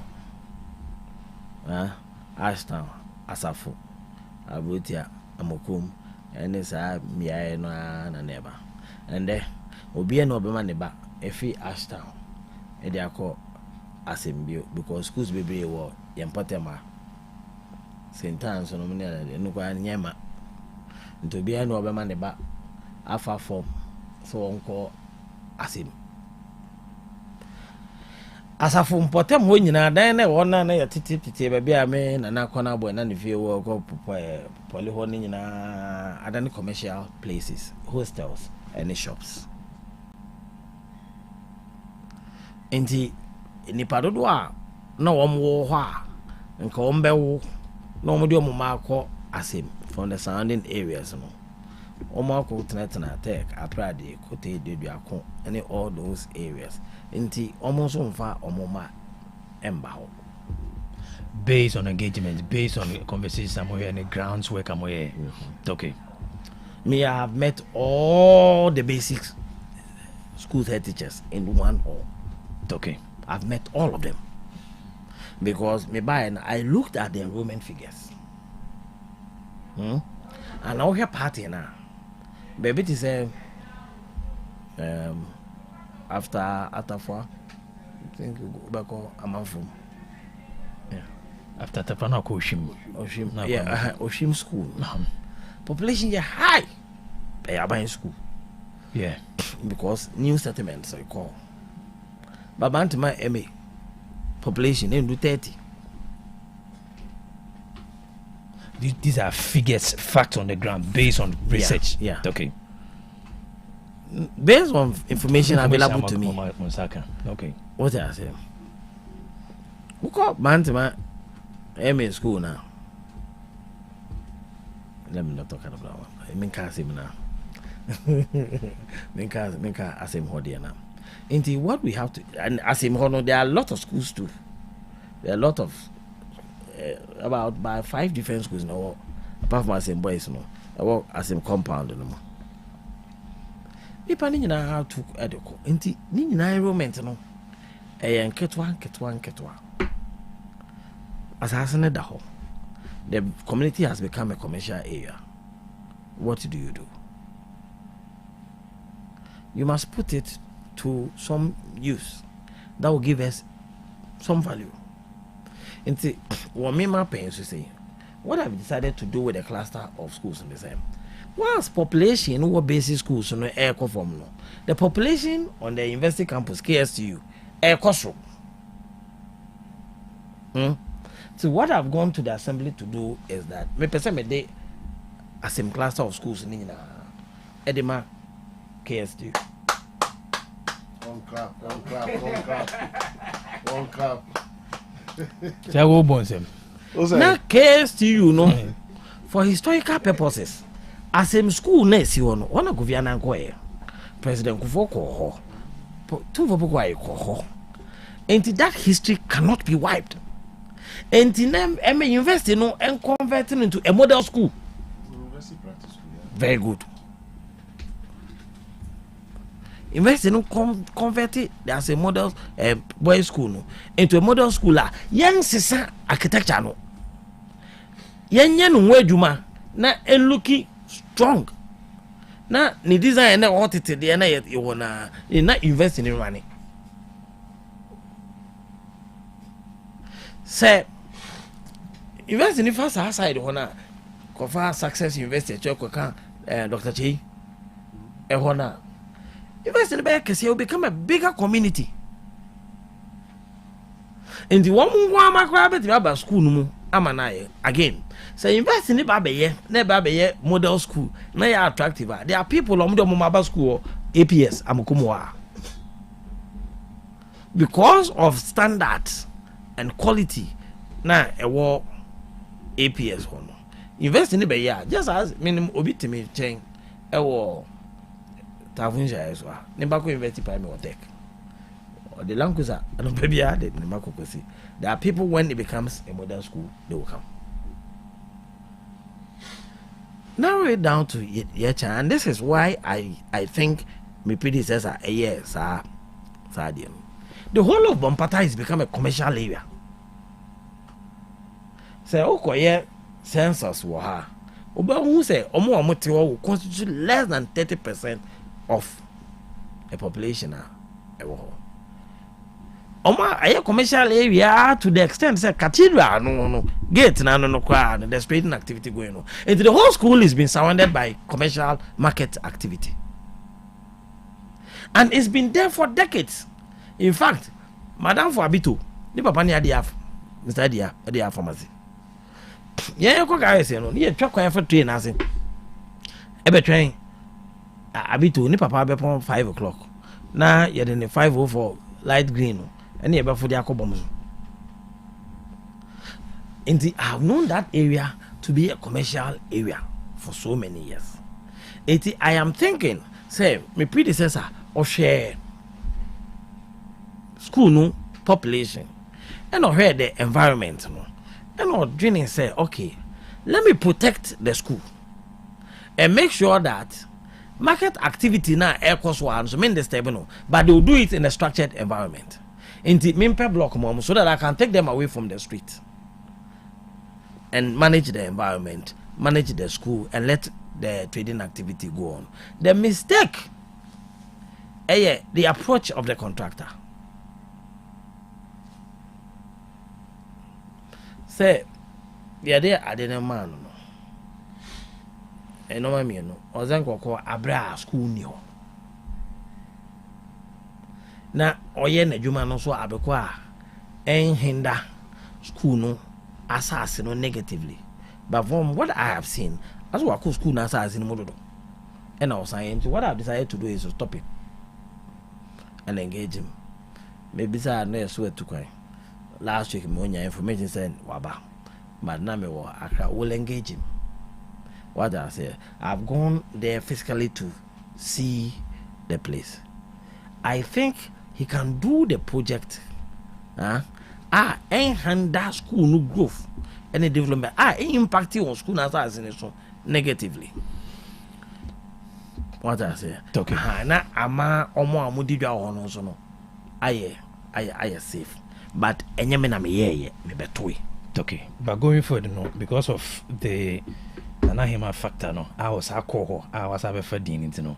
I'll come to that conversation. Remember, Tiago mo take on Tiago by on Casana Tetisu. So, what make some Tetisu me do Tetimias or the comments view on some of the things you've said. Now, Doctor Tiago. I'm in China, I'm in Chetty for no pain. I'm in Chamio.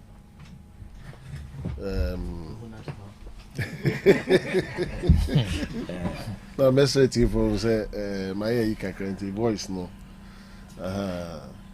Kobe, interesting issues.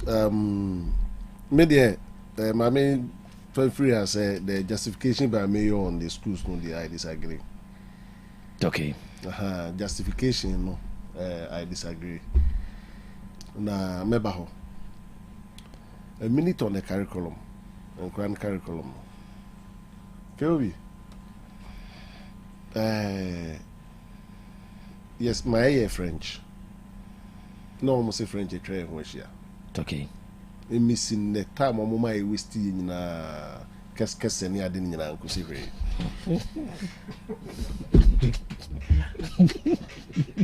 Cascas ne tula pa ne jamapel ne and they throw and Kusish. You don't want to find French. No, some come 100. Yet tie too. I dare know basic.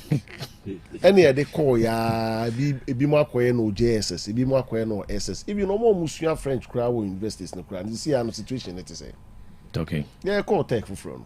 No more 1 year be a normal France. And no more train by after Omoko Senegal, for no more Benin. Minim how far with the program now? Program over. Inti mestre say you see Chinese are global, no problem. You see Arabic, no problem. Now you consider the success rates of French now, then you don't need to waste our time. Okay. And now Obi obey evaluate society new development. Doctor, I'm say they are higher by read write arithmetic. Okay. Read write arithmetic. Read write arithmetic. For the mass. After so many years, yes, I come back to the old format. Say, if we are here for Saint James emphasis, right? You offer no big call Germany. Say Germany are going to na never. ano mo kasa utisi wa na bruni abe pepa wonsa ho omo kasa no nte omo amefo so obi ase enkusua Germany o school mo obefa unia ba na awira na ada na call languages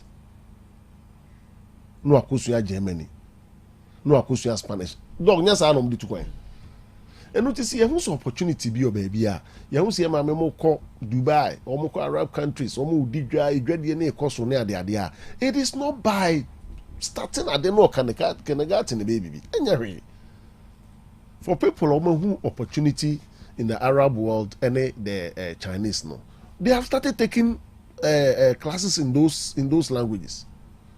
Mr. Say me the video be my omo na Dr. Tai asem to environment me the video be my omo you say tema new town baby hwe dey omo ye ho they will show the video and I think say courses are also here Ghanaian heritage and culture. Meaning say bia me no na bi o maye no almost say any friend no then they values no dey be kan ho no dia. What was I have decided not to comment on the introduction of new elements to our curriculum because I've not had the appropriate briefing. That one I perfectly said. Perfectly. They media for so they are no makotie ni. Ghana to make this by force there they be cry na any no makotie. But the American say QB. Oh, say I career technology. This time you hear teaching and learning materials and cry not be improve that. You koye ni man here be JSS by obi show bi okra drawing board. Yes, this workshops in schools ni nyina nkosi hwe. Oh. Enti mesre say ya change curriculum no language issue no it is never going to help. Okay. Now environmental issue mayor all say street light there okay at least the explanation Matthias here na emumu no for some of us quick question they say ne free budget be him but tambe na KM budget omudi ko share for street light na yakobo kasa but what I say inti mesre say some of these things no so this here no obe man ye man ya da ho moving the people along and you may say my entire sentem. Okay, so let me say this. The issue was put out by a blogger who I feel is not properly guided because I have gone on a radio station. Atafwa is not a bridge. Atafwa is a big community. Okay, so then your bridge. And yeah, Atafwa is a bridge. Bridge in the Atafwa. Atafwa is an electoral area. It is a mekase. Yakwaya Kania. Oh, Atafwa. And we have spent 750,000. Na yeria adiena na ehamia. Why are we not concerned about adiena yeria meno than for us to concentrate obia on your properly trained journalist? Tatafo nsumu nkwano. No ko jina Atafwa bridge no so kwa 30 poles ewo ho. Atafwa anya bridge no. What the point I'm mentioning? Again. So if a journalist hears this, just as Santiago Ebe, Master, if you budget BEM, what I say, then we tell you where it has come from. Because I have said that I provided 240 solar street lights, and they are there. Ufa, KM or Echo, the Yame, and Potemofa, Hujunia, they are there. Vienna or the far New Orleans, or they are there. Echo far, a friend is saying, opening, for example, a fee away. Encantis Brianna Cocoa guest house away Kofa the AUD apartment or the first state experimental or because they are there. And I talk about it as one of my achievements because I am in the buy. And to me cannot be some so master now bokas here. No my catch or say came me a mocha. Okay. But the value it has value. Yes. To say, Edumaya, a hundred runabout towards Santazo, but so far what we have done, came in machines near you see here. But to fuel it and to pay prisoners on betrayal came in one time in him. But it will cost We have spent over 60,000 to do that work. For accounting purposes, you have to also have value. Of course. For accounting purposes. But came me, because Johnny too, Papa no, and I'm able to say he doesn't like that. Because Johnny told me, I have a deadline to meet, 17th of July. The Japanese government is withdrawing the grant. And how will Kumasi forgive me if me a mayor will be the designer? Yaba be ye kwine nyina de amount. Yesi twanua, yesi car for ne fuel. Na mentimi anyi na Kumasi 40 say. Sa adwuma na mentimi anyenti no. Japan abaya san fesika na. Kumasi for be there dem. It immediately came doesn't have the money. But because my war system no match na minimum nkofo no. Adwana koto obi no ayama, and you know what? We relocating them. Parks and gardens or 200 my. The amount of money we use to work on that place to auto force this kind of my. And also near KMSK, but it has value. Yeah. We have spent over 500,000 there at Parks and Gardens. It is a mekato say, now who came one who surface na you catch say about 500,000 because hey, I can create Zuba so about 500,000 why?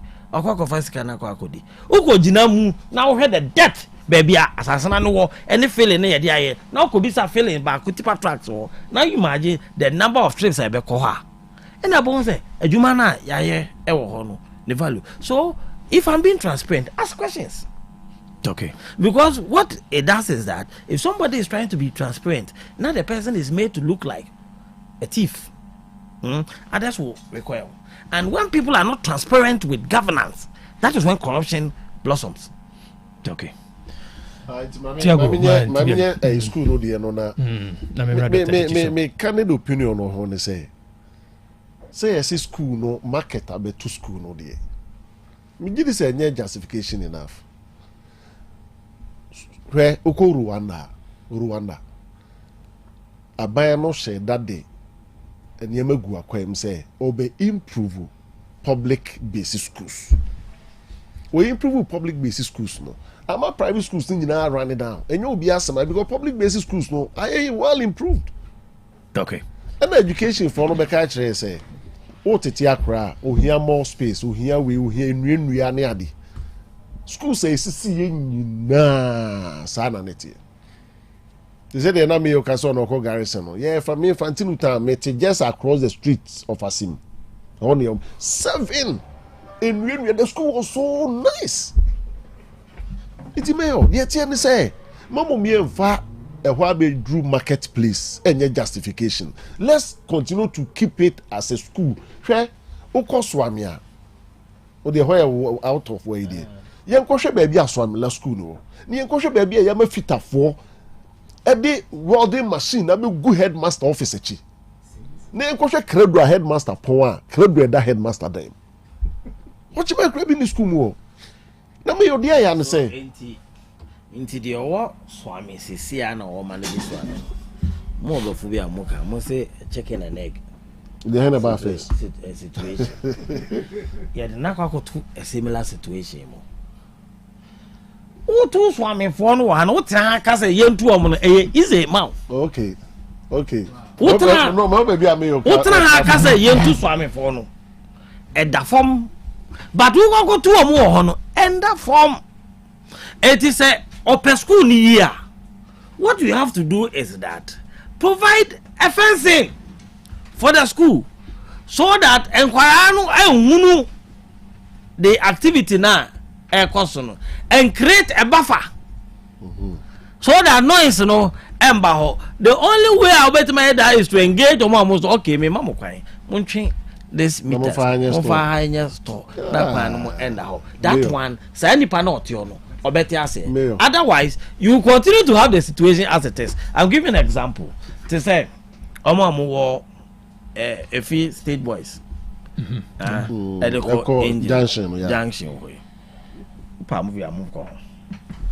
And also, Mr. Mihuye. And Yane. And Kofono. On my packet car now, may do school in stairs.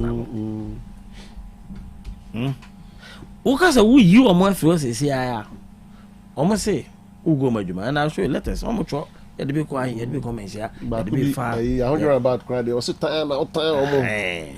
ɔse yɛde bi kɔ menhyia ɔsom sɛ na wɔba bɛto dame nyina hɔ na woba yɛ wobɛyi wo mafiri hɔ ne sometimes what about mato dame wɔ hɔ da ba na menkɔto dame wɔ hɔ ɔwɔ sɛ ne fita wɔ hɔ me mechanic ɔyɛ me car ɔyɛ me tunda ma me dadada wo position kofi sapon ɔwɔ hɔ nti makɔ akɔyɛ me car dame so minim to what is there ɛne wobɛtu ma wonkae omuni wa eti ma ba po ye me ka wo ho abeto da me wo ho da but does not mean that me sorry me ni hwe our business me ni hwe ya me sorry ko ekoye e fe de say da me ho okay but me to da me ho development aba enti me to da me ho enti me nye oh let me say but then back to State Boys one there.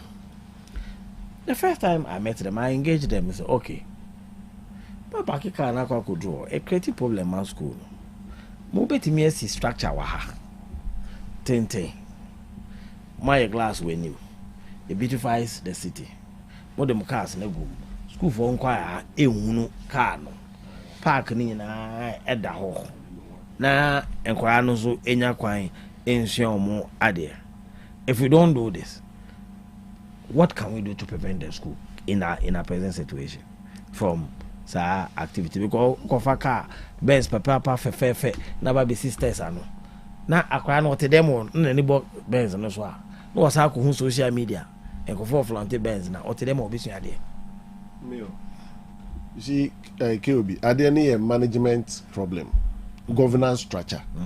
Oba cement cleaver no ma KTI ho ya to afa ho yenye store.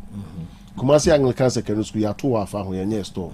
Baptist for aye private university ya to afa ho yenye store. Kumasi Technical University ya to afa ho yenye store. Nti ade na primary school na onko ade ya de store. KTI yes school no tete. No me more example of. Me so me more example say once make us who can easy o. Ni ye ni nye easy o. The entire make us ni ye ni nye easy ni say KTI sa time na ye see school na ye to wall. I mean you leader who nya easy. Me ha tie. Sa time ye see KTI na ye to wall no.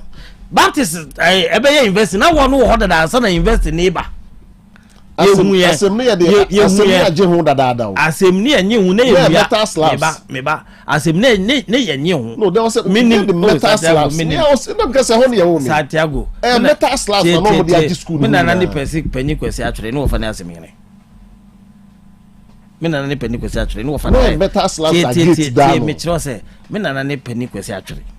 Ne wo fa direct ene me na kwesi atwere odi asem he minim hoye e fi amakuma asem ya fi makọ free me kwara brem akọ ye ne ai anta baba hit parade restaurant o edum ya akọ me kroma ya na me free bom so haya na mte minim hapa minim kona bia ni kumasi amini me say na wo ni ho na ye na de na wa mesh ina hise nua ni mu e de wo ho ene ne wa asem ena it has been breached over time.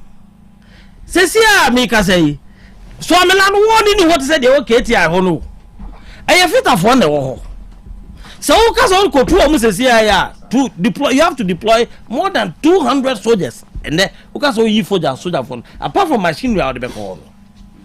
U be here more than 200 soldiers and some wait me you fit afo because ultimate fa so ame assembly ebangas no go na obi di ade be obi di ade be hwini tirim kura enti uko a society na team no na sense ba it means that society na team na a crazy society go ma chaos is a society chaos be a crime ade no be nyina ebe ma be na nyina wi asana mi kai etin on says wetin am kasa asem ya na ye kan nya wo na we kai me boss no ye kasa ma be na nyina ni ya be systemic problem eti ayaba ababa beto edi enya we want to prevent it. What do?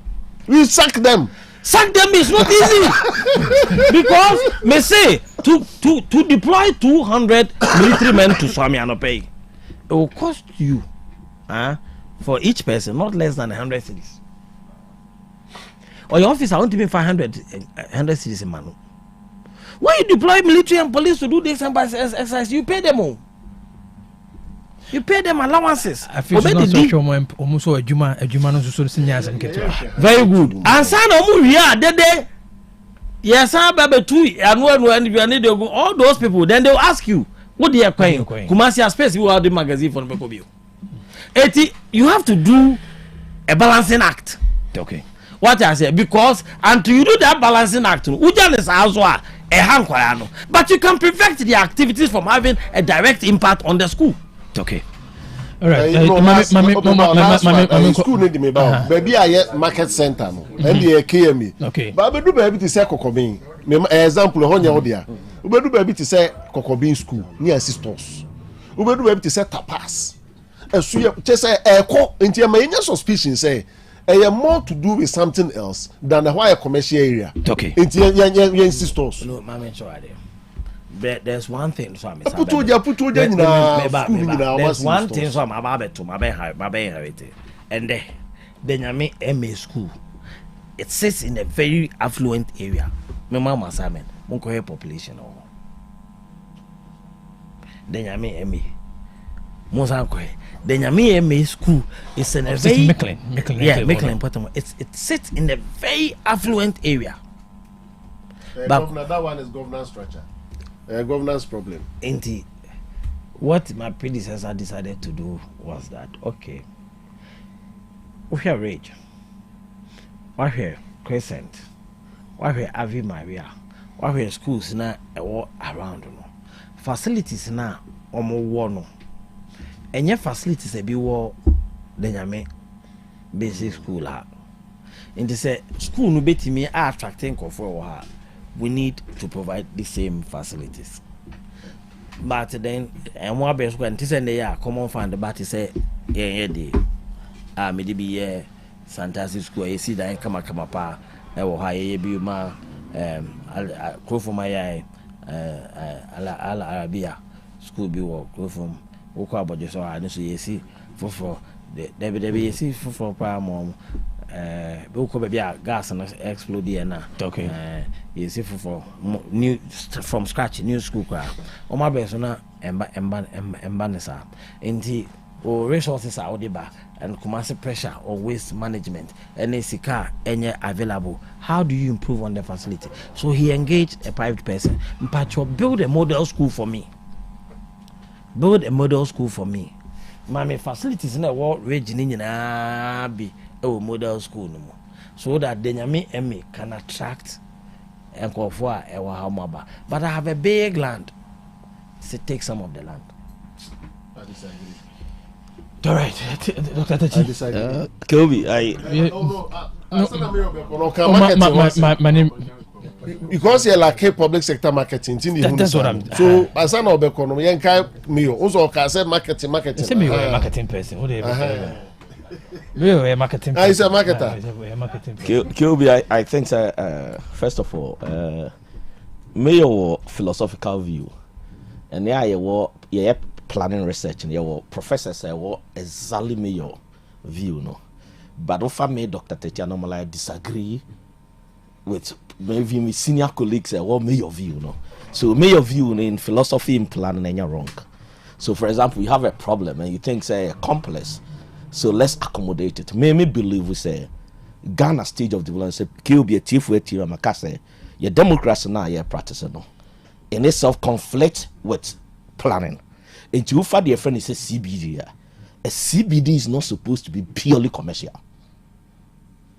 And a democratic society, citizens must be involved in governance, but citizens must not always have their way. Okay. Some citizens have your way. Sit in a bedroom. It will say a school assassin. Okay, Masha and could accommodate you. In the next 20 years, it will expand. They will take over the school. It will make catch yourself planning for to make sure after the next 50 years. A junior Kumasi CBD now is not supposed to be purely commercial. I know Mayor is super exposed. And you will agree with me, it's all for CBD. See, I can say, and I know where Mayor is coming from. I get his position. One, your political system, the attack on him. But Mayor may Kasa as a planning scholar. I make us be positive. Said the citizens must not always have their way. It's done a tracker, say you will lay out. And Mayor is aware there is a local plan. They be as a first year for ba. Now me try the am catch them say me. As we speak, my personality, me say Uncle Canada. Because practice over her. Your system is anti-planning. Kill be a local plan. Senior say or turn they will take you over educational land use. Yes, yeah, complex. You into me, so yeah, accommodate. Any reason? I disagree with Mayor. Go to Bantima MA school. Okay. Lantern system, it's not vested in government. Ghana. Into Oko Bantima MA school. During President Kufuor time, Honorable License what you could see library or Intika would expect her because of the library. Inka a whole school a bear attracting for baby. But OBS ya sorry that SC assassin or so. It was school no war. It was school no war no more. It was school no war no more. Until about Tuesday and by this time, Empire Jinemupa. So, what I make 80 parents Bena or the neighbor. But as soon as I came in, so that the mistake someone will make is that when the local plan, senior, Yani a referee, your planning system. Yani you're complaining about land tenure system. But senior, when the local plan is approved, a law. Okay. It's easy. It's easy for people to say, Accra flood the planning for Nyeri. We are engulfed in a democracy of lawlessness. Okay. And for some reason, your person panel to always have their way. It's normally, my colleagues say, I'm more shifting into say most of our problems. Mayor just did something which people felt it was impossible. Sir Mayor, demolition here, you thought it was easy, but you were backed by the law. And trust me, when I said on radio, said the most difficult task for me, say, baby, I will be the day. To know but if we don't do it, a cool way. So Mayor is coming home. If we don't do it, say. There are things that I see, I don't like it. Personally, that day, me kaya. If it those days, me female logon days. Mantema metanaye is logo ne cantonments. Na ne important one certain. MFA. Pai etika menya me manage city. Nanka ni nyina nyesa sesa important. Nti me who containers are. na me ho ekeka me. What I say, but then you do it not in a human face with resource in getting it cleared to suit the emotion. You do it with resource. Okay. And resources say back to say there. To say adwuma ye koye wo asafo ya wo for me nwe yo. Omunti obesaba. For me nwe. Okay. What I say, for me, I've done about 30% of what I am supposed to do. Look at the Kwaku board building. I've done about 30% of what I am supposed to do. Yeah, my main cause is resources. Resources, okay. Because if me can't, how much we spent on that day as well. What I say, and also it comes because Kyobi, let me cite an example. How many times have I met my warning? Wetland, a man for Fele. When there was demolition, we even had a celebrity here. Not Okomo Biska. You see your culture. But Accra flood, do you know how much money we lost? Do we know how much money we lost? From where I sit from the planning eyes. Oh, be torn idea war. Or Tordiane Emanidi, Nakabonu, now bear cost to the nation. In fact, we cannot build a city and a nation where citizens always have their way. Because a duty set institutions protect citizens. And we may think, say, yeah, but the citizen may not even understand later. And it comes at a cost, even for major political parties. There are certain things, it comes at a cost, which politicians sometimes don't want to tamper with it. Insult, audio, baby, on phone. Oh. With what we have done. Somebody at 2028. Yeah, exactly. With what we have done. You know what? What we have done at Asafo has also given me a lot of votes for 2028. Yes. Social media. Yeah, it has given me content analysis of what is going on. It has given me a lot of votes for 2028.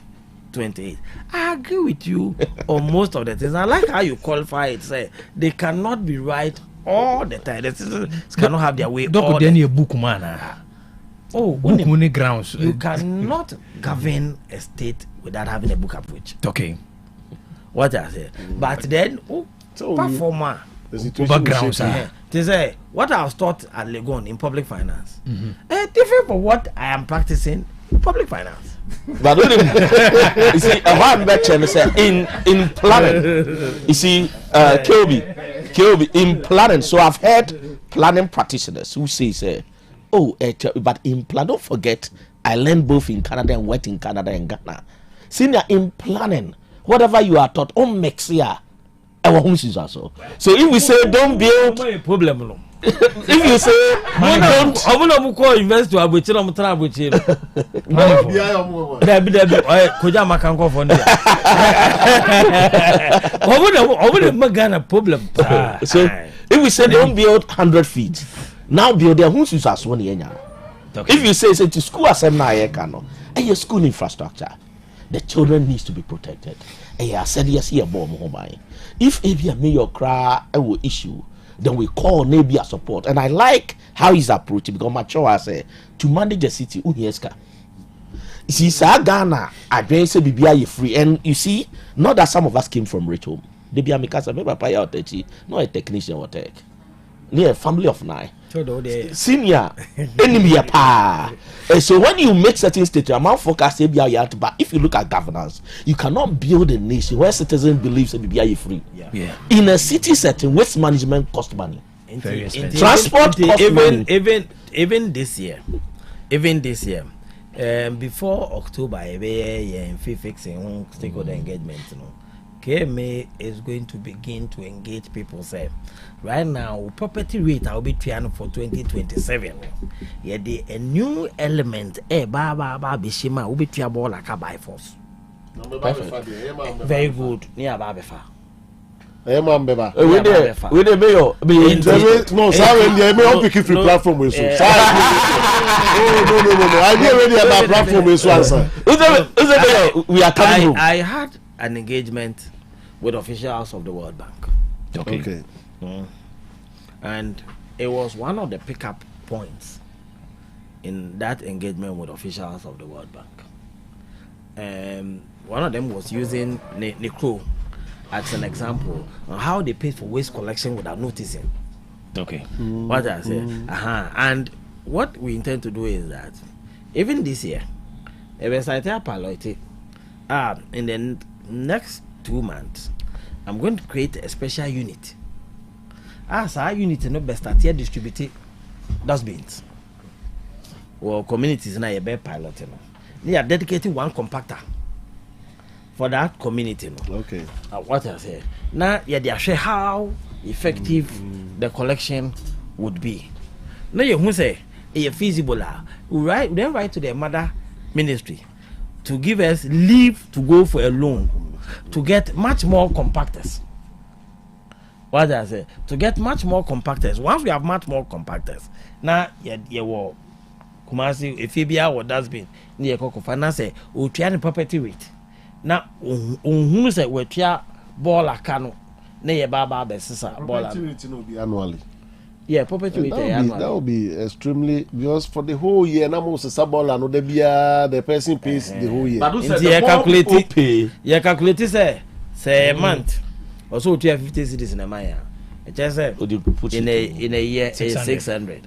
Okay. This is property rate near 300 cities. 600 by count. Now call 900 cities. Into Uchama we are only year we. What I say? Only there's a lot of work we are doing behind the scenes at KMA. Me feel say going into next year because waste management a toll on the finances of KMA, and me feel say if I don't implement programs a bit katia, why me intimate developing some areas of Kumasi the way we have to. Until we want to come up with a lot. That's why I'm digitizing collection of I know you need time, but I'm impressed. Be a while later, And maybe I want to make a disclaimer. As Senior said, I call him Senior because not him Senior or KNUST. Senior, I see this show, no, we don't target, we give recommendations. And I want to make it clear. Said normally we give recommendations as we move on. A bit tricky. Now can I recommend any time? Yeah, but even me, we are planning. I've asked my coordinating director to work at it. The very moment we procedure university channel, I want KMA to meet with KNUST. Me for a very long time, I've had a problem with the university's impact not being felt in Kumasi the way it has to be. Because on my research, we have problems with waste management. On my research, can't they do anything to help us? Unless we engage them and they bring Omunoma out of their research to bear. Omo Island, and they will continue to be Ivory Tower. They will continue to do research without. But that is the country's foremost technological I'm happy Mayor is speaking out. For example, KOB, Ufa KNUST traffic lights are done by physics department. Done by physics department.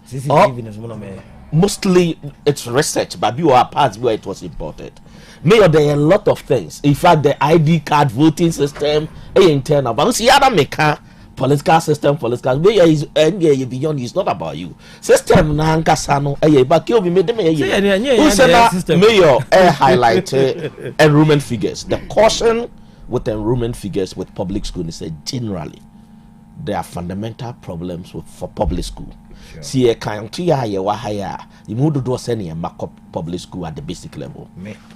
Okay, maybe you been one member for any public school. No, it may me as an individual, and that's the example we are saying. Unless we don't want to confront the problem. Mayor, no private school. And I because and I feel it will be a wrong signal. And our children to be going to private school, and then I'm advocating for others to take their children to public school. But mayor's figures now not there too. The diagnostic may not be because you have a general problem with enrollment level, because now the average Ghanaian middle class want the private school, which is beyond the mayor. But Good Shepherd is a public school. Good Shepherd, it's a Catholic school. It's a public school. No, but it was built by the Catholics, and the JHS was taken over by the government. Roman guests. It's a Catholic school. No, and it's managed. You see, senior, very good. The mayor can, and they're all managed by the council. No, there's a Catholic education unit. Let's be cautious. But let's go to the recommendation. Once again, it's good to mayor by member Nabasbek to clarify it. I initially thought it was just being handed over to KSTU, but the recommendation, is something I will support, because me want to say generation we are not doing a lot. Okay. When KNUST was built, those who built KNUST for source, start from Mabiku School. It's here building KNUST primary nursery. It may or maybe a product of KNUST nursery, primary JHS. Now the new universities now are building system are building KNUST. You cannot still compare KNUST system to the new university. And there are people have known that since Omunka Abrim. Take out matter exactly. Necessary, Oko Texec, and Oko Yachakun, a classical example.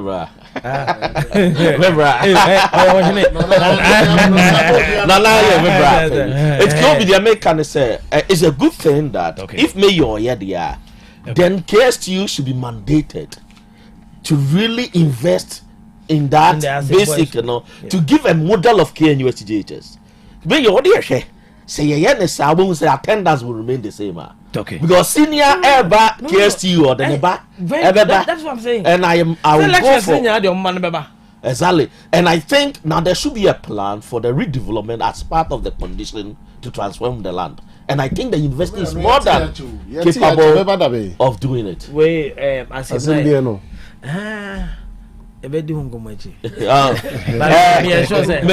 last comment before I go, because M said Mayor, in responding to the initial statement, said the structure and education. I agree with him that we have a comprehensive problem. Yes, I'm part of the education from where I sit, Mayor. See, Antinasian discuss Ghana educational issues. Melbourne true talent will not be actualized. I totally agree with you. And 10 years ago, me buy first thing I observe about Ghana's education and say mayor so Kwamonania and Oko Canadian embassy. On how many engineers the universities can train and how many they need. And not the visa. I recommended long time. Say Ghana needs a manpower plan. Mayor, as we speak, any manpower needs assessment. So if we and JTech is approving programs on not scientific basis, senior. And at JTech they approve programs. If we don't have a plan and needs because assessment. I keep telling people say, if I'm making recommendation for university, I'll first and foremost choose UDS. What I say? Because I feel programs now more year and in a developing economy like Ghana, you're here. And also they see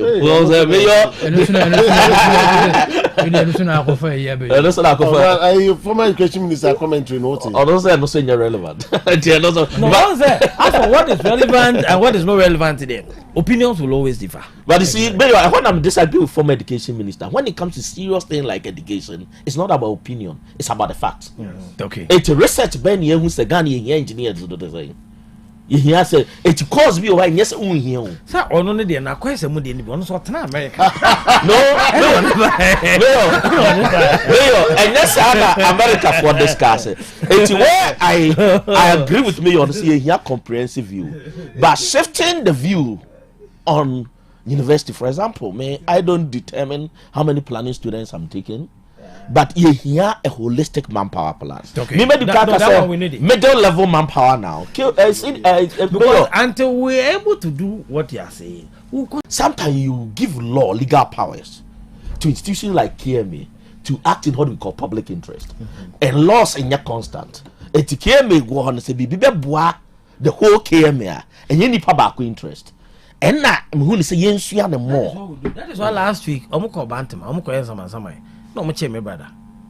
In school, if you no, I say a millionaire. No, me in the film. So I called them and told them no, go back. When I arrest my brother, take him to court. Just as you take people to court, take my brother to court. Let him go and get the fine that everybody gets. Obey the right thing. Obey around me. It will influence. Mayor Niano Yachino. No buy no or what is right. It will trickle down. Yeah, the trickle effect. There was a case. Let me end with the new law now. But maybe point says see about new law. Let me end with this. So there was a case in a planning school were presented in planning of freebies incentive base. Yamad the mayor and the local government authorities enough power to help in governance. So there was a case where the city needed a property for public interest. And yes, mayor Nejiafa. If you came here property be, and the idea here power CBD of Kumasi. The law empowered the city, so they had to revalue property on its own tongue. This is a democratic society. Property on its tongue. The city did not force him, but the city continuously increased the property tax. Businessman ne share ya amount of property tax then feasible and not on adenema city no your friend no incentive ukoya hotel uko na se nipa ni MPP ni and I may say mayor we've gone and I may final recommendation for you. You are doing a lot of work, but mayor you share your local government substructures, I think they can help you a lot. Sure. Unit committee and it's not your fault. No. Go. If you engage them, if you engage them, if you engage them, they will tell you that maybe no man assembly meeting, we invite them. Yes. So assemblymen. Most of you know my me catch you say me invite unit committee. It's mayor so what to say a commentary that senior money be on mark ni kwa kra say una oko. But what I say, unit no ho say ye na dwuma. Submetro no ho or say let we now ho ye mobo. O prefer obey. I know that say you me. I was feeling very weak. Ti me no so share. Well, punu ye. There be na omoni twinte me. Ti da no pay ho again no. Omo bro me na omde so we go through a lot of and I agree with you. Most of the things yes, but no man a pile a channel if you want to do The ball ha. And is it because no I need to buy more na moji credit fans in Intriana. Okay, so what attack here? Wouldn't say came a waste management department. But because Zuba. And the Kauko Hufia and came mommy. Zuba waste management. Environmental health officer. It's a Miami bar. Because my last one. Na mayor board marketing. Your problem back up and say a neglected public sector marketing. Yeah. Or say marketing in you say a tone your man. Yeah. Aha. Say yeah, I say marketing a commercial activity. Inti other no be marketing there no ba market here. Public sector no. Or more HR, or more finance, or more admin, or more marketing department okay me. Mo creating that. And me buy in marketing. My marketing department. And as you see, one of the things I am going to create maybe next year, early part, it's a library. Okay. It's a library. Because the document here, Kumasi greater Kumasi document. Me assure say apart from me, Kumasi I will be a baby. Every say could you have greater Kumasi document. Me say the entire the Nyami school no me. Examples are me use or classroom. Me chair public sector marketing. I mention the Nyami school neither. I mention school na patasi. On say public school be share patasi. Police for no chim who rem kwa. Okay. On private school be say building be one and say. Yeah, the public sector marketing principles. Ebitimi am school no. Without necessarily private sector resource. Doc. No, Doc, and this one I'm ready to offer way free. Santiago, mommy, yes, Santiago, I know what to do. Santiago, I say model. You have to be young people. It's not easy to say something. No, not a focus. Yes, Doctor James also come back. We'll meet you. Okay, I know drink crack. No, they may can say. Ubetimi here, South school see American. Would be my private developer, and yet you be residence so. Okay. You green the area, use it for. You see, I'm saying that me have come to inherit it. And care me major problem. CCA, honest finance, judgment debt. We have a judgment debt. We have judgment debt of over 142 million. Me buy na ya be 32 million be there yetima yon wadjuma. But afibia so I be jumping. So I am careful in cancelling contract. Okay. There are a lot of contracts I work here mempe. The contract on our land for site mempe. What I say because me who say it's not in the interest of KMA and Kumasi. But me call without any proper justification. Me call me san ko faka. Eddie break me. So things that I have come to inherit, I want to make sure that I respect those contracts in order not to compound KMA's legal headache and its financial implication. But I'm saying that world over, public and the private sector partnering to deliver on goods and services is not bad if it is done properly. What I say, if it is done properly, and me feel say one kind woman solution must be backed by where to identify resources to deal with those problems. I'm sure some like a headache may make I mean chief executive one. You see bought that dear pa akra ubesua de. Meanwhile, area of Fondo Mama be came after school here one plot so. What I say? Into who can say two omo na who travel do say two omo efo. Ba who go two omo no enyefo. E dey say call bia ya mete. Oh, da be no be kwa lawa. Da be no be kwa. Mete pa o. What I say? I mete am say na when I catch alaba for me so. Miss they no make me call they no me. But I didn't make a no. Me ye cost. Me calculate just me sorry ya na sorry me ko bibi. Me will problem a fitting in room shell. Sa ko ka Abu station no problem. That stretch. Problem ni say. Enya alaba afọ nkwa o. What does it?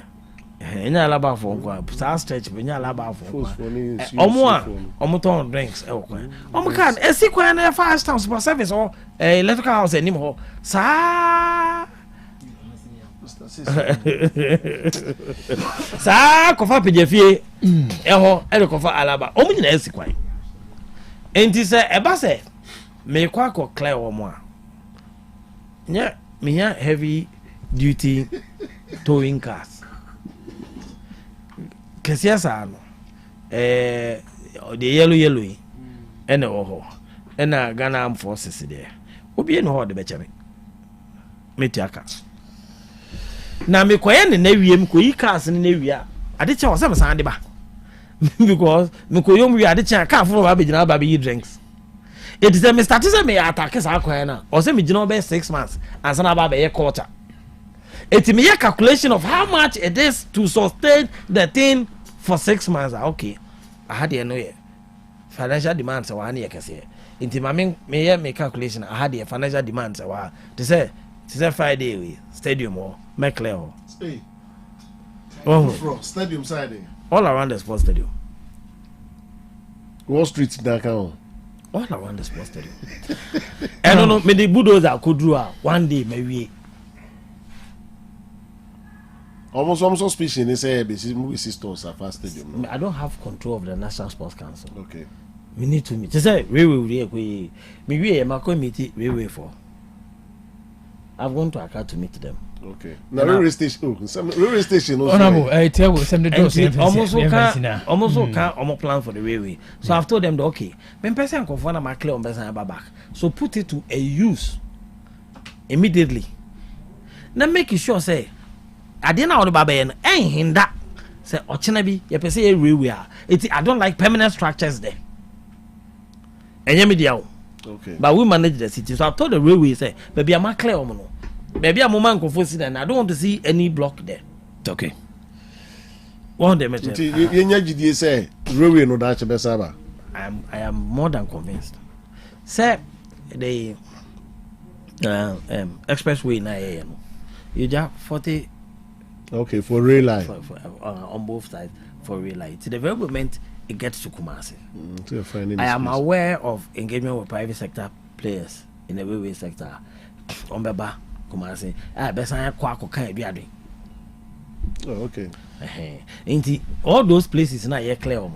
You're clear on Mopada. You be ho said the beya. Ubia may permanent structure. Ebia or said the beya rail line bit to me up fema. Watching be encofa cost because the very moment I go for the Sri Kumasi for power. So rail line amba enya ebia emba ye pay issue but ebeba honorable e branding TFS ya me say na odi ti agwa chidi odi na chidi a odi edu chidi a yenyanko but let me say this mo ide mo yade mo muhalo mo yade well ebia the caliber of people now aya mo de bano because all the politicians no eba dia unya hwe koye MPP dia nyina aye NDC dia nyina anye NDC no so ba NDC dia nyina aye MPP dia nyina enye eno yere chichikura da bia ye bekoye chi right aji se ye nyina ehwe kwan a ye befa so a ye fa bibi free ni papa bia MPP ye ni the NDC ye na ye ma ho inquire the amount any Kumasi. We should not be quick to condemn, but we should rather constructively criticize so that onipa no otia kra na dwe beba no ho so no aye de ebeboa ama ekono ayeye me se meti ye pa aye Ghana ha wana enya kwanya wadi puso ni papa ko no wasa bidi woni ma ko emse me nko me fe Ghana bakwasa ni mo a chief executive bi enu awanya de menya ni bi se me di chief executive on papa sa so de di kan no masa be di chief executive maame asase so nti me hwɛ saa de na ato me na ɛha na ɛhyɛ me sɛ okay ne maame nya bibi na me pɛ so no manya soronko what I say the bear dachi a bit menya in so papa ede ama manfo a almost edi echino nti ya kumem ne yetrim ya pese ye de ye nenso aya na de wotwasa no ebia no nim se na chi ache nti yetena ufa kwan papa so chenya se ye condemn nipa na na ye oda bonsa aha meti nyazantena kami nimeyo meyo na medi ne de eye ndisi aban na ede me baaye but enya same enya se santehene no pese me na medi meyo na ke bia kenya me na ke bia ndisi aban no de mbeba nti me masudie no eso me masudie no apart from say me ye adwuma satisfy aban a ede me baaye manyoku a me womu no masudie no kese pa ye se gidi asantehene nya wo me mu na nipa dodo ni nyina wase tinchine a we na mepe na bibedi meyo no on say nya me what is that previously obi ko ye juma masante he disika ma na se fa ko ye ba me oya ma me what I say me ye juma ke me niska sante na we ni sika eda bo ame just on pese jina wo jina mu ma me no eno ma be de ama me enti se wo jina mu ma me na wo bo ame a me so me mpese me guna ni mu ase what I say na me ye de ebe ma wo kina bi se o jina mu ma ni na fufuro bi a na ma me suba ya mbeda achi nti na ye de ama no enti de me ya ebe hye na nmunyam enko a ena me ye na se de mi ru aso be ye me a eno wa ye me apart from support me ankasa me tie me a de me die enyina obo ame nti me nkobo kro no wo kie me ho ena me nkofa nkoye adwuma mfa sempoa enkoto so emfa nkofi ebasa na som na mpese me som santehene no na tochima menye bisa da nti bibi ni a omunya abotre bisa e nchechirima wo nyina ya de beba all right ebreno no okay no go for market vi mo da honorable my deadlines in I go deadlines how deadlines me ya to afom okay deadlines what to afom angasa because deadlines me ya to afom but as when no e o ma na communication bi aba no pay o de hwe me ne contractor no kasa no pay me confirm na mo start here no me buy at 8:38 okay me ne kasa at 8:38 what is happening is that your approval for sika mampenye jina for Krofrom market mampenye jina finance minister so finance minister ba approval many tria opa bisa honorable ba for MP for Mensia South obedi adanse say your approval no ewo ho akwa di say ye be release sika no e de amaye na wotwe am kodi nkan a me kwa kutu ho anamo nso brane ye kwa koyi yesi enkoyi 300 million enfa mahwe ko ti makoja local government minister ho na minister yenko na yenko nkoji sika ro say wa hwe situation e wo me e betimi ayi wo sika no de amase anti yentwen be ye boso me bi what I say enti ade a mi jira na ojuko me kon ka minister ono so ko otia na kwa ma no ne a ye gusu a ye prea se sika no yensa ebe kan bia but unim nipa e de e ma omo no next yeah obi anim no sika no dura ye betu de over 6 months ayezo or capacity no kon factory no ma why precast construction no ma why ye wo ne site or de twen se sika no beba no abesese no e don so okay o gidi say okay sikana mampenya ma approve anu kwa de ebeto ye account ma ye de bedujuma all right honorable kejeti ade no senkaye wo kejeti ade no senkaye wo se ka say the 280 million e biwi se na bi wo ha 280 million na ye ka say de ye no na bi wo ha na ka bra contractor e issue certificate May 2023 nko mutua they just said 280 million edition by May 2023 na asa na bi ni ho there so funding source on the Akana Bay government of Ghana enti sika na ya di be wie no sika 280 million ye buy no ni ho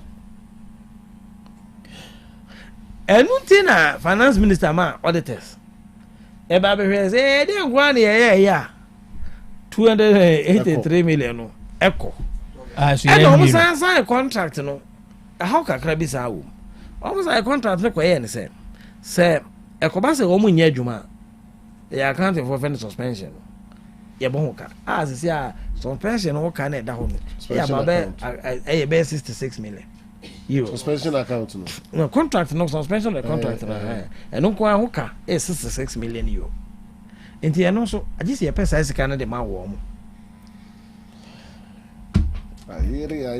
enti ana me eu say ayana wo me madwuma ye mu no ensem na madwuma ye no ayana me pesa me blame de brete no ewo no ma bia entwa ye ho if say na ko mu ye ni ya kagana for ensesa o mo mayen for mo e mayen fa ye ma but say o mo ase twa o mo hu abekọ onim se sika no wadi asa afeni ye pe bi dia baba ye no osan be ye no say asa de wu na wunya nya bi bia ndi ana ha adwe kaka okay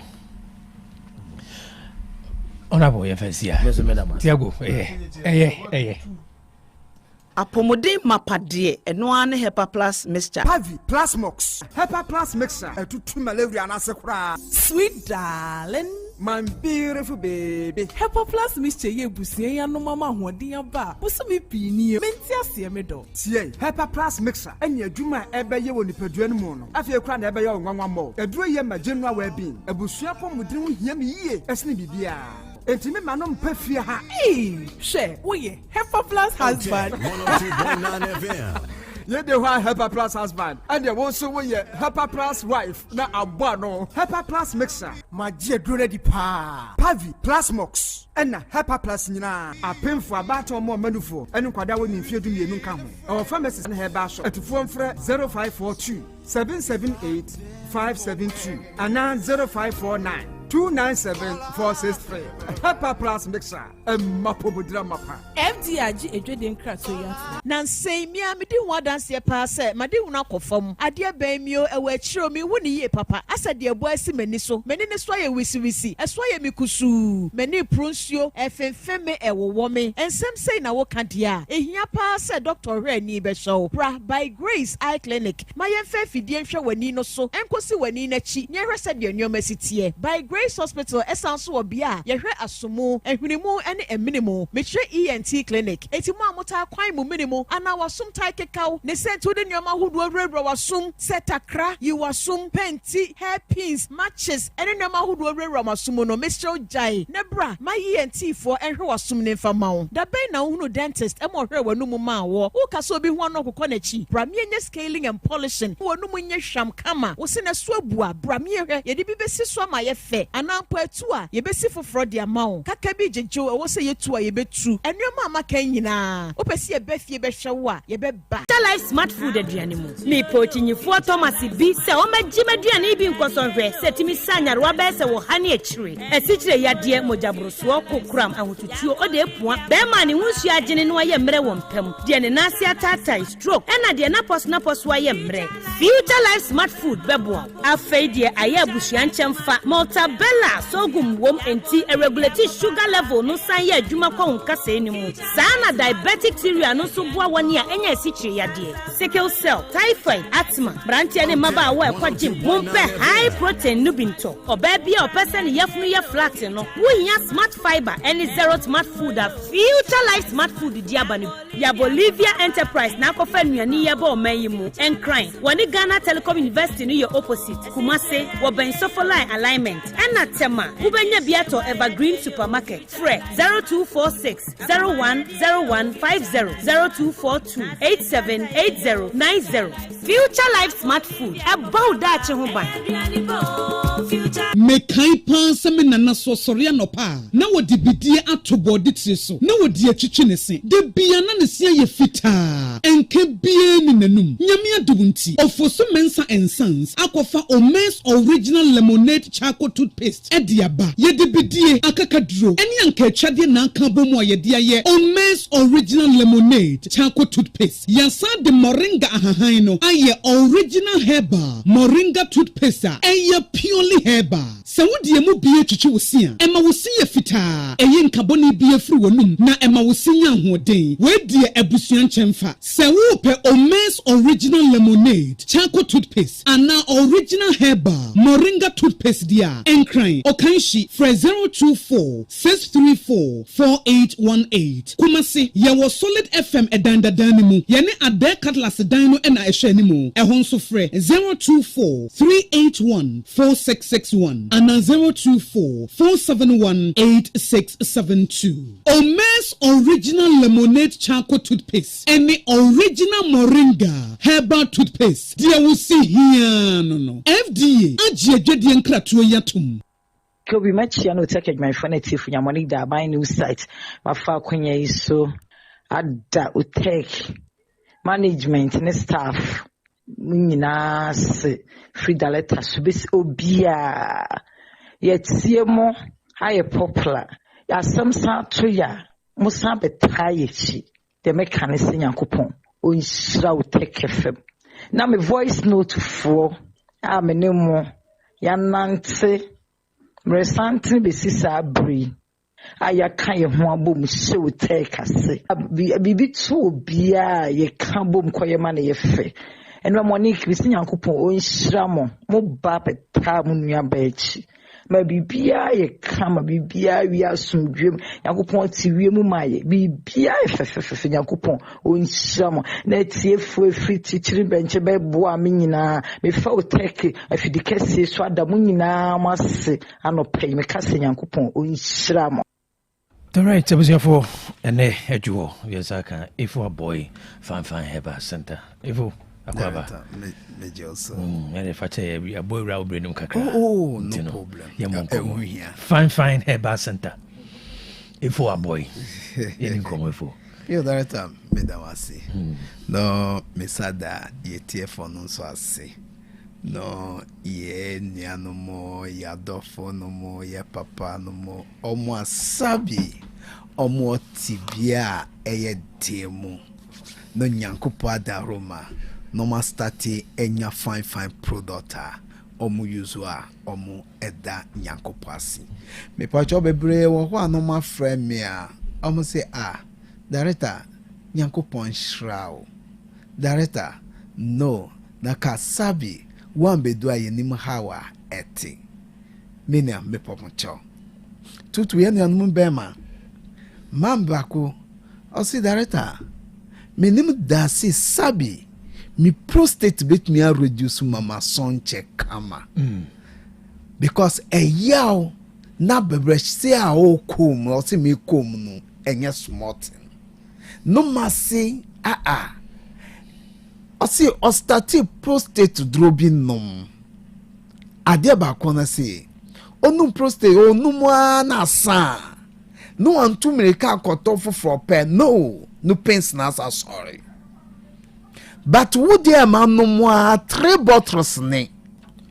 But papa osi Maja friends a week ne mi nyeska ankoto aduro no kro ampo. Menti ya obiabio. Me son check hammer. Let me say on the body are non kotobi. If a friends are non continue.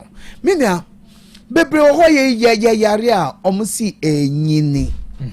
Ya be enyini mu ampa. Minia bisa unso. Is it true?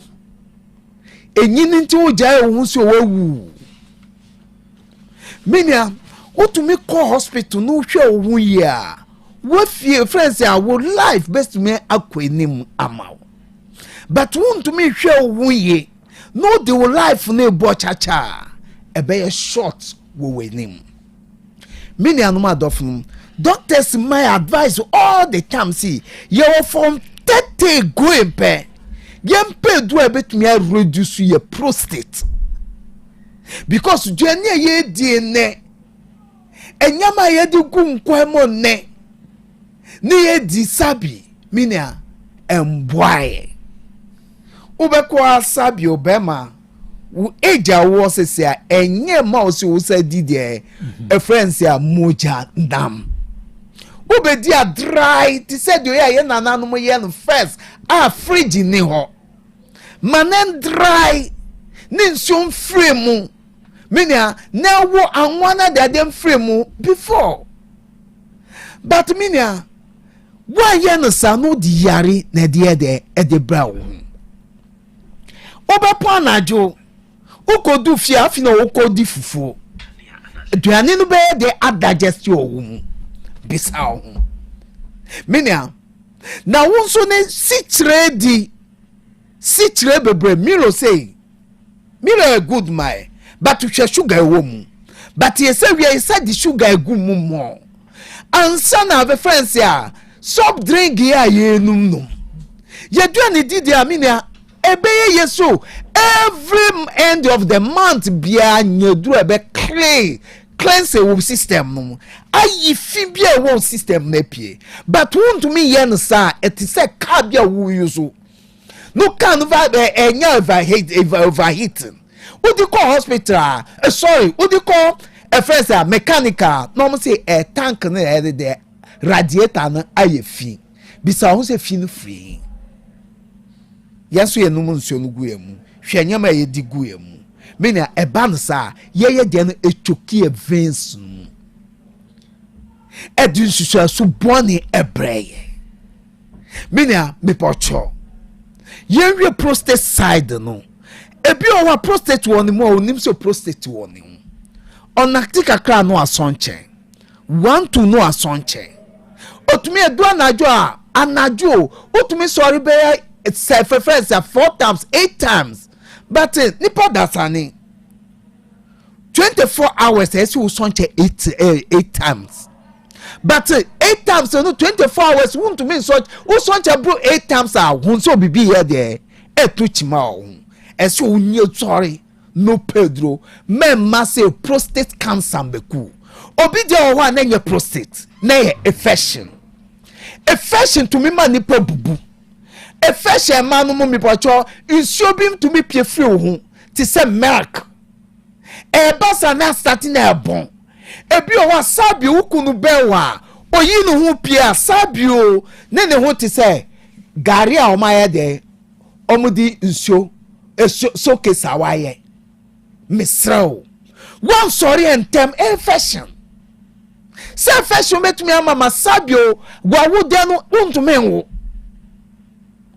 wako hospital no maka choso wo mo infection me nsoro be pe fine heba misha mini abema prostate pe fine heba misha mimo just 3 days no atwe improvement a umenya no hu changes ebeba continue every 3 bottles minya ko check up every 3 bottles or BP or diabetes ko check up minya o prostate ni na be reduce aba normal mi wa ha mi ko check up mi prostate ye kete ti say akoda de first day mi doctor bisam so there na mi use mi say fine misha minya na we start fine no use wa Jwari yesamina no debia meka samina na yesamina no ebeni ade enti ayeta ekachem si wujwari a ma ne wura unentem kama ansa na wasansu agu sa hyesapo na empremiensa uwia sranku na ne wura unentem kama num five misha no obi o wa eba no sa on pese obesa num nsuo bio mina num nsuo mami continue Mia, ube hu de we oba starting asonche. Ube hu wasia eye oya nyina na jai. Obema bi ohu a mipocho obe sonche we a. Oyi ne bema so the two friends and the supporter mo a ne sonche aye de esagumu.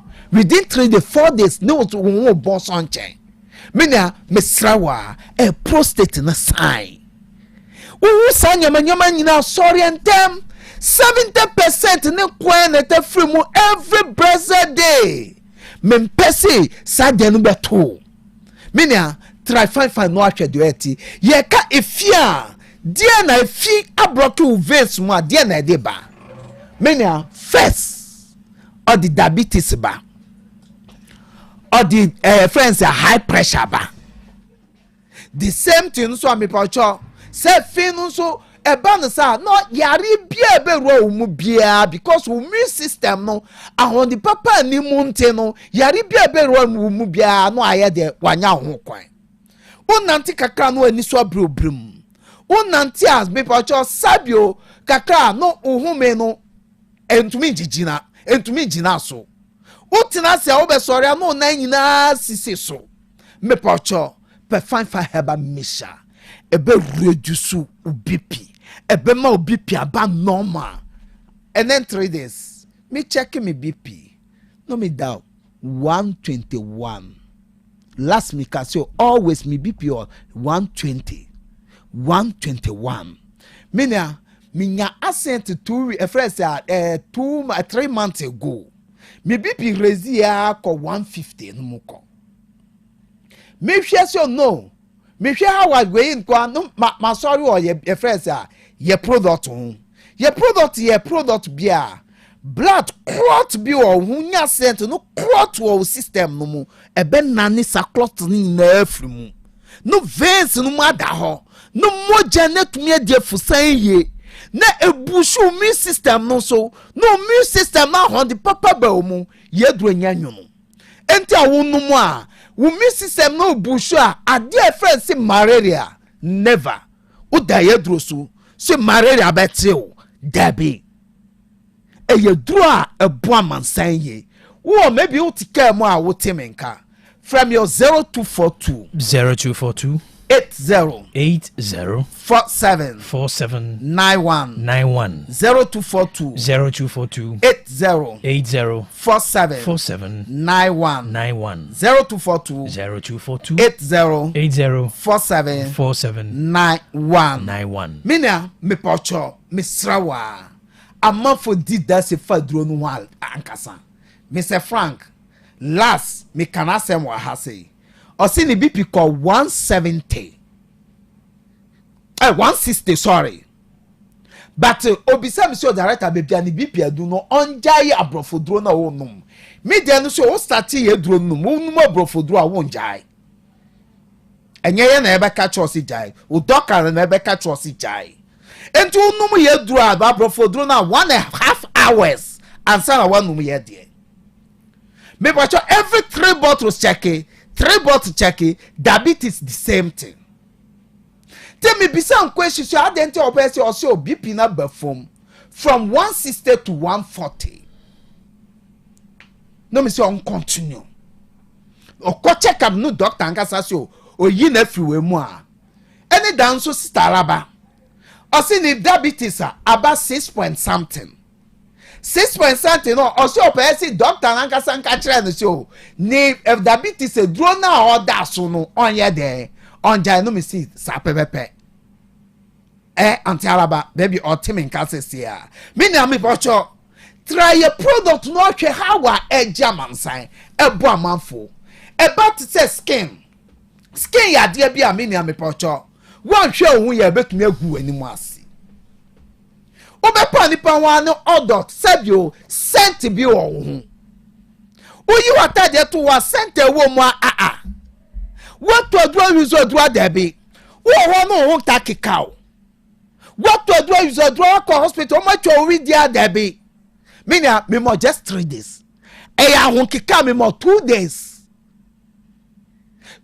no won hu bibia dia sa ko hospital no mo check uye me pa cho me srawa fa fine soap no fire sami na wo di gware use nku no fire sra dia wo de sra Ojori samina na memfa nso ngu so at the spot masamina huru na duro na ewo mu ne endudo enko mu kama ansa na wasanso gu hu hyesapo na mpemiensa ojware no owia obetumi asra samina no tisedu ya yesra samina owia sanku na abese num fanfa heba mesha no wasabio mipocho uwo rashes awuya na ntumi nko sabi wo takika wo ya na ntumi nko no mesha no ka wo menia yare no wo moja mu a ebe clean nyina the fuel system no mu no ai free wa aha wa wo asthma entisua menia wa ya mambia o mo de brami o adwuma mu no ye adwuma boa me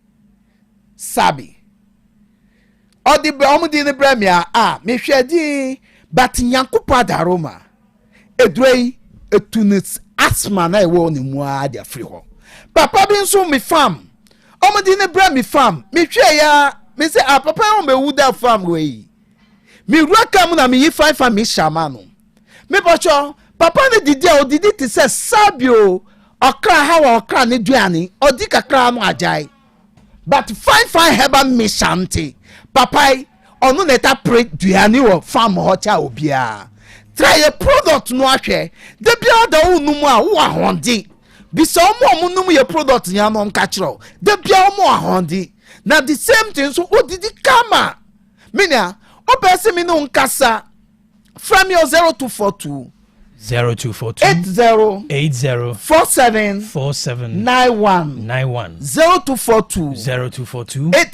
80 47 91 0242 80 47 91 Mura drosto biamu pharmacy shop biamu herbal shop biamu kasi ope fine product me yem amenomu mu twitwa fire misha mamumanomu bebre de soap no di share bag mama omumanomu no nkunu di ma omumo di co school dormitory ho menia sabi wo ba be free aba wo hu ni hwidi no a dabi but wo use sami na ni de bia egwari sa ointment ni de use soap ni gwari no o use ointment na tra de bia o hwe ni hwidi a wani beji munko fredi meseba keu me pacho dani heba same efrese asame nko eni kore na ke heba me pacho muko efrese amu buase murua efrese smart heba mami murua drosto bia pharmacy shop bia bebia me friday akọ na mutubi murua bebia mu pe fine product no menia ebe boa mu papa ye from your 0242 80 47 91 midama sibebre Evo boy yes that's if he Tech FM, good morning. Mpacho, adibi koso. 90s and the early 2000s. Na ebia parents better on asuma. Yes, ebia studies fee. Apart from school fees na, and the dahwa obi etuan. Ebia studies fee. They were more yes ebia ye tuye to boy be the aboa suku no. Ano kaya na omo PTA in omo free. But here is the case. And the private schools need the activities biya ba beshisema. Within one semester, since you kind of semester, activity based at 9 numna eshim. Anyama ha senior, anyama ha pa. Imagine parenta ne mabe based at miansa and naya na se num. Apart from school fees, ne studies fees are at danosono. Na activity and yes ye we because senior anwa dene. Parents need be bre, but I say omuntimi enka. I be as a won't complain, and I said, the would need to canteen our baby complaining. Only I call Coswell because I feel to shares. And a permanent channel more about when I get a group and show over Juma. Assemblyman for Nomoboa. I a party from paying for Nebula Coche or Mochi. Says all my many dear words don't call you swap. Nipa just know some many Tijuma. But no maybe a party from best way on Premo Monyan. And no, and I'm a Coach Assemblyman for Nechi. I come on Muscan or Mudisman or Moboa. Mamma ya juma pa ya politi party mpanyimfo ni bi na akwashi assemblyman for nachi eno omudi se juma no omoboa mamma ya juma kwekwe na no pa mi chiro no abedwafo nyina na bra kwekwe man Ghana you ma we ni friend Christian country no you say ya Christopher man ene nyame so for man no na Ghana is commission mu betu mrante ne maba ware fo se omo ntwo mo ho free man man na basa ho no mu ntu omofo mu koto condom machine e de abesi kwana na obi asori ya no de kwanisa kwashima akoyi condom ene oba akoda e de ba asewuni adenti na muntu omufuso omunya asade na apart from say edi yare bebre ono nyankopon achiwade nyankopon pe adwamamo chire adwamamo muntu omusafo no no ma no mo friends Christian country nenye asemo ene ye besra ban ye oti adwukonwa so wa hu de esi Tripoli no omuso omunya nkane mo achiuna abedwafo nyina waade nyina be film dedu banse no ba senso ba chimpesa so Mrake will be no fee stress program na NDC de buy a very laudable education there. Ote so 10 pesos cry na. I also commend if we say education there no country be a backbone. Ye che near 10 the man so no munya be a ye. Na me how ne say you be so university cost ne be a wapa accommodation. Nti aban so hwe hodom no. Na ye hwe se be aban ne hwe ase no. No more free education no. Be a bit 20 and aban ne tua. Where the magnitude free education way better. But a year salis aban ye be bisa. Nyansapo ke obi wade nyina ne ataya wapan yon so oba happy ne oba 80 nua be ma ba kope oba Monique dako no pa we de ya dwusufo no ye no eye omo knya posu no a no omo de tena hono no omo ye no omo pa ye si dias kwa mu nsuo ho ye fele eni nkubu a akwaji sika hwe obotom e de assembly sika akoto nchanse 32 packet de ko bo da so nyanwanwa omo be ye nya atwem semu saa kuafo kokko sika na muntu yae ye de mbedi posu a na mo de mo si wiase ye mo de Keobi ono abegafo mama chia no pay ne pokuya to nsu bukula stop na megina make say yo Keobi eya sem wo mu ye betu ye mayifo ye betu ye nnuane mu fo ama mo so adwamambɔ mo dwane afiri ho no ye nhyehyɛ ya ma won se ye kɔtɔ machine a wo mo di sika ko hyemu se dan danyo wo benya condom e di akɔbɔ adwaman ade ye Nyankopɔn akyiwade eno no man mu mpanimfo so ye sɔre a ye se Ghana ye Christian country na wahene fa obosi etu ye mebuyi fufu adwamambɔ ho no Debi, ye chiro mo kwan mo. Nyankopɔn hu ye mobo. Ye be hu asodi e be ba beto ye nsuo. E ba de nka mo ne adwuma pa mo ye. Alumni Keobi, good morning. Say yes, you na be jafo nyina ho ye. That was a futu nche che. We say a chance ball and market we see on ball and I am a buso. Market no hono. O me use a ball and in free ono. Ya kan wan sama kan still a de gua e henipa. Ana amoma so sa amoma kwan so sempeni ko so me twa so maye. Na wan samle so di no me twa so maye. Ya park no so sempeni ko so me ni ye maye. Hello, Keobi, Nyansapo be japo me momachi. Sana da him kasa fita bromasi. Yempani mfo sika yo mayisi amude bosku ho blai. First year for the. So obi anya bi di ankameni ha o. Boko ne akwache na obi anya bi. Anu na ye ha. Na ni paka kra bi di awose yesedem. Boko ne mpani mfo ne bi wo mu a omo so sika ne bi akodi em ho. Keobi o ma no isika sam yamo hweso ye ma ye ni o. Aba adwuma ye fo bi no de. O ma sika no enyunugu yum butom sa boso me so na masa agema katua. Keobi nyame nhira mo ne adwuma pa mo ye. Bye bye. KOB anope mecha no abedwafo nyina medini na nada ko CEO of Immaculate Art Aluminum and Glass Atwoma Boaso K yebesle o man Ghana ya santemem hia ye kumase enwura na eya doson efin ni pe ye fin dodo yebesle ye ni ye huni empanyimfo so wo so mo hwe no mo so ede nioma toto akon mo no mo so emfo mo nan insifom na yen hyemle bi na se fi no emene yen dodo na ke condom ho asem a mo kan de me de mesle mabunu no unya wo de ba ko a na ne natena Anopede mamenchia na mna no tifo ese chama Collins ni sokoba crew anopede da Otec voice note fo nyina ase se no bi ekoja ni aba Monique da ban ema oye o mame 1 week fefefe wa ba bibia esre shira ne kwatente de ma Otec fo so nyame shira mo no do amo be kire ni aba Monique no ne so ni papa mo me hu se ampa anya radio so nko na mo kire mo kire wo do kire obi a ne na papa se do na ma ne mama so ase ene ndisi amamu mo bu ni ye Sam Tuga na make say I not pay because of Fred Winsu for university tuition fee aban kasa or the bebano no kwase me woman say ubebusa school mo no nipa be 200 a emu be say bia 40 50 ena enye bi let's kana e fa hinifa na say selective no mo selective e wo mo growth free mo ana nti sɛ sika na wobɔdi ne deɛ ɛsrɛ aban no ma n'anim kɔ ne yɛnhwɛ sɛ yɛampa sɛ sika no ɛna wɔyusu sɛ wɔde akɔtua na nnipa no nyanya bi di a ɛneɛ wɔnhwɛ because nnipa no nyinaa nya bi koraa sɛ m sɛ wonyɛ wɔm ho nkurɔfoɔ deɛ wonya bi di a Vedi nie amanfo mchidi driver for Ethiopia drivers for to KGT Yamu nyina mo na monye sa case ke yantu mu eno so mo fo bia be si boshan ya case ke 350 pesos so mo je 5 yes sama mo magana police sister bia menye bia mo so nye sike na mo so mo say yes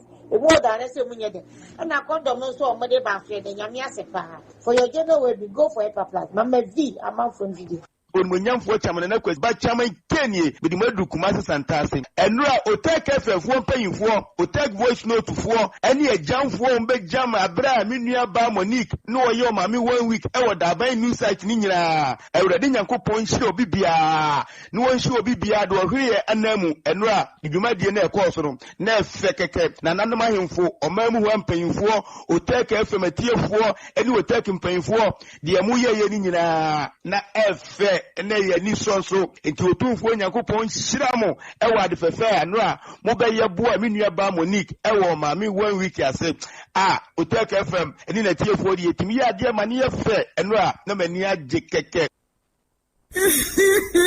Obi a me job enu ma chama na for say be me wedding papa bi hwering basa bi a wakoto tatnya but I don't sweet as and then mama boss sometimes so am dey but we jam wo ka bia ma me anasa be ka bia ma the wife here can dey crew sawo wurin so dey ne papa monko ejaba jewelry e hon wodi pure gold e ya gudie bia ejaba jewelry e ho dey na me pe all right ye be ko ejaba jewelry e hon na wo pe pure gold ya ye dey wedding any engagement rings, bracelets, anklets, waist chains, asumade, komade, papa, ne border for more ubenya. Woye bi ewa Ghana, no aye bin su amanone. Enye chene hoye, wowo a Jabba House, a Dum Kumasi, Prempre 2nd Street, Monfre 0277 10 44 88. Ene menshia, wowo a Jabba Family House, menshia traffic lights, Monfre 0277 40 44 88. Website, www.ejabajewelry.com. And email, info@ejabajewelry.com.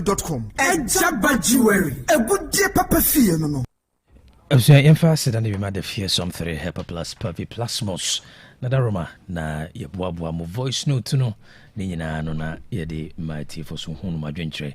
Ye koso aka wo say Hyper Plus Puffy and a Plasmos. The fear something enye yade binti ene enom Hyper Plus Puffy Plasmos. Ne mom say wa pomodin ebegina brane na infections ahodo pese juni pedwe nyina aboso no nipadua na kasa benya hoden na any side infections na DSA nunti and enom Hyper Plus Puffy and a Plasmos for general well-being and nunti bora pharmacy beer herbal shops and chemical shops we sister cities are on sabeka the fear something ni bi na wanom se open nsuo open topaye ni nyina no obenya bi eye adwuma pe and eti bomodin se on sabeka bi wantimi ya no busumi bia no bomodin se obeyi sister cities da hwa pomodin na oni padua no vital organs no enya ahoden shunko bibia chiro so afre Dr. Beniza Ajma 0542 778572 0542 778572 and 0591367898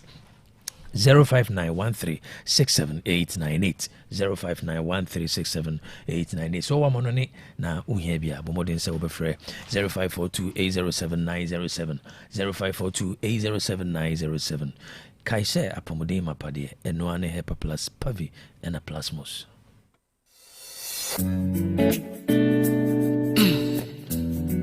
Yeah, Nana Blue, yeah. It's a wonderful day, and it's a beautiful day. It's a wonderful day, a very beautiful day. Menya jepa, oh yeah, many jepa, and they need jeda. I'm so happy to say, happy birthday, happy birthday, happy birthday to you. Happy birthday, happy birthday, happy birthday to you. Happy birthday, happy birthday, happy birthday to you. Happy birthday, I'm almost so sweet. Happy birthday. I'm saying do birthday wishes in so that your cows a digital herbal center or the grow fine herbal tonic anointment. Nadaroma, Naida Nyansapo birthday wishes no ebro. Bomodin se on sabe can be grow fine the muha kuku and aye and all the Xanthozylum, Xanthozyloides sakahun.